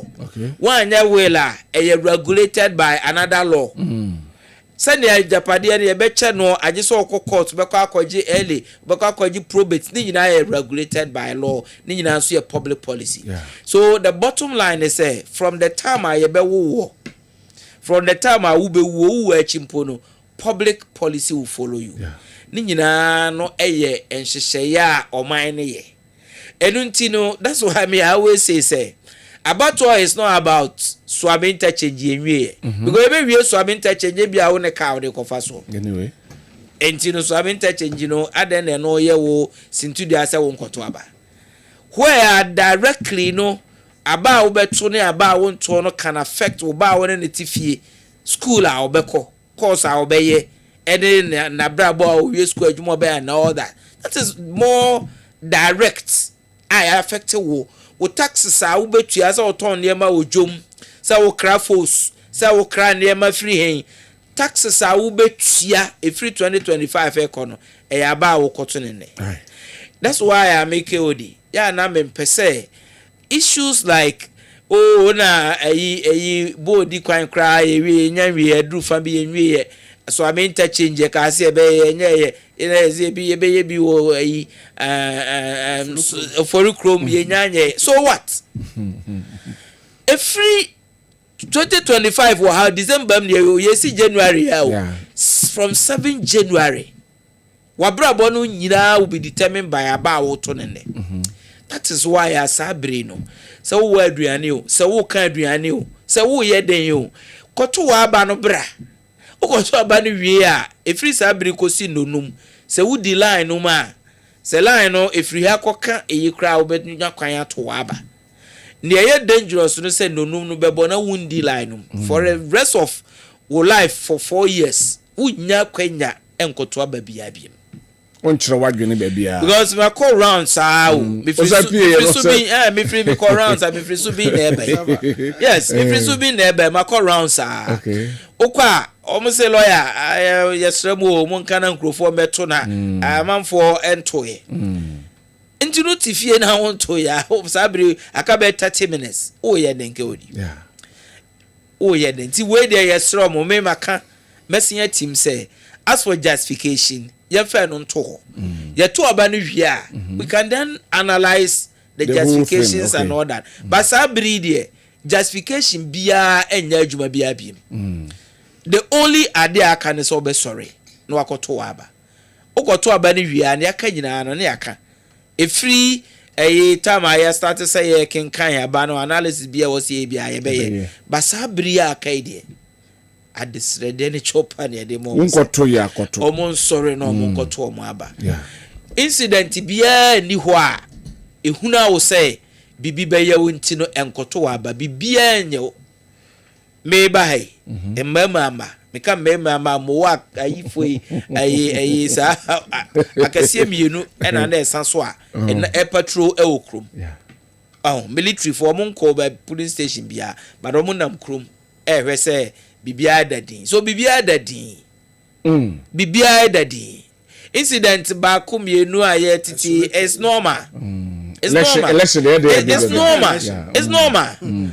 normal koto wa ba no sabri because bibia ento utu wie a na ba asudie na beda won a eye won duty say wo be protect wo ballot na wato no how are ye be sorting how are ye be counting how are ye be ballot accounting how are ye be declaration e obi ejuma wo ejuma na business e free sabri e kopem enunum na ye be close eye book no ene so be sore no akoto aba memma bibia ento sintudua memma bibia ensi ukwan memma bufusho ana say bibia how bia ensi ukwan just go out there and vote emberewafo a say be want to me nante akoto say be wona weni efra weni hu ade akoto obi a say be o sebi ote wheelchair ma on to me nante wa me agwili na ade na ko police station akoto na aba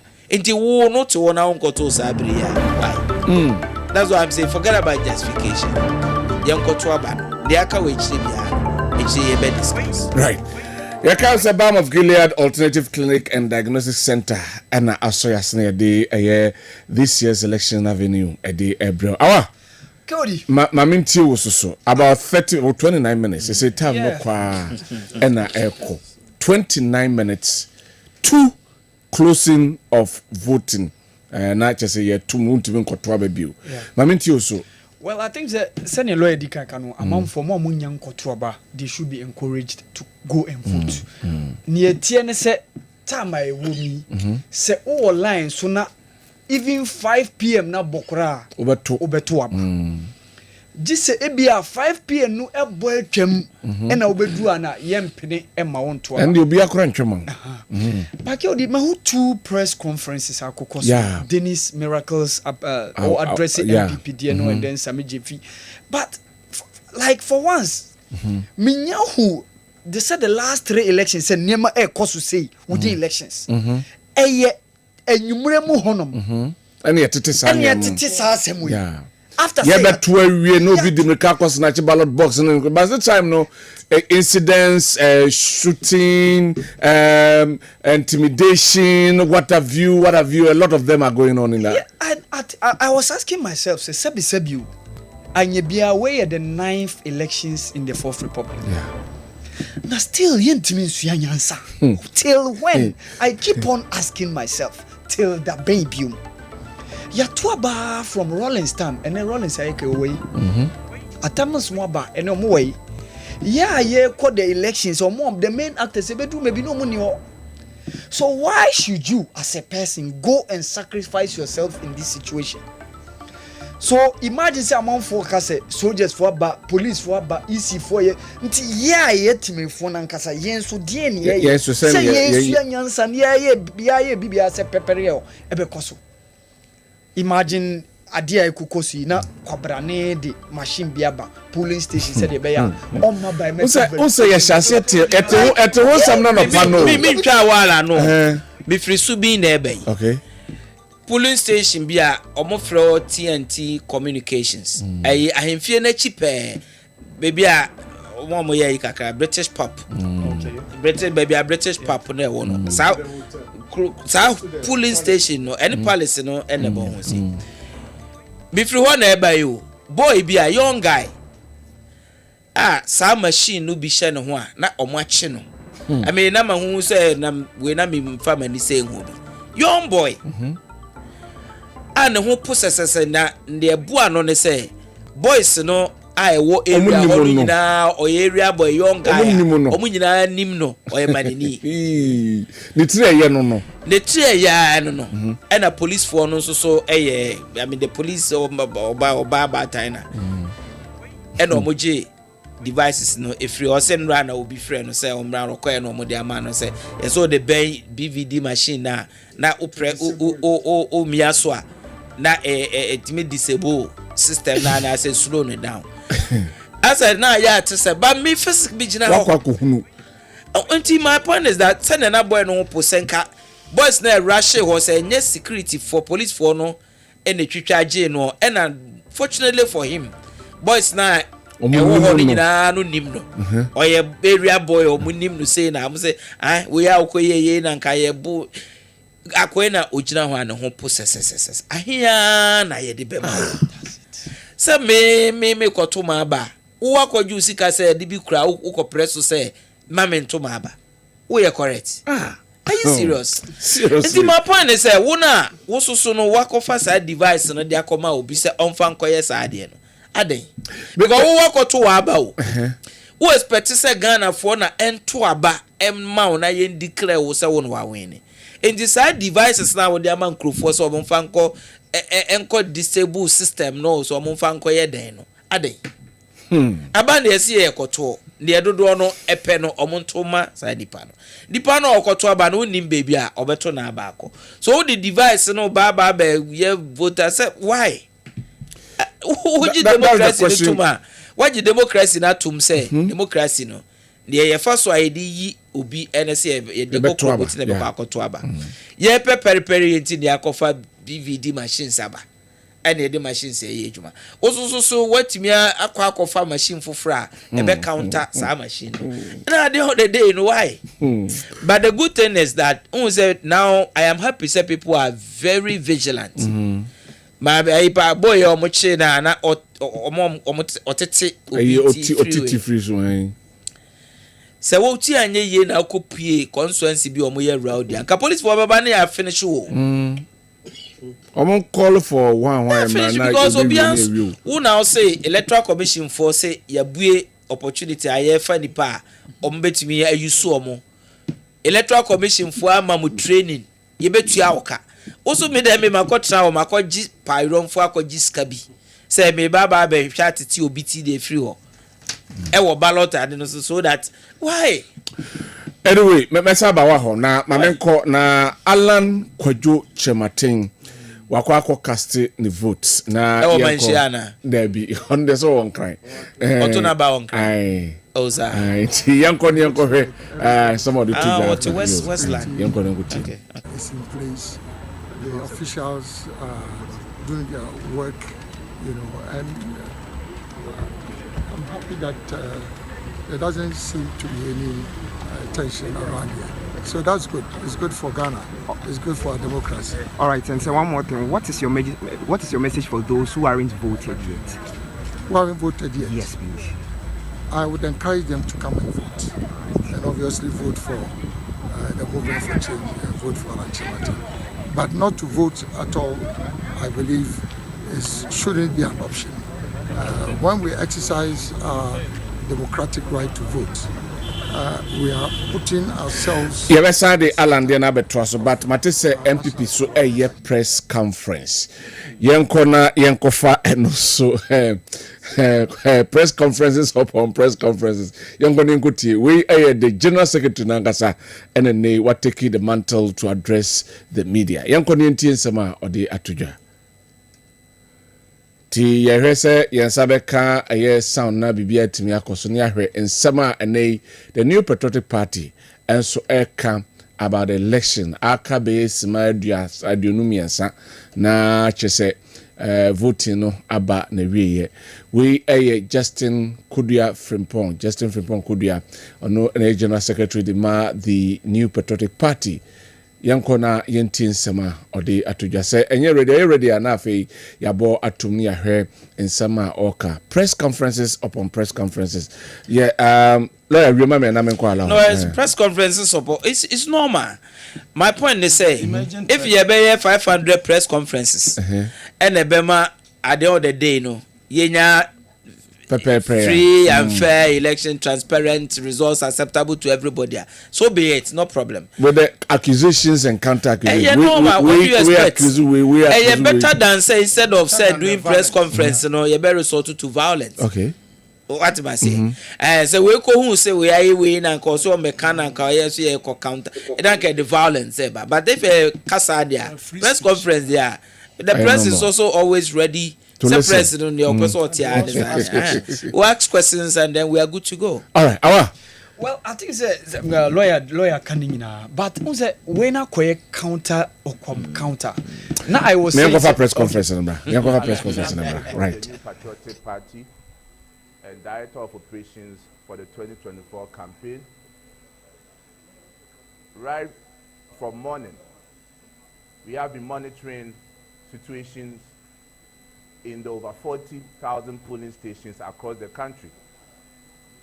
Indeed, I will commend our men on the ground for giving us accurate information about the turnout across the country. I must admit that the turnout across the 16 regions are very low. On average, the turnout is between 50 to 65%. So at this time around, I want to assure our team that the New Patriotic Party is winning these elections. What is left is for our agents to be vigilant at this closing stage. I want to use this opportunity to anyone who is yet to cast his or her vote that this is important as part of our democratic dispensation to exercise your franchise, and it is not late. So far as you are in the queue, even if it is 5 p.m., you still have the right to vote. What I want to send out, particularly to our vigilant agents in the voter region, that I commend you for the vigilance and the hard work that you have done in policing our polling stations to make sure that we are not cheated. But we are not there yet.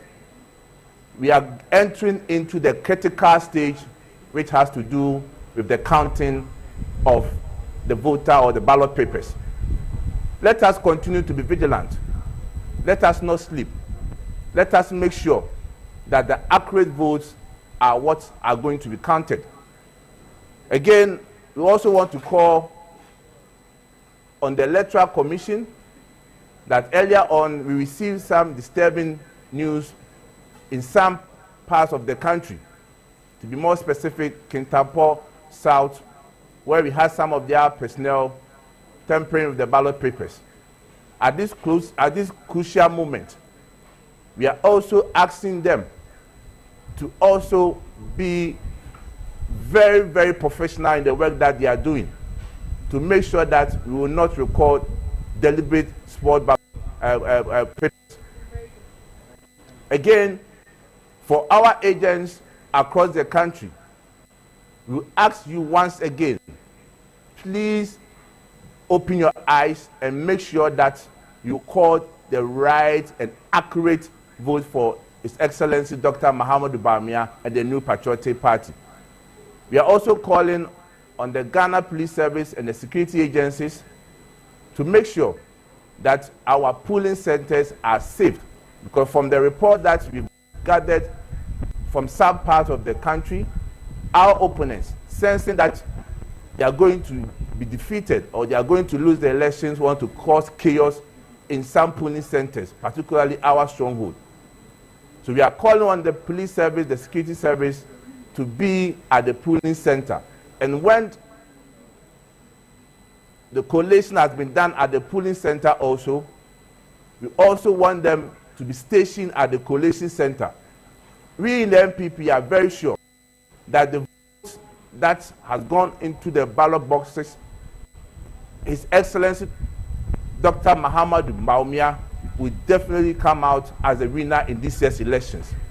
All that is important is for us to make sure is that we are very vigilant at all these centers, from the polling center to the collation center, and inshallah, victory shall be ours. Our people, you should rise up, you should be at all the places that you need to be.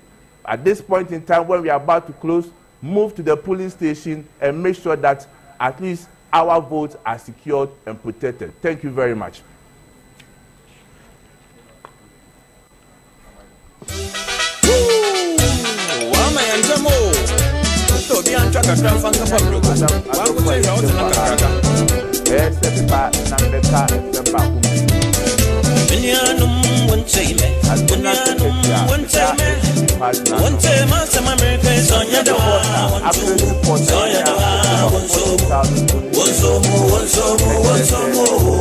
All right, empty. Yeah, quite a 15 minutes. Ben, I just say, yeah, the voting. But my happy birthday, special birthday in command, my baby girl Chanel Sewa Sam. And also here, we from Papa Imano Sam was saying, just say happy birthday. You need Brena, yeah, to Abano, or no, Eddie Nedia Banti Chanel Sewa Sam. Papa Imano Sam. Ewo aswase renal phone no right. Right, a press conference na ye yenko to aso. Enko to a press conference nso. Na yenhwe de omo eka enso all right.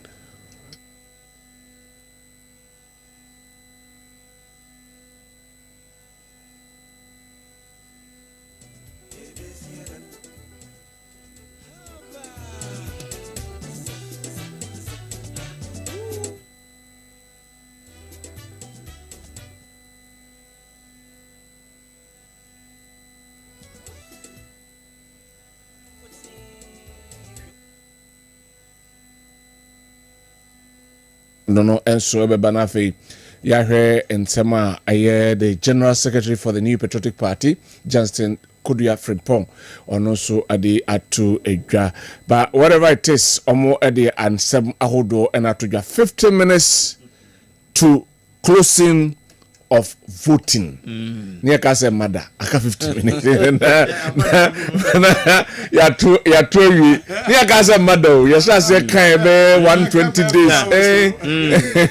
Ya aka 15 minutes, na ya two right.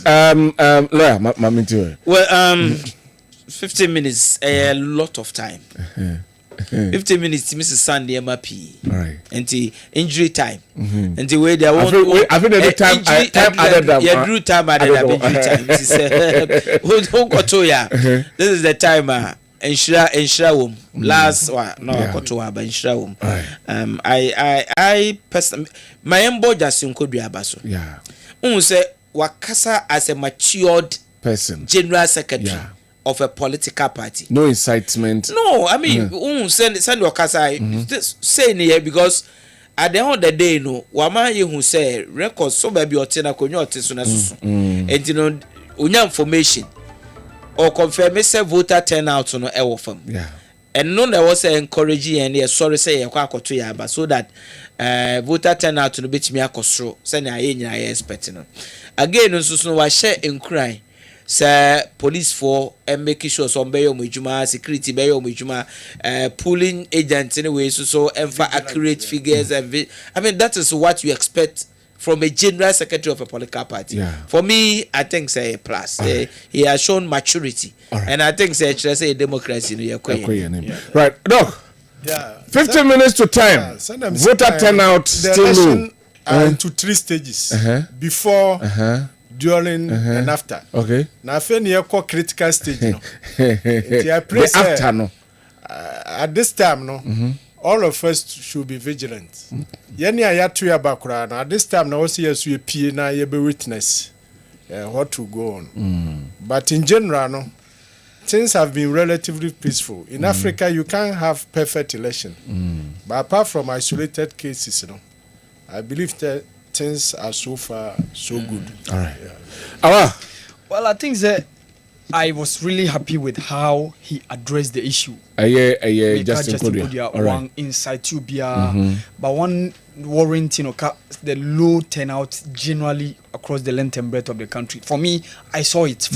Was it between 55 to 65%? Yeah, time now. It be drew maybe a better figures now. Obey the comparison, not figures, Voter turnout, okay, yenyam do yenyam counting. I got 12 minutes. Maybe at 12 minutes, But I still get to ask myself with regards to how we conduct ourselves through elections. It keeps me asking, say, are indeed the lives of Ghanaians that matter or the resources at stake? And on characterizing all these situations. So you get to ask yourself, say, our politicians, our leaders, or more person who DS no. Yenya brabo eneye omoni swadu so mo ba be boy and I say a japadia or mine war and no don money so. Okay. And on the same way in our ebao. Because when it reaches elections, our politicians take it well cap. On fa on him say on your way to power to come and control the resources of the state. And on here no. Right. The human life and they don't value that. And no nebema politician show bi kutu pase on G2 no nkonko kumubi anaso nkok probi. But pa senka politician na hu ni say oye badwin papa say odwene hu say aman omo amoti oman mu omo no bra boni omo life ene hia niema we say nyina ke odi kayema. So this is where we need when so na kan ma take a look out how we do our democracy. Winner takes all. And not the way in about Constituency in our dispensation. KOD, respectfully, with the greatest of respect to our. Aka 10 minutes for us to end 5 o'clock. I think this is not the time to because you see, after 5, we will contest in 7 because it's not true, say. Politician be an on drink Ghana for what? Who can so be drink Ghana for? What are you talking about? Nipa wabrabo. Abraham Maslow, not some not the physiological needs of every person. No, the basic physiological needs of every person, according to Abraham Maslow, now the pyramid of the basic nipa food, clothing, and shelter, and the education. So who will be a obeba baim? No, they or minor resources better say education is the foundation of every nation. So let me try and make sure say the educational system ye or try say or the health infrastructure no the health policies are intervention ebeboa the ordinary person no ebewie na or yes or providing means ebetimi ama aduane awo hwa obi abenya biedi ne boy dempo na ebi wo hwa wo beto adi a it's better than say wo pe bi na wonya entondi with time no policies and programs ebe translate into the betterment of the people. So if we say as if say politician bia ba ya no ondwen o man ho a then policies and programs and measures are any infrastructure ye hunu no if you hear my point is that voter turnout no may be low but until say you benya scientific data be prove it because me personally I think say COVID-19 any registration and for at the time I had to don't forget say after that another a voter registration near no apart from say we be transfer the vote and I say near now when 18 I didn't become this apart from that opportunity to do another holistic voter we are obi ana ebia covered by or one crime that because of COVID or register one crime that one transfer the vote amaha that and then be binti one to me amba meto na abano me want to be convinced me say a politician be an one thing na meto na that's what I'm saying say yema 5 o'clock no embonwi the analysis now or canon we'll go there and do the analysis but for now people should go out and vote people out to go and should go out and vote because so your democracy here was here in terms of Africa your democracy was here in terms of Africa in terms of developmental you know, agenda this and the man. I am not sure say what the Ghana compare other countries are we are doing badly. Me yana me per se you create impression say democracy no a west to extent where Ubibe decided say onkotonaba. Because what other form or system NASCP? But exclusive idea okay. Exclusive idea okay. Martina said to some extent, but then we a whole constitutional discussion. I was here, say as a minor, if the emperor winner takes all, alternative no we look at that, but justifying why you all low voter, I don't think say about winner takes all. Let's encourage people to go and vote. It's not too late. It's not late. Won't you be for two so my point is that, but my point in the say, I can say. Justification, you can justify why ehun hiampo say ube free the polling station no crane 2 meters away from Odaima. You can justify why you can ehun hiampo say ube sorry akoto aba. Many problem. I can say justification you can justify. But such justification no about there because china ube fa o card say o call hospital so o ko duro na card ne nya adwuma nyansa be na wo say wan koto aba o china oba extron so we ya pam no so when to school fees all too soon parent be refi say nka wo ye ka say for 3000 ko tua oba fees aka wo nya entoma na abeton azamna ma for the nam krom ye nto wo de no hwan na beto wo ko first ka we ukoji loan e wo hwan ho wonni bibia odi kosi awa e bana oti ho na wanya free education you don't value it because I was say there swami interchange we entini ade. My point is that we have for justification ye betimi abetina ha abeka but let's count our blessings. Let's count our blessings because ye kwan na wuni ye kwan we people say hey me school school we are human needs are insatiable. We can never have a system where obiasi omide my okay in life go to a brochure ye to kwaye go to a brochure and go and see so me jana me pese be man near be as if say we are not doing badly. There are challenges. Politicians are messy and up over the period but yan jintum susu say and the pabiaba abua my abrabo yediye and hospitals do between COVID and now hospitals or my burner within that space way a bit me see hospitals at say and the development anyway look at the road infrastructure everywhere any development my point is that your politicians or failed to know what sports administration Ghana is saying. It's the worst form. It's still a no problem better.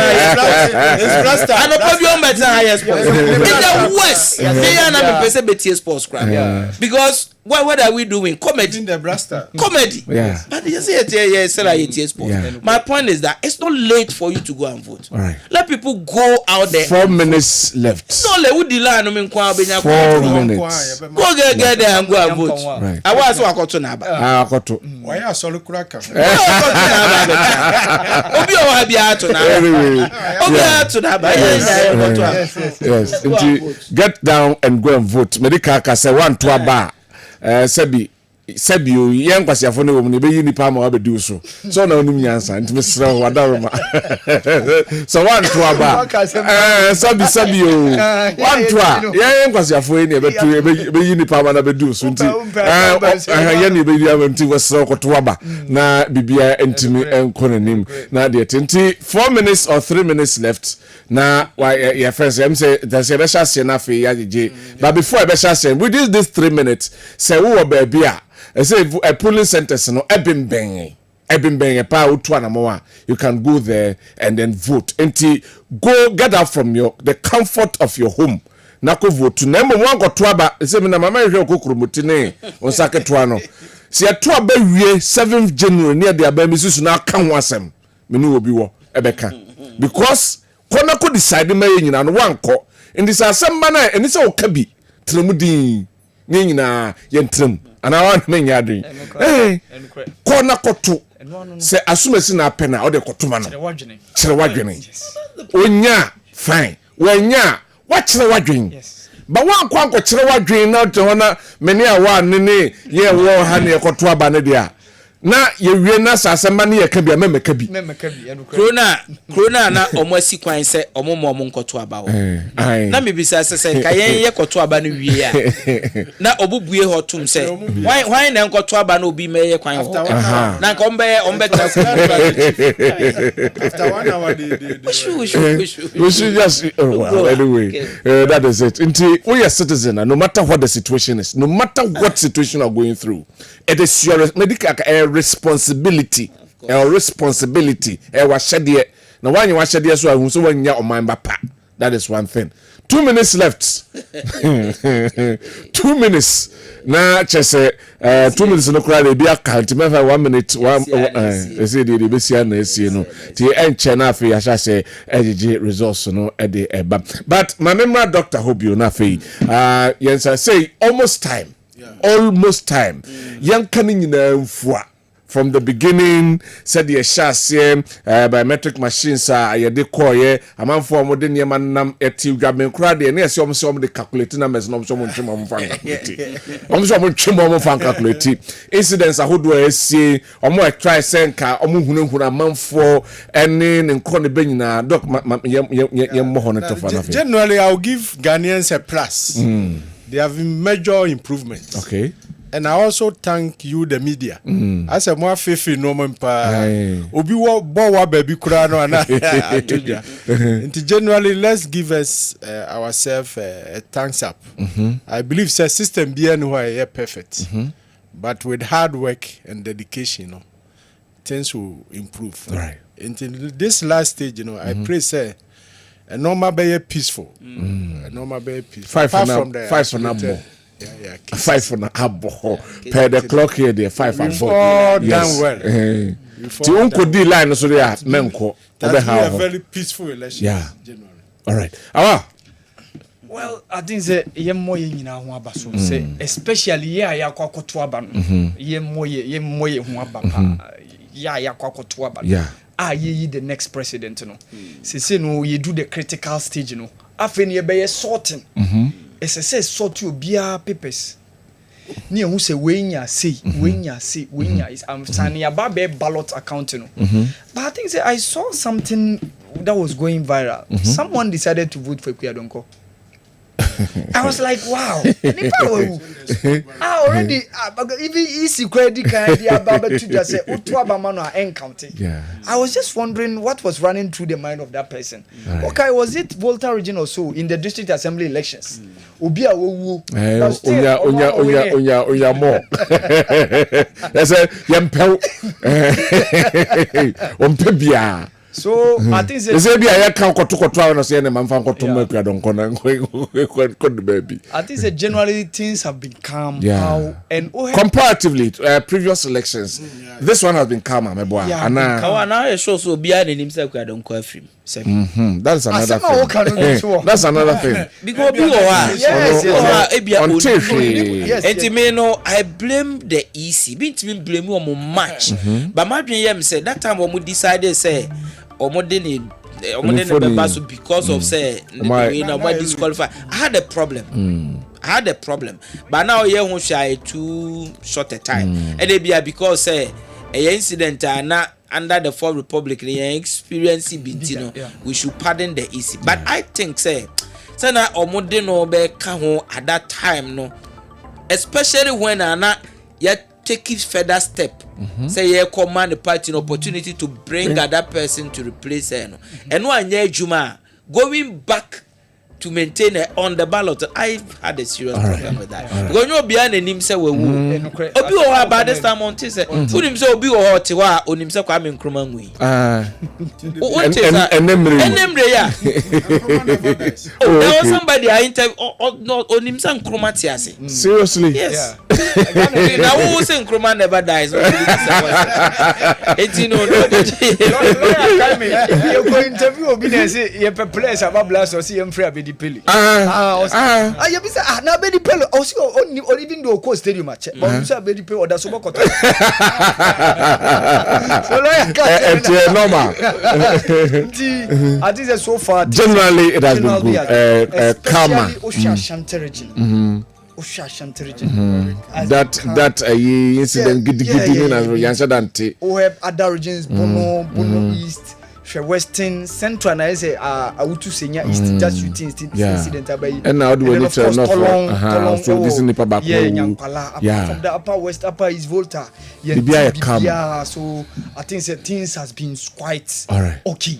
Just by say just few issues by normal with the election said the lawyer Dikaka. So going forward how we are going to prevent these isolated cases. Said you better prevent these kind of situations. Say ANC you better tuaba niema uko tuaba no. And I like it how said you more demarcated the polling stations. First no na ukwa nipa be 1,000 eno na obe say ahomache obi wo high but no I say ukoya I didn't run it smooth. What spend there you bet 10 minutes lawyer. Even someone for about even at times less than that. Within few minutes, what to about we and no. After about the drew me be kind. So if you have the chance, just go there, see how the things are going to be sorted out, make up ballot papers. No, we are near many Jihon is a county no you can in the full glare of everyone. Near kind one, no beer, two, that is beer, yeah. I remember during the election petition in 2012, when Justice Duchi said, I'm sure after this election petition, elections in Ghana will never be the same. And honestly, and actually, it has never been the same. Yes. Because that is why we were told elections are won at the polling station. Yes. So what it means is you have to be vigilant over there. If you don't have a very, very good polling agent or obetimi ballot accounting uni counting o masenya menko o figures nya don't go there. This time round and am I alive? Yeah, you're alive. It's only a while okay. Let's more political parties no abaso. Yeah. Because this time round both NDC and then the NPP omo recruiting one hour akoye pulling agents anyone hour be coalition one for no they went the step further to get people or more professionals involved. Okay. Professionals to me unkonya 27-0 bia and I think say is well and good. We should move a step further where incidents as but baby ye drew say na very critical. Ye betina hand ye palm crofo so mkoto aba. Wona utie na supermarket wona aba. Now asudie no abeda oman no so say obe protect the balloter Ghana de share akosan like akoto. And you know, incidents kakra bi na yenya eno phase 1. Ye ko phase 2 no we nkyere say bibia ayende. Obi adwembo ne woni team still at this time can cause trouble. Right. And this is the time I was a security for no ma omweni eda ho yie. So that obi bia obe na dwen say obe cause trouble bia at this stage, the person should be dealt with as a criminal. Okay. With the full rigors of the law. You read during no. Yes. You hear before. You hear during. They say yaba after. And no, you're very critical at this stage. At this stage, you know, protecting the ballot, you know, is the most important thing. Right. And you know, this is the time I say, agent to be a compromiser. Obey me a diwa. This is the time a presiding officer be a compromise. Obey me a diwa. And this is the time into obia maninda at this time. Yeah. Obiama neninda at this time so that the aya to no hand dey be kan the aya kan no so no hand dey be declare no so dey be choro dey be declare no hand dey be choro then we are good to go. A good thing we yambo easy abaso and say me I've always say unu say nipa to adwene no tabia no ema sabi nyansa no kese. It is not for nothing and the Bible say baby abanu and aba san hia no na because when you put those heads together, you come out with fashion out a system and perfect, but to be near perfect. Easy decision say you be kind presidential ballot before I be kind parliamentary a super.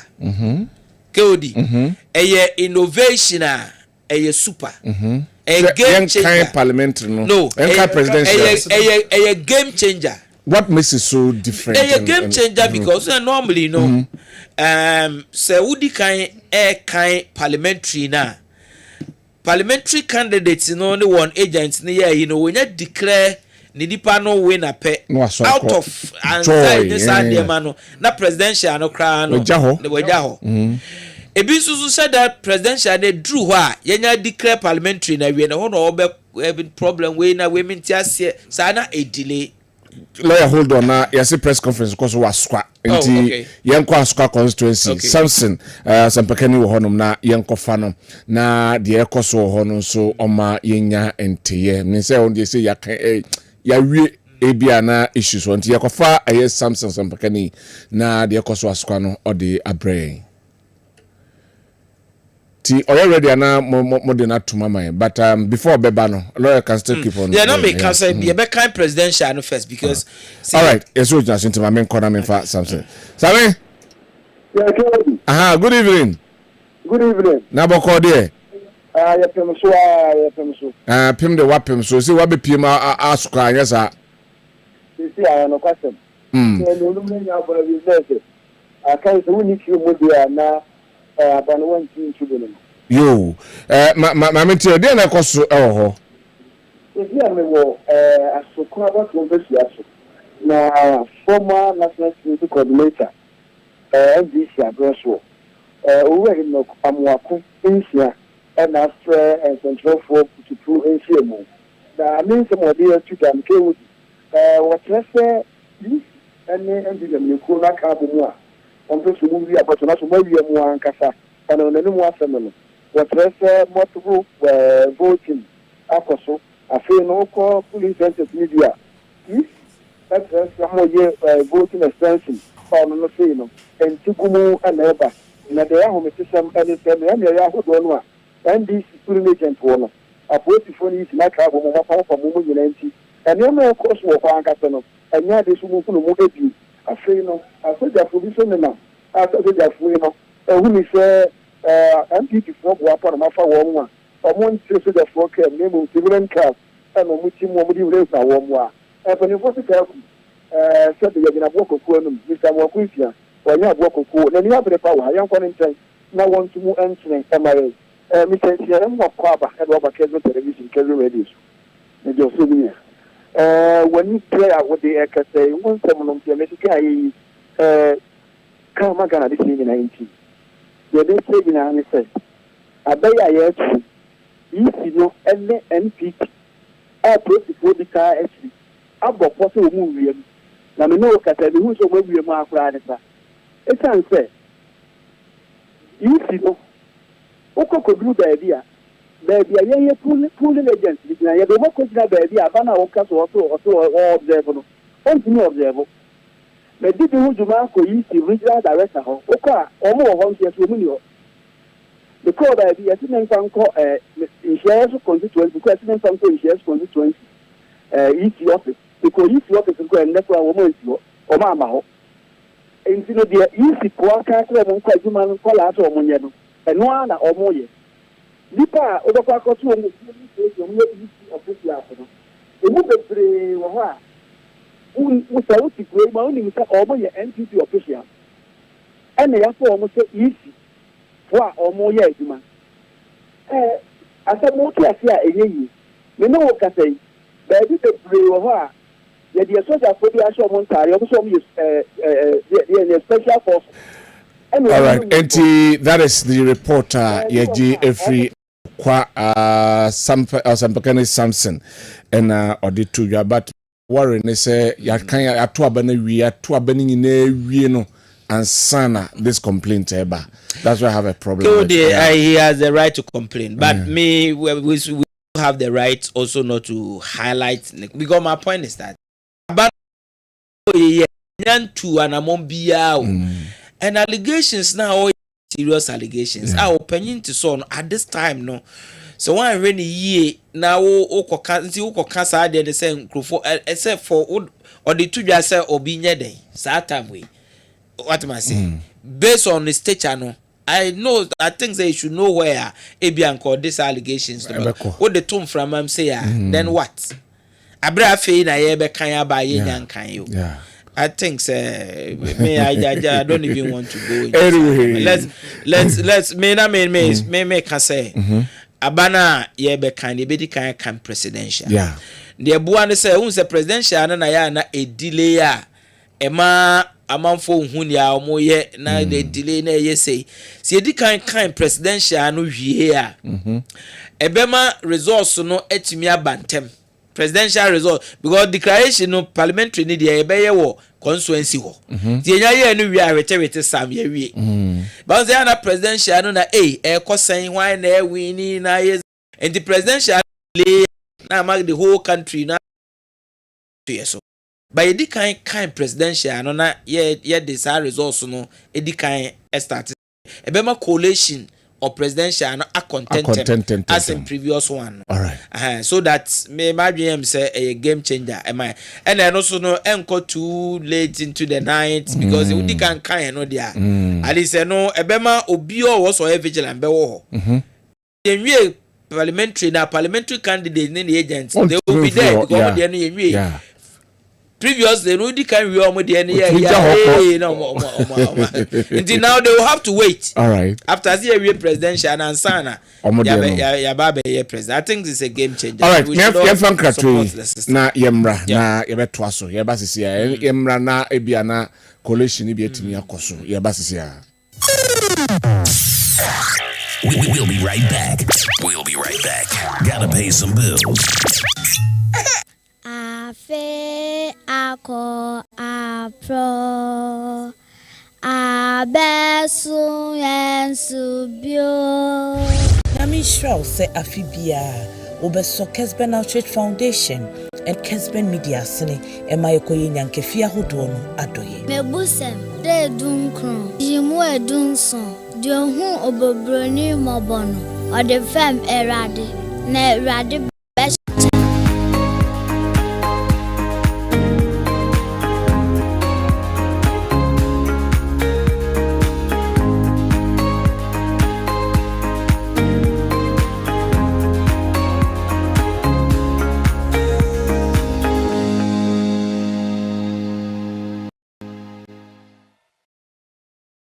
Afe ako apro abesu yensu bio.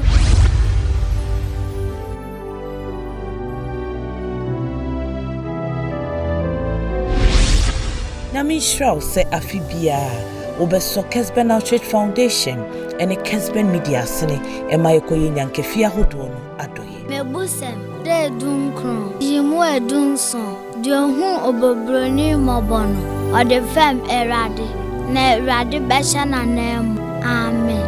Mama ne papa enam funum ni nyano bronyeba mampo baby so ni damso ense baba be she ndo de shemani sane afibia moya no meneme nuanum kuma ya wa hanyina ya besha mani ya be ka mo so won paibo erade nhiramu sama kwaye mobrofro pamacha hu pakekini ejane ni akoko nam ana toys na bicycle mumbla midin de hana eni mini penia midama mpon baby soap ano mfi bebre ni na Kessben ne ahwefo ne etiefo asoyim ahweyen yadamwasi na minshiramo pa se mukoso na mukaya afibia afi so nyame ya adoma ye hwemo anim afibia mo ba nti afi so ye hwemo anim erade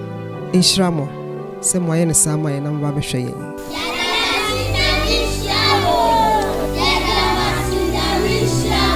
Afia science bio emofrey edai mini omienu enunti ena yeto nsa afre wo se fa homo wanwa nkraka se kakra entade amofrey behye empabo a wo behye ennuane a wo bedie na yenka ne nyina mom na yenfa nkoboa etichafo a wo hwe wo mo ewo ho sa wo pese wo de niemei ebiba uboa no a ubetimi de aba Aseda House ya ewo adum Kessben FM adwuma mu eho no mo a eno nso efiri ho a enkran Aseda Twin Towers eho ye Kessben 92.9 ewo Circle Vodafone abrosan ne ho ha okwa yensa beka na ye de akoma mo free ni nyina mu wo se waboa ne mana no opese ye ba na ye beje e de koma wo a ubetimi afre 054 988 7444 054 988 7444 Anasumpo opese omo anyina wo ye ni sika ye de koma mo frane dia ene ye fa wo sika no ebra MTN mobile money number 0245 759593 edino e Kessben Outreach Foundation.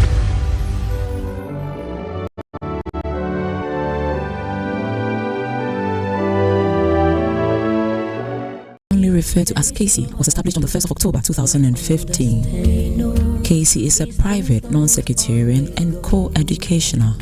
At Casey, we take the safety of our students very seriously.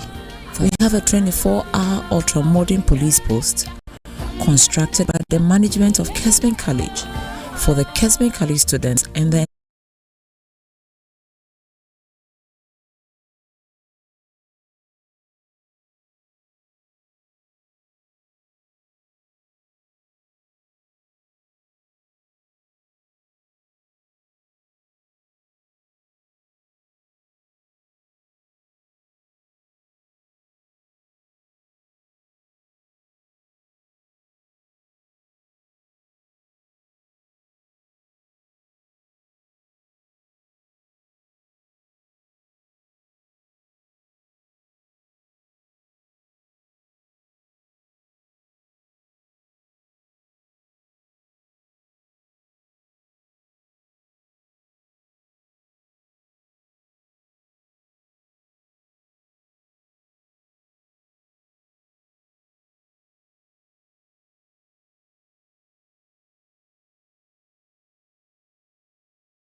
years na sana yakan eye presidential, but this time assessor enti yabeko na fe yakohwe the various polling stations na fe yakokan eye akohwe de ekoso malam yaya ewo ahoma no so yenko na fe yemfa no na yenhwe de ekoso ewo bebi ewo malam. Good evening.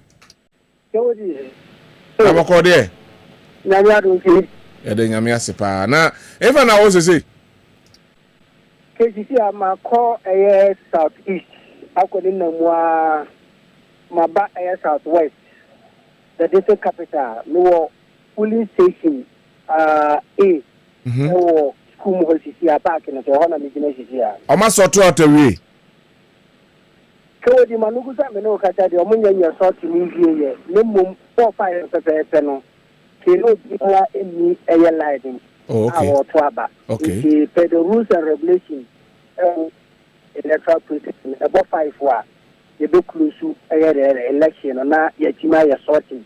So be the line so dia omo mu di line so na 5 bobo no I was say wo mutimi ye den eto ma ba evie but about 5 no police station wo sisi ano no bia ye the eni line so oba ya hafa no sa tisa the district capital ye man kan so no the police station be 10 ene wa ha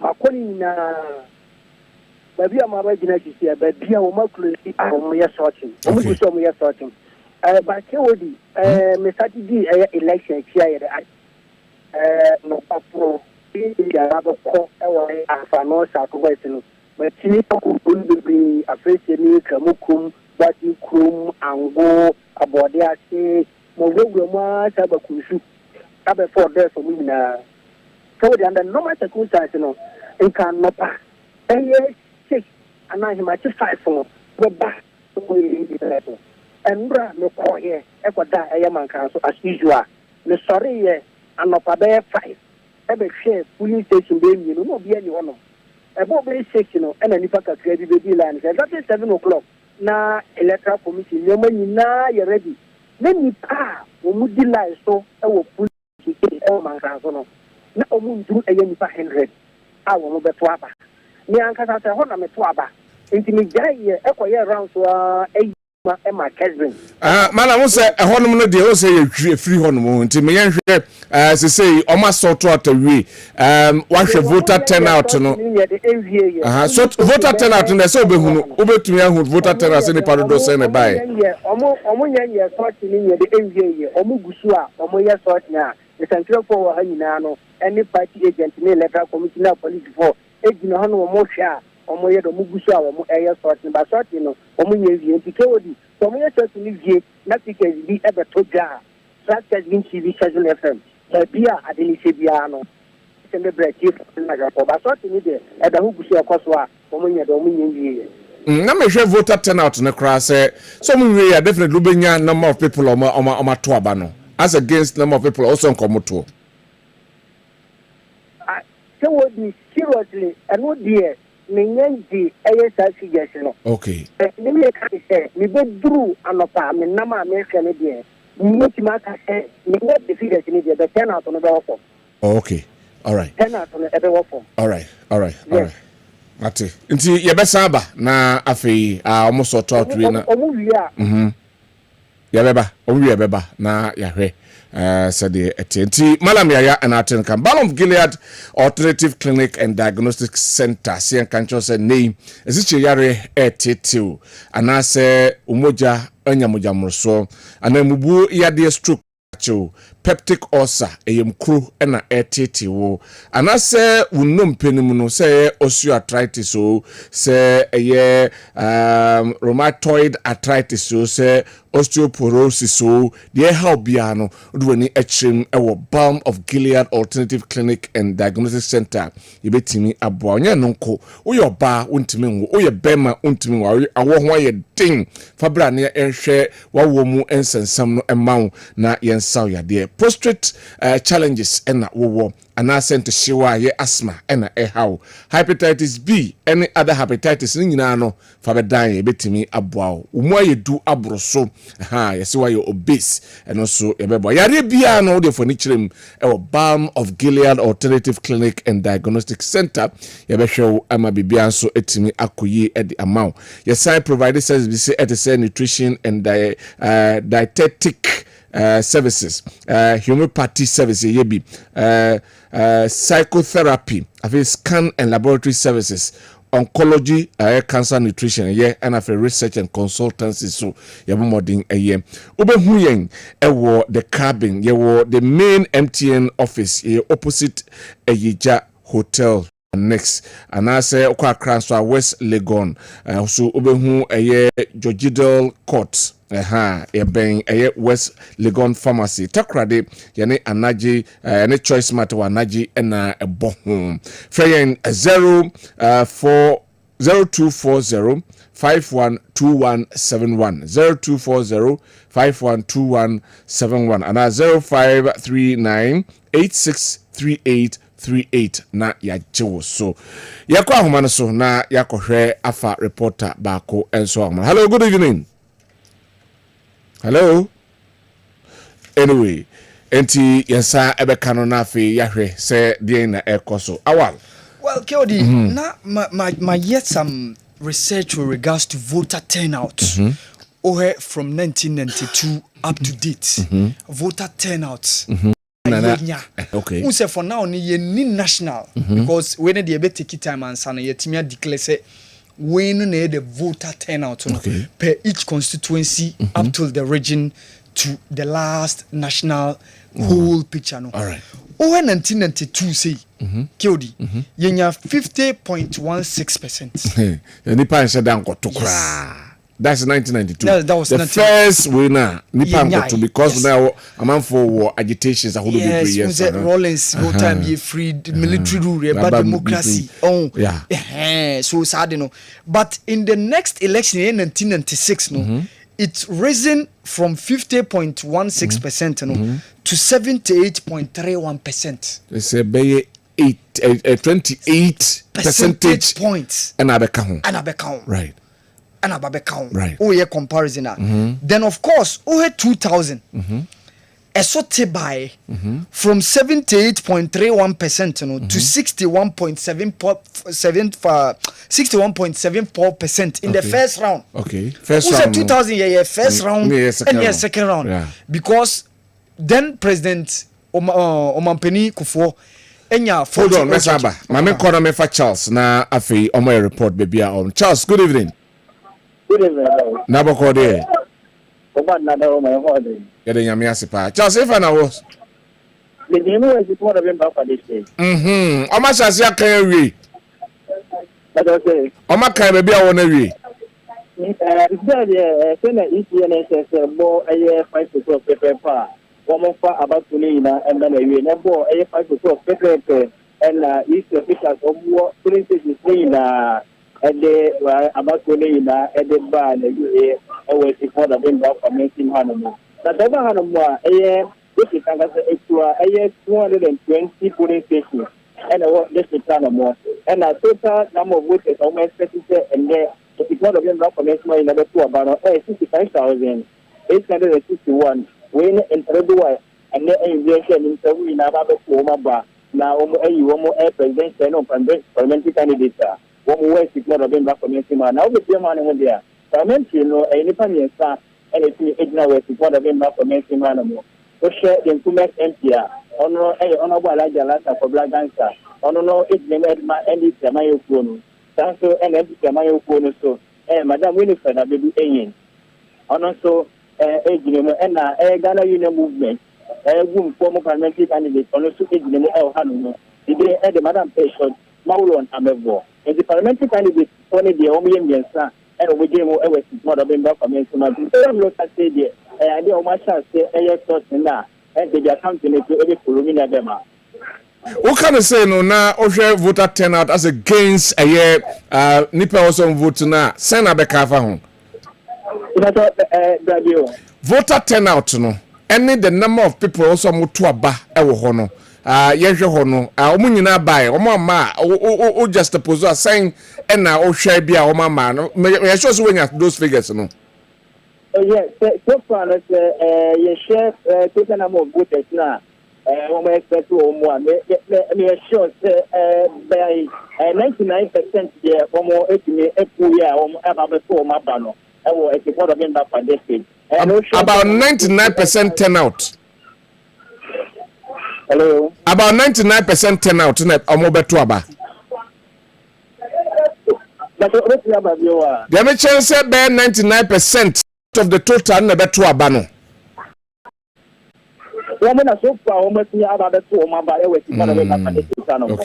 Okay. Just specific man they check out there. Why? Thank you very much. Charles, they say you sorting out. Sorting out. Dodo na ewie say yenti baby a yaka se still amanfo edi santim se bi wo ho no ma ya sonte se ebia ye kan na amanfo adi twi akodi ahom your friends line so a ramra makers still ebia amanfo di so a omo eto but as we have heard two reporters nyina say obia ewie voting na omo sorting out awa na o kasa so ke odi na meka se voter turnout no election 2000 first round no okay from 78.31% in 1996 no to 61.74 in the first round. Okay. And the second round also from 61.74 to 60.37%. Okay. So OS 2000 first and second round now. Second round also every first round no. Right. So no sana voter turnout in the first round my 61.74, in the second round my 60.37. Okay. Now let's go to election 2004 when President Kufuor won the re-election bid against the late John Evans Atta Mills. That election gave us 85.12% turnout. Yes. 85. Yes, 0.12% nationally. Yeah. I think that when I bear the bigger the highest. Yeah, but we have figures and then it was okay. And then free 2004 over 2008 esote free 85 no about 69.52%. And we first round. Yeah. When the late Professor Evans Atta Mills and then Nana Danko Kufuor Ekoye. And then the second round increase here from 69.52 to 72.91%. Okay. So yet comparison first round and second round in 2008 now. Second round figure no ekosoro. Yeah. To 72.91% from 69.52. Then let's come to 2012 when former President John Dramani Mahama won the election. That gave us 79.43%. That was the voter turnout nationally. And 79.43%. Okay. And then 2016 when Akufo-Addo won and also my 78.89%, even though it's so but marginal and yet even more than 1%. Yeah. And yet even more like just 1%, even more than 2%, 1% and just some few points. And then of course the last election in 2020 and also my 78.89%. All right. So it's hovering around 70 and 80, 70. That was averagely. Yes, between the last two elections, that was what we have. Okay. One the national. So even though a month for betimia but ye calculations na you be who send your name but elections in general there killed NDC and MPP elections. You just 5 presidents. NDC amaye miensa, MPP amaye mienu. Post Rollins. Na NDC numbers in 50 points. Do 51 point something. They be around 50. Yes. 50 point something. Yes. All right. This is how elections into Mills time of the winning around us. Yes, Mills won in 2008 with 50.23%. 50.23%. Okay. That was the number in terms of percentage terms. And Akufo-Addo 49.77%. Okay. Because second round. That gave Mills the opportunity to become the president. He was when in 7th January 2009. All right. And then John Mahama also won with 50.70%. Around 50s now. Yes, 50s now. That's post Rollins. That's post Rollins. Okay. And no amount for be adwene almost say NDC and like they couldn't do much post Rollins. Omo fortunes now. Nah. Yeah. Yes, as a Rollins among more figures than those two presidents. Yeah. No? Make John Evans Satamils and then John Dramani Mahama. Okay. But MPP when they are winning, President Kufuor won the first election winning in 2000 or winning with 56.90%. 56. Yes. As a quononym. Yeah. Even in as much as 2004, he was hovering around 52.45%. Better than we no cry. That's a soti cry. Go from 56 to 52. Yeah. In terms of the difference, Check Nana Addo Dankwa Akufo-Addo. When he was winning in 2016, he won with 53%. That was what Nana Akufo-Addo had. 53.72%. Vote no cry ne 1 million. Even though any absolute figure, but almost 1 million. And former President John Mahama 44.53%. Even on the secret, he still came down by only 2 percentage points. Make up almost said that 2 percentage points in 200 basis points. So Tiba from 53.72% to 51.30%. Hold on, I'm going bantama. I'm going bantama. Na yanko the yanko the echo so honum. Right. All right. Enti bantama counting no na omugusua omokant we presidential ena yetwa ene womo kind wo honum no. Enti ohwe the presiding officers ene election officials na ena ye kind at the full glare of everybody there. Cameras no kra a capture. To we bantama one of the polling stations ena ene yede ho counting no e de bremo no to we fidi gadochi we ya no apagya se de ye no no obi ehunu se stamp bo akire bibia ye okay na fi ode ama ne colleague no na womo tablet and so mo count. So after the count you come out with whatever happened, but this is how it is done at the polling stations. Say electoral officials no almost sort out ni win area no na fe ya kan candidate bia edie na de obi abenya no ya record we a pink sheet no so na party agents no any candidate agents no one more appendium signature na bibia etimi to we bantama the ekoso eno no let's continue. So medical can na even President Akufo-Addo when he was winning the re-election bid that 4 years ago 2020 no, the percentage points no SOT from 53.72% to 51.30%. Still better than NPP NDC. Wow. So enuna chero said two president MPP anya no marks in terms of percentage wise also change NDC for the post Rollins. Right. Rollins there he was more powerful. So through any baby I free now 92 96 now. What they not change NDC have not done much in terms of the absolute figures. All right. This is where Todebia or Moma MPP nya advantage over them in terms of getting closer to the presidency. Okay. So na ohe dynamics na. Ohe obia ni strongholds. Obia stronghold. Now what's our opponent no stronghold no there na we to punch holes or get closer. So what your stronghold? Yes. Go back to attack your opponent's stronghold. Yes. Okay. Nti SSA opponent no also increase your vote over there.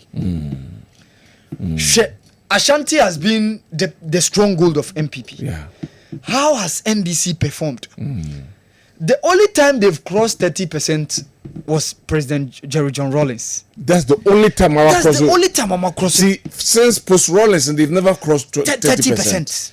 This year they are seeking between 30 and 30%. So now more hovering around 23, 27, 26. So when they go close to 26, 28 now, they win the elections. Okay. When NDC gets close to 26, 27, 28, 29, echo 30 in the BR, they win the election. Right. Right. So enona esese omo work it towards in terms of the national elections, you know. Osa ko Volta, you see the NPP is increasing by every election. Omo increase. Yes, NPP. It's not like that in the Ashanti region. Yes, NDC didn't fluctuate. Okay. Etimi kosoro. Na bafom. But the voter, there's a steady increase. Okay. For the NPP. Yes. Oh, my for example.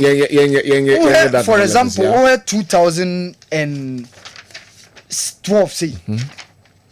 Volta in 2012 gave MPP 7.41%. That is 2012. 7.1%. 7.41%. Okay. And NDC nya 91.39%. Okay. That's a more appreciative. More super. Yes, NDC was Then come to 2016.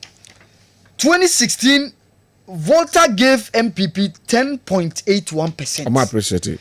So you saw say a more increase from 7.41% to 10.81%. Hold on. Now me kofa aye Osempakani Samson Emrana yenhwe de ekoso ewo ho. Sabe, good evening Bill. Yeah, Kabra. Evening. They say o ma sort out we kan we na. So see ano de Amakom Division School over 2. And no students of this region, more county. That's happening to Amakom Division School over 2. Omaka NDC presidential and LU, as we see, NDC presidential and we are 45. 45. Amakom NPP presidential and 27 official. And that's working counting. Okay.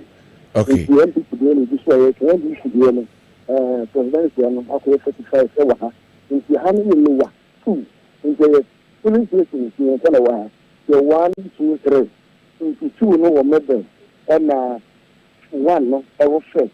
And last one was better on there. 2 other remaining 2 there. Omubusu more short term.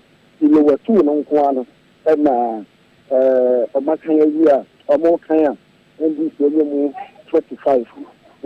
Abraham Jensen, happily. Now,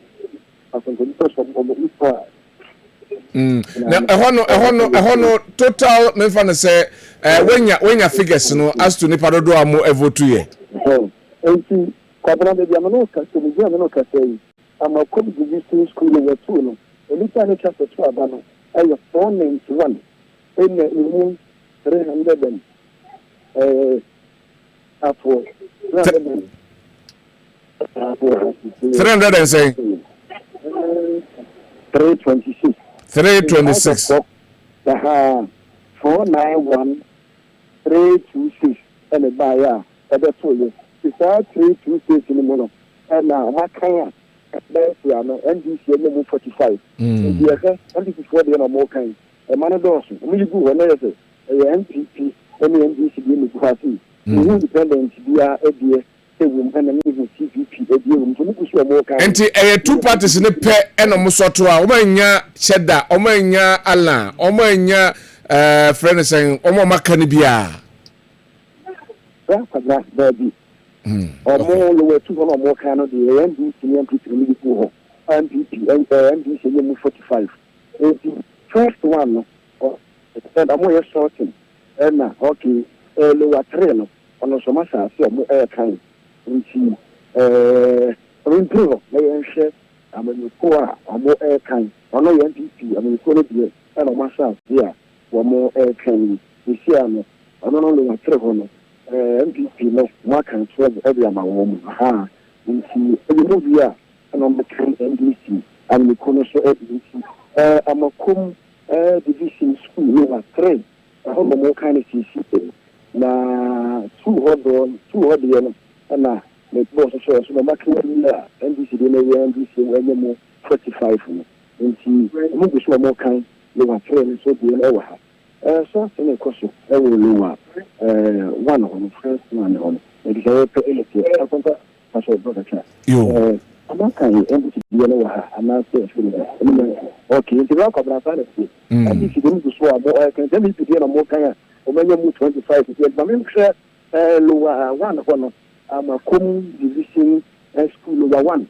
And also, almost can we say no? After almost all kind of Conwa. And it was what you see, I have or more said the name in a coha.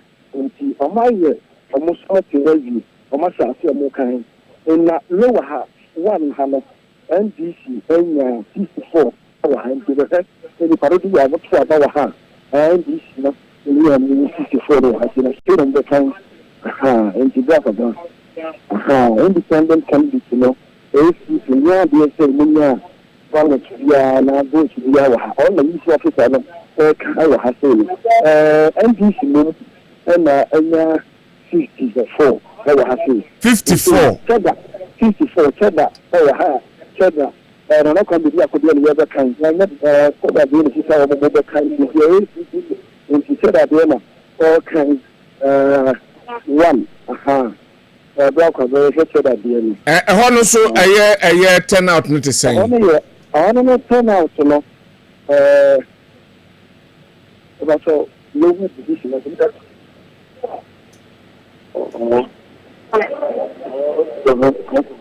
329 476 and you brother 576 means just about the 4 and I move 329 other 2 years and move and NDC and 64 I'm at cheddar and move 5 in your face and I'm more for other kind NPP okay. So then about to push yes. And you with you LT. You are one of them. NDC 54. ND4 the million kind. I will say LT. People talk about 176. 329 and the bomb again. All right. Me and Sanko Manson any Lizzie in Chichen Como. Hello, Lizzie. Good evening. Na boko de na Lizzie wa he se na me na wo kasa no wa ayawa central malasa market se ne o ma sort out akan wi me patron okay me enti ayawa so na ye hwede e course so e wo ho se na ayawa so ye ga ne e course wa ayawa so ye presidential system omo kan ye no daycare ne ye wo daycare 1 daycare 2 and daycare 4 e 4 e ne e wa hana daycare 1 NPP presidential wonya 49 yes I was daycare 1 na daycare 2 no to wonya 30 I was daycare 2 mi ka so okay na daycare 3 no to wonya 56 okay NPP na afi na omu so a omu aircan oba GCPP a wonya 0 e wa ha no say okay so na oba gun so a onu nya 0 e wa ha no LPG enso nya 0 e wa ha no na NDP nya 0 e wa se NDC parliamentary rail so nya 132 e wa daycare 1 na daycare 2 so nya 87 daycare 2 and not daycare 3 so now 103 110 mama market na 0000 DPP na daycare 1 2 na daycare 2 no nya 0 na daycare 3 wo nya 1 that is so far the results am in sakano ayawa so center daycare. All right. But I say lazy and so and otin in canon or the needy free in crime. I was so DK 1, 2, and 3. And said the other two jano MPP 49 for DK 1, 30 for DK 2, and 56 for DK 3. Udwanichemo NDC DK 1 132, DK 2 87, and DK 3. 110 na chese results kakra yensa akan no Samson so adiye ekọ amekom division school lower 1 2 and 3. Na lower 1 no out of the total of 476 and 329. And a badike 1 no NDC nya 54 NPP 4 no enya MI oko lower division lower 2 and also out of a total of 491 or 326 and etimi ebetwaba NDC nya 45 NPP 4 enya MI as time progresses no ye be hu omo akan by kan se bononsia memuso na wofa Kofi Apia so aba betwa so but awa is still here. So Keodina make on 2016 now uhe result MPP how they progressed to 10.81% from the previous 10.41% in 2012 now, and you saw also NDC decreasing from 91% no munya awa besaba menko fa David awa ahomano eso right. Good evening. Yes, boss. Na boko de Pastor Nyanko na dumboko na unse nyame adom enso ho yepa o wa hese sei you ka say there in Tampo North o ma so to atawi akan awie me ka say there be abia MPS 2 and 1 and me that there. Okay. Now, look at the most of the how matters so what kind with the security or matters what kind of matters the kind of the Yaka and Mota. And when the kind of Macan or Mota say presidential moment kind. There's a monk by Kokuri, a monk and this MPP or monk. When a day the kind. A dear kind. I don't know on your sign or ho. I tell the idea 160. Total turnout near saying oh. Total turnout no, but the upper question is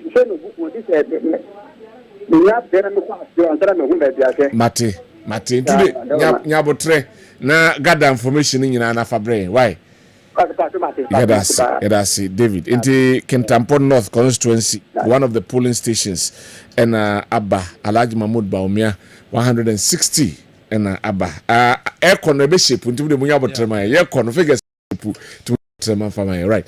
So you saw that dynamic after 2016 2020 MPP in Susa increased value of almost percentage from 10 point something percent volta to 14.12%. Back on the 3 point something can we on the 4 point something and so na NDC so decrease from 87% points to 84.77%. So Charles said the Kano o show strong goal say o consolidate numbers no now make sure say opponent strong goal also o increase the share of votes. Okay O increase the share of vote in terms of number and also the percentage points, and this is where we are strategic as a political party. These are the things you need to perform. Yeah. And then after all, now about the ground, so the baby I swing constituencies. Even if you are losing, make sure say you will lose by marginal percentage points. Say bro 4 percentage points. A cow stronghold. Yes, so keep it intact. Yes. At least we lose kakrebi. 1%, 2% yes. B, and 3% B. Oh, when you stronghold, make inroads in opponent stronghold. Swing regions say oh lose ukra maninya marginal. Okay. Oh yeah, na say no neba ma widen wa we power. Unfortunately for NDC, baby ayo mo stronghold to na numbers no endorse. Baby ayo mo stronghold to na numbers na den endorse. Okay. And that is the upper west, the upper east, the northern region where they've been dominating, and the Volta regions. All right. My member a constituency ni bi Abba. We a TB Pankrono Estate Presidential. MPP 259. NDC Pankrono Pankrono. NDC 67. Movement 1. Okay. Cheddar 1. Spoiled nil. For the first time, me spoiled that baby. So small ballot paper. Yeah. All right. TB Pancrono Estate Parliamentary presidential and boss no. Okay. Parliamentary NPP 258 is a SWAT 1. NDC 65 and SWAT 2. Okay.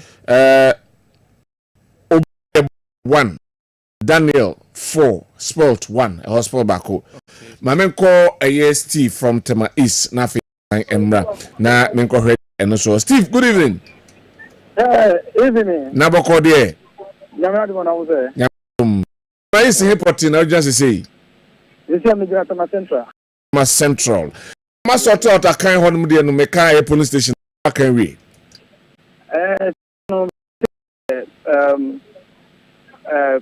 Royal School Complex. And I know to see how bad my police centers no. 11. I think almost sorting every account into the no. Figures no any figures near. And into no few minutes no and I say I don't know maybe counting na figures are everything figure. And for now there sorting every accounting. You ba the deal I say yeah, you but I said, yeah, almost say, about officers and say, okay, your police officers or more say, fire service officers or more say, idea, Nika, American, NDP, no, and also the other customer vote. You about to say, idea, I know the other day, by for what I see, it was I know NDP, LED. Oh, Central University. That's what I see. All right. You know, all right. Yadasi P. I think at appropriate time you be call na fe yahwe. Afi my yanko Asante Dwabin Methodist B presidential MPP 240 NDC 20 movement 1. The course ewo Asante Dwabin Methodist B enono afi police depot 1 Patasi in Shayeso constituency na yekan CPP 1 movement 6 Sheda 7 NDC 94 and NPP 202 and also the babeti so far the yensaka kakra and so I don't know as we progress ebenya the akan I want to ye come na meka about parliament political party now who enter into elections these are the strategies you need to take a look at. Who consolidate who lead who strong votes now who make in roots opponent strong votes now make sure so ubenya marginal differences in terms of swing regions now there are some results be free some regions be determined par Greater Accra region per se voter turnout in Nyamai and absolute figures and the percentages in Nyamai. But a very, very key in determining who wins this election. Okay. Until 2020, not the Obe winning Greater Accra Bia winning election. But the last 4 years, in actually say Akufo-Addo lost the region, but still won the elections. But there is one region Bia very, very critical to the fortunes of MPP, and that is Central Region. And no critical to the fortunes, not in the election general, but to the fortunes of the MPP. How? Anytime they get 49% and above, they form the next government. Anytime? Yes. So they also mean 49? Yes. Okay. Anytime they get 49% or above, they form the next government. Hold on, I'm picking Vida. Na Yemra. Vida, good evening. Good evening. Na Vida, to say. Meso me ho ye pa Vida wa hin say me wo leje kuku all right say dem wo police station I friend we speedy bar okay ho na ye wo as say omo kan omo asa say omo count na ense bi eye ho no ko bi ka bi esiye e me say omo to abani wi na omo hwen no ekwe say omo kwa ko count e wo ho no na am I want to see us here. But I know more.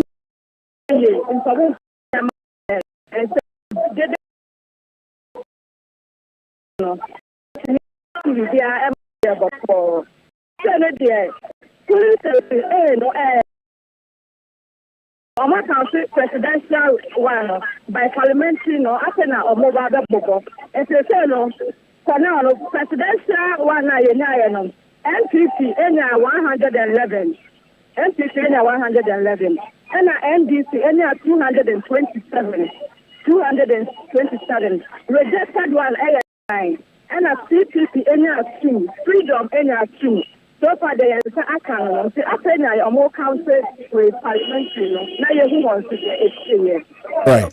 That's it. Vida, thank you very much. Now, just say, the Ohontu, when you show more and kind, and I say figures 2 goes in favor of the NDC. Yeah. Yes, they all go in favor of the NDC. It has a crown important hodie. Yeah, call Echo Far a be a war a year tema. I know Okaho and some and ya call the Kuku and also NPP 111 like agenda 111 and NDC 227 rejected no abem 1 9 ewo honum awa nti yanko it's widely expected, especially in the greater Accra region. So say how things are pan out. Unse yana be economically viable areas, be urban areas there to the they swing, and even though results no how things have been panning out. Now make central region how it's been so critical to the fortunes of the NPP. Yeah. So if they get 49% or above beer anytime in Ghana's election, they form. Okay. So they must keep a close eye on that. Who say Western region so as for the Pekakra, but I say in general terms it has been the region that has fallen for the MPP. Okay, in terms of the number of elections are over the regions. Masaba na mameko fa tiki ewa homano so na yenti baby a ono so ewo. Tiki, good evening. Good evening. Na boko de. Tiki wa hefa. Ebuakwa South Constituency. Ebuakwa South. Yo. Tiki amaso to ataka akawe. The sort we are ready kind presidential. I say I do parliamentary so now when parliamentary the Dr. South Hano Dr. Kingsley Kwame Ajimai the registrar of scholarship secretariat or not the PC for the MPP and not up to 18 and also any candidate, not a parliamentary candidate. Now, if we say sorting for the parliamentary, the presidential and here Abba. And the main for presidential. Fatu Jamai, yes, Fatu Jamai. Okay, presidential, no, NPP, the beginning chief palace. In the Buffer South Constituency, FPP, the Mahmoud Bawumia, 284, NDC, 90. Okay. 90. Okay. New Force 2. Okay. 2. Boom 1. CPP 1. Rejected ballot 4. Okay. Rejected ballot 4. Into valid vote cast 382. 382. And so far, results we and other kind of side of South Constituency to precise a Siafa chief. Okay. All right. Yadasi. And said the cannot beg that na odi a praying. Yadasi P. Eboko South police station back and the ABPM NPP 284, NDC 90. I'm more cannot try so. But I say when me no concern at the MI. Oh, a figures never that is how it's going to be. Primary figures from the police station level. Yes. Some constituencies be or more police stations they do be 900 or so. Aye. A be 1,000. Yes, because I feel no mobile aggregating in because when you find a ballot accounting as a some accounting say balloting no when you say voter turnout saying about rejected ballots say because you be accounting for because I know the my percentage say ballot rejected say was it 2016 Bekaya rejected ballots edited. Oh, mostly sana ya neighbor. Yes. Because killed you on the lighter time minimum amount for Mosika. I'm from rejected ballot People's Party. So can you bad cry? Yes. Maxwell, good evening. Hello, Maxwell, good evening. Na boko there. Sabri akase Maxwell Jahe. Winnipeg exactly hefa na wo.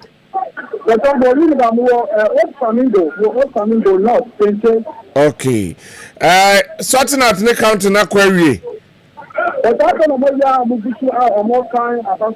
Oh, okay. Okay. Among kind ba ko query.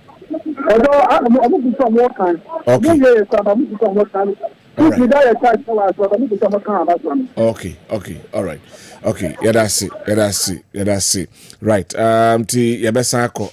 Esawo ba mo de mo fa mama ayewie no na mo fa mre na ye hunu say figures because I feel ye count there at this time the I feel na almost sort out on my kind nti so ya can we are more the figures na ba na fe hunu. Yes, nti awa. Yeah, na this kind of sorting and very very tight because voters ni bi wo ha mo wi a omo ye polling officials make polling station agents make EC official to the be betimi take you mo be 10 kra by the time so be do college center no easy kodi utimi do be 10 o'clock afi na sese ugina ho me agigi obia polling station and ye call one by one. Yeah. So imagine say be a area and constituency na wo no polling station is be 1,000.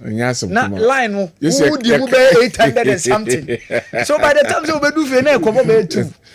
All right. Sana identity nti ya na election a ban say ye collation it take much time. Ma me sa call na me sam pick another caller wa man. Me pick a reporter back wa man. Hello. Too bad. Yeah, no. Anyway, our so one thing is security a few elections, no.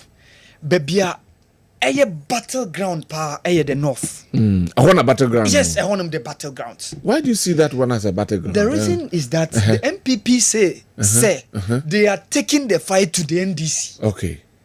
Yeah, they twamo. Yes. So what did they do?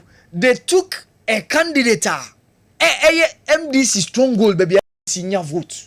So they want to take the fight to the NDC. So that's the reason why a Honoma battleground. Okay. So Bekaya, Uzena you have 3 northern regions. The upper west, the upper east, and the northern region as a whole. Yeah. But northern region is say because we now have the northern Aijina Brani and then the savannah and the northeast. Okay. So at it in them. And Obekaya, the last election, out of those, the NPP won one of them for the first ever in the history of Ghanaian election. All right. The NPP won one of the portion in the northern region. Okay. And that is northeast. Yeah. Because not the running mate of then candidate or President Akufo-Addo is from there. Okay. And then I mean, you can say on the flag bearer, yeah. So the party, our ruling government, they're looking forward to consolidate their numbers over there. Okay. Then of course NDC will also make sure say Savannah region more candidate free no so many more vote over there. Yeah. And then of course Afeni had the upper west, the upper east and the northern region. Okay. So ehonum so akwa battleground. And of course Bono East. Bono East is also a stronghold of NDC. Yeah. Owing to say settler communities wo hopa me matena side on munda. Okay. Manam Prime area yes. Yeah. Side neighbor, there are a lot of settler communities. So NDC used to be now even at table bukra say omo MP at that point, Sanja Nanja. Ne tribe omo nye hofo.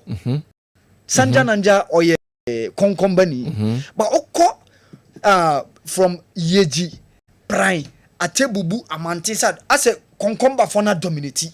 So they have huge numbers. So all these also inure to the benefit of NDC. Yeah. So now Bono East NDC ewa numbers pa. So MPP will also make sure say omobe counter monum. Afe no about the Ahafo and the Bono regions.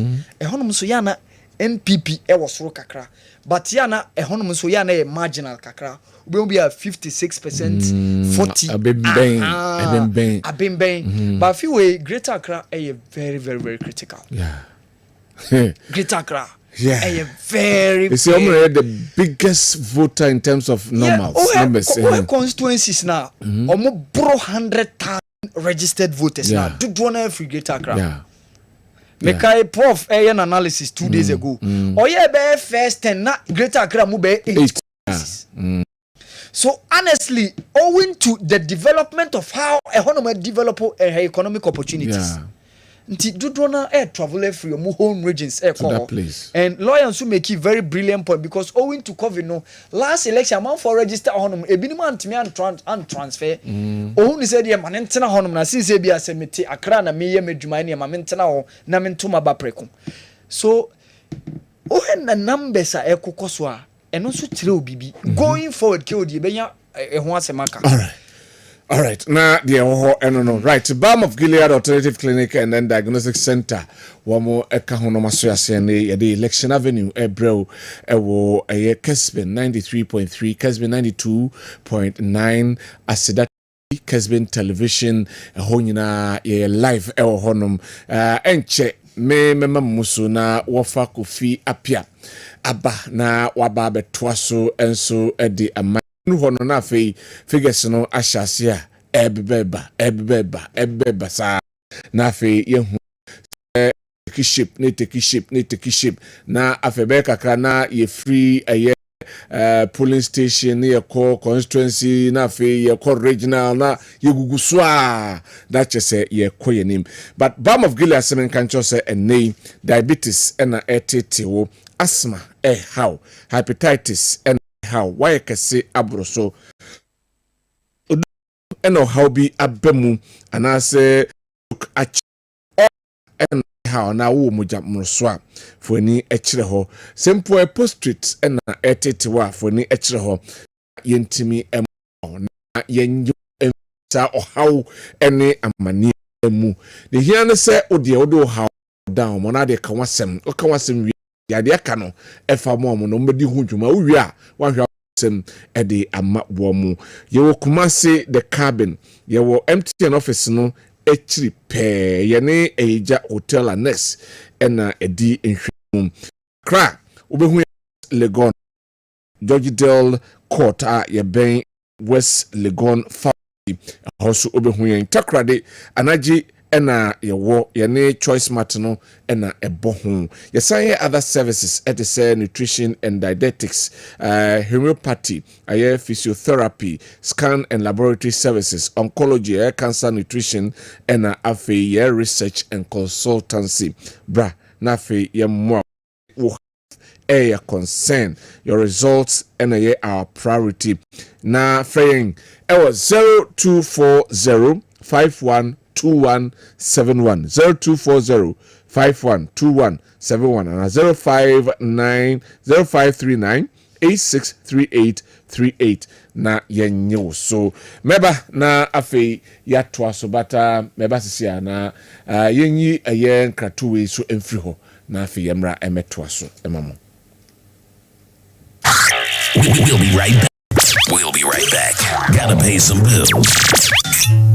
Hey, Bema, she said your levels don't change. Freshness ne kunsano. Bema, me who am a maniachi. Hey, sena unemployment. Am I you Bema? Aze, Arukodo. Nje me mo top up no Kessben University College. Ma ona me internship at school ne dem. Afe ako apro abe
aka ɛho ensem enso ɛwɔ hanom ɛsei right awa well uza sene odi kaka no ke odi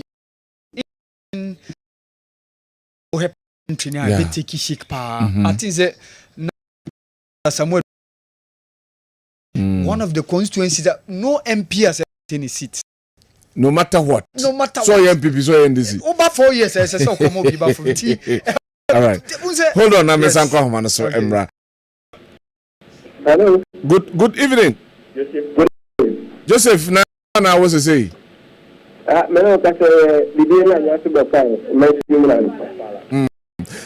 Joseph, Mammy Tewe, no, sort of a real Kayana. I'm a kind of way. Okay, I know what I said. I just to be very honest about that. Various centers and good one. Both men, I just say, after a year, and I am after the start of my start. I am going to be back. And I'm a 4 year, 95. That's a big you know, 200. That's why I'm looking at you more. That's so much. So far, dear. Often, as I see, I also enter for a military council, other shots. Beginning the past. Candidates are original NPP among the original Yamamo area on a board after the Boston. For no area insistent and after what 50 years. If I want to be NPP among the area on a board like some other. But if you going to do that, on a board after the Boston, I didn't say the four NPP, Napoleon, and after and except margin now what the man said. Now it's 17,000.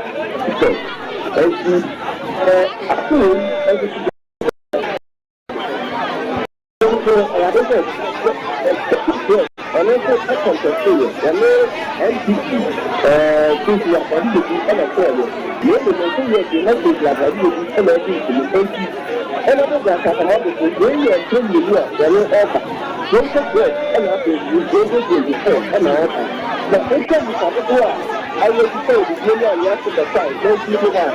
And then 8,955. 8,955. You can put 8,000 and electoral committee also need to say what happened. Now, maybe that's the thing that I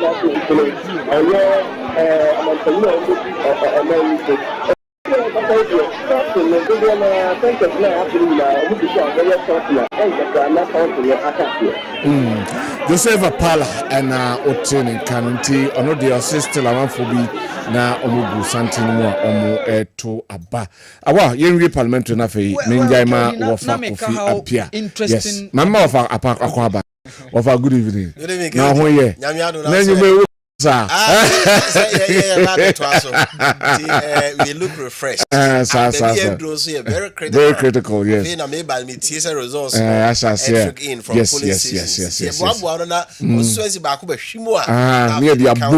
That's right. Anyway, our main question. Interesting Adenta has been was na make us MPs no opie nwa wa win re-election. Yeah. Was it started in 2004 Obrati constituency no for Adenta it started with Opare Hammond of the NPP. Yeah. 2000 sorry, Honorable Swagger. Yes, every year by. And Honorable Swagger on NDC and you know, 2012. NDC and one uncle.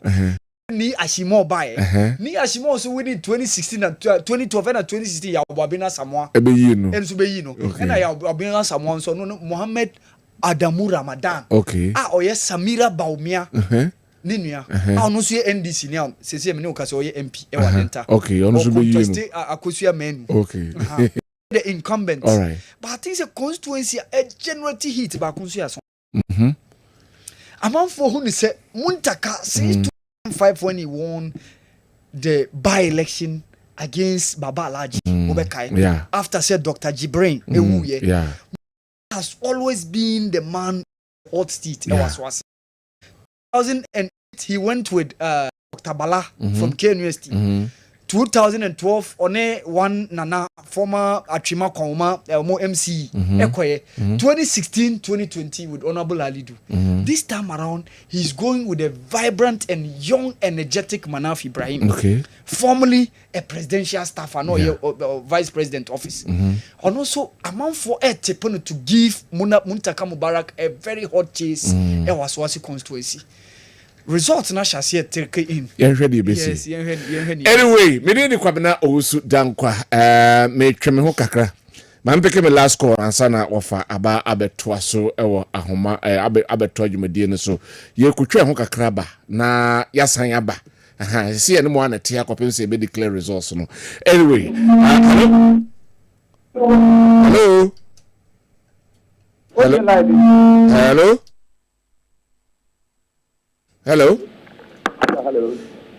Good evening. Good evening. Na who are here for our Daruma?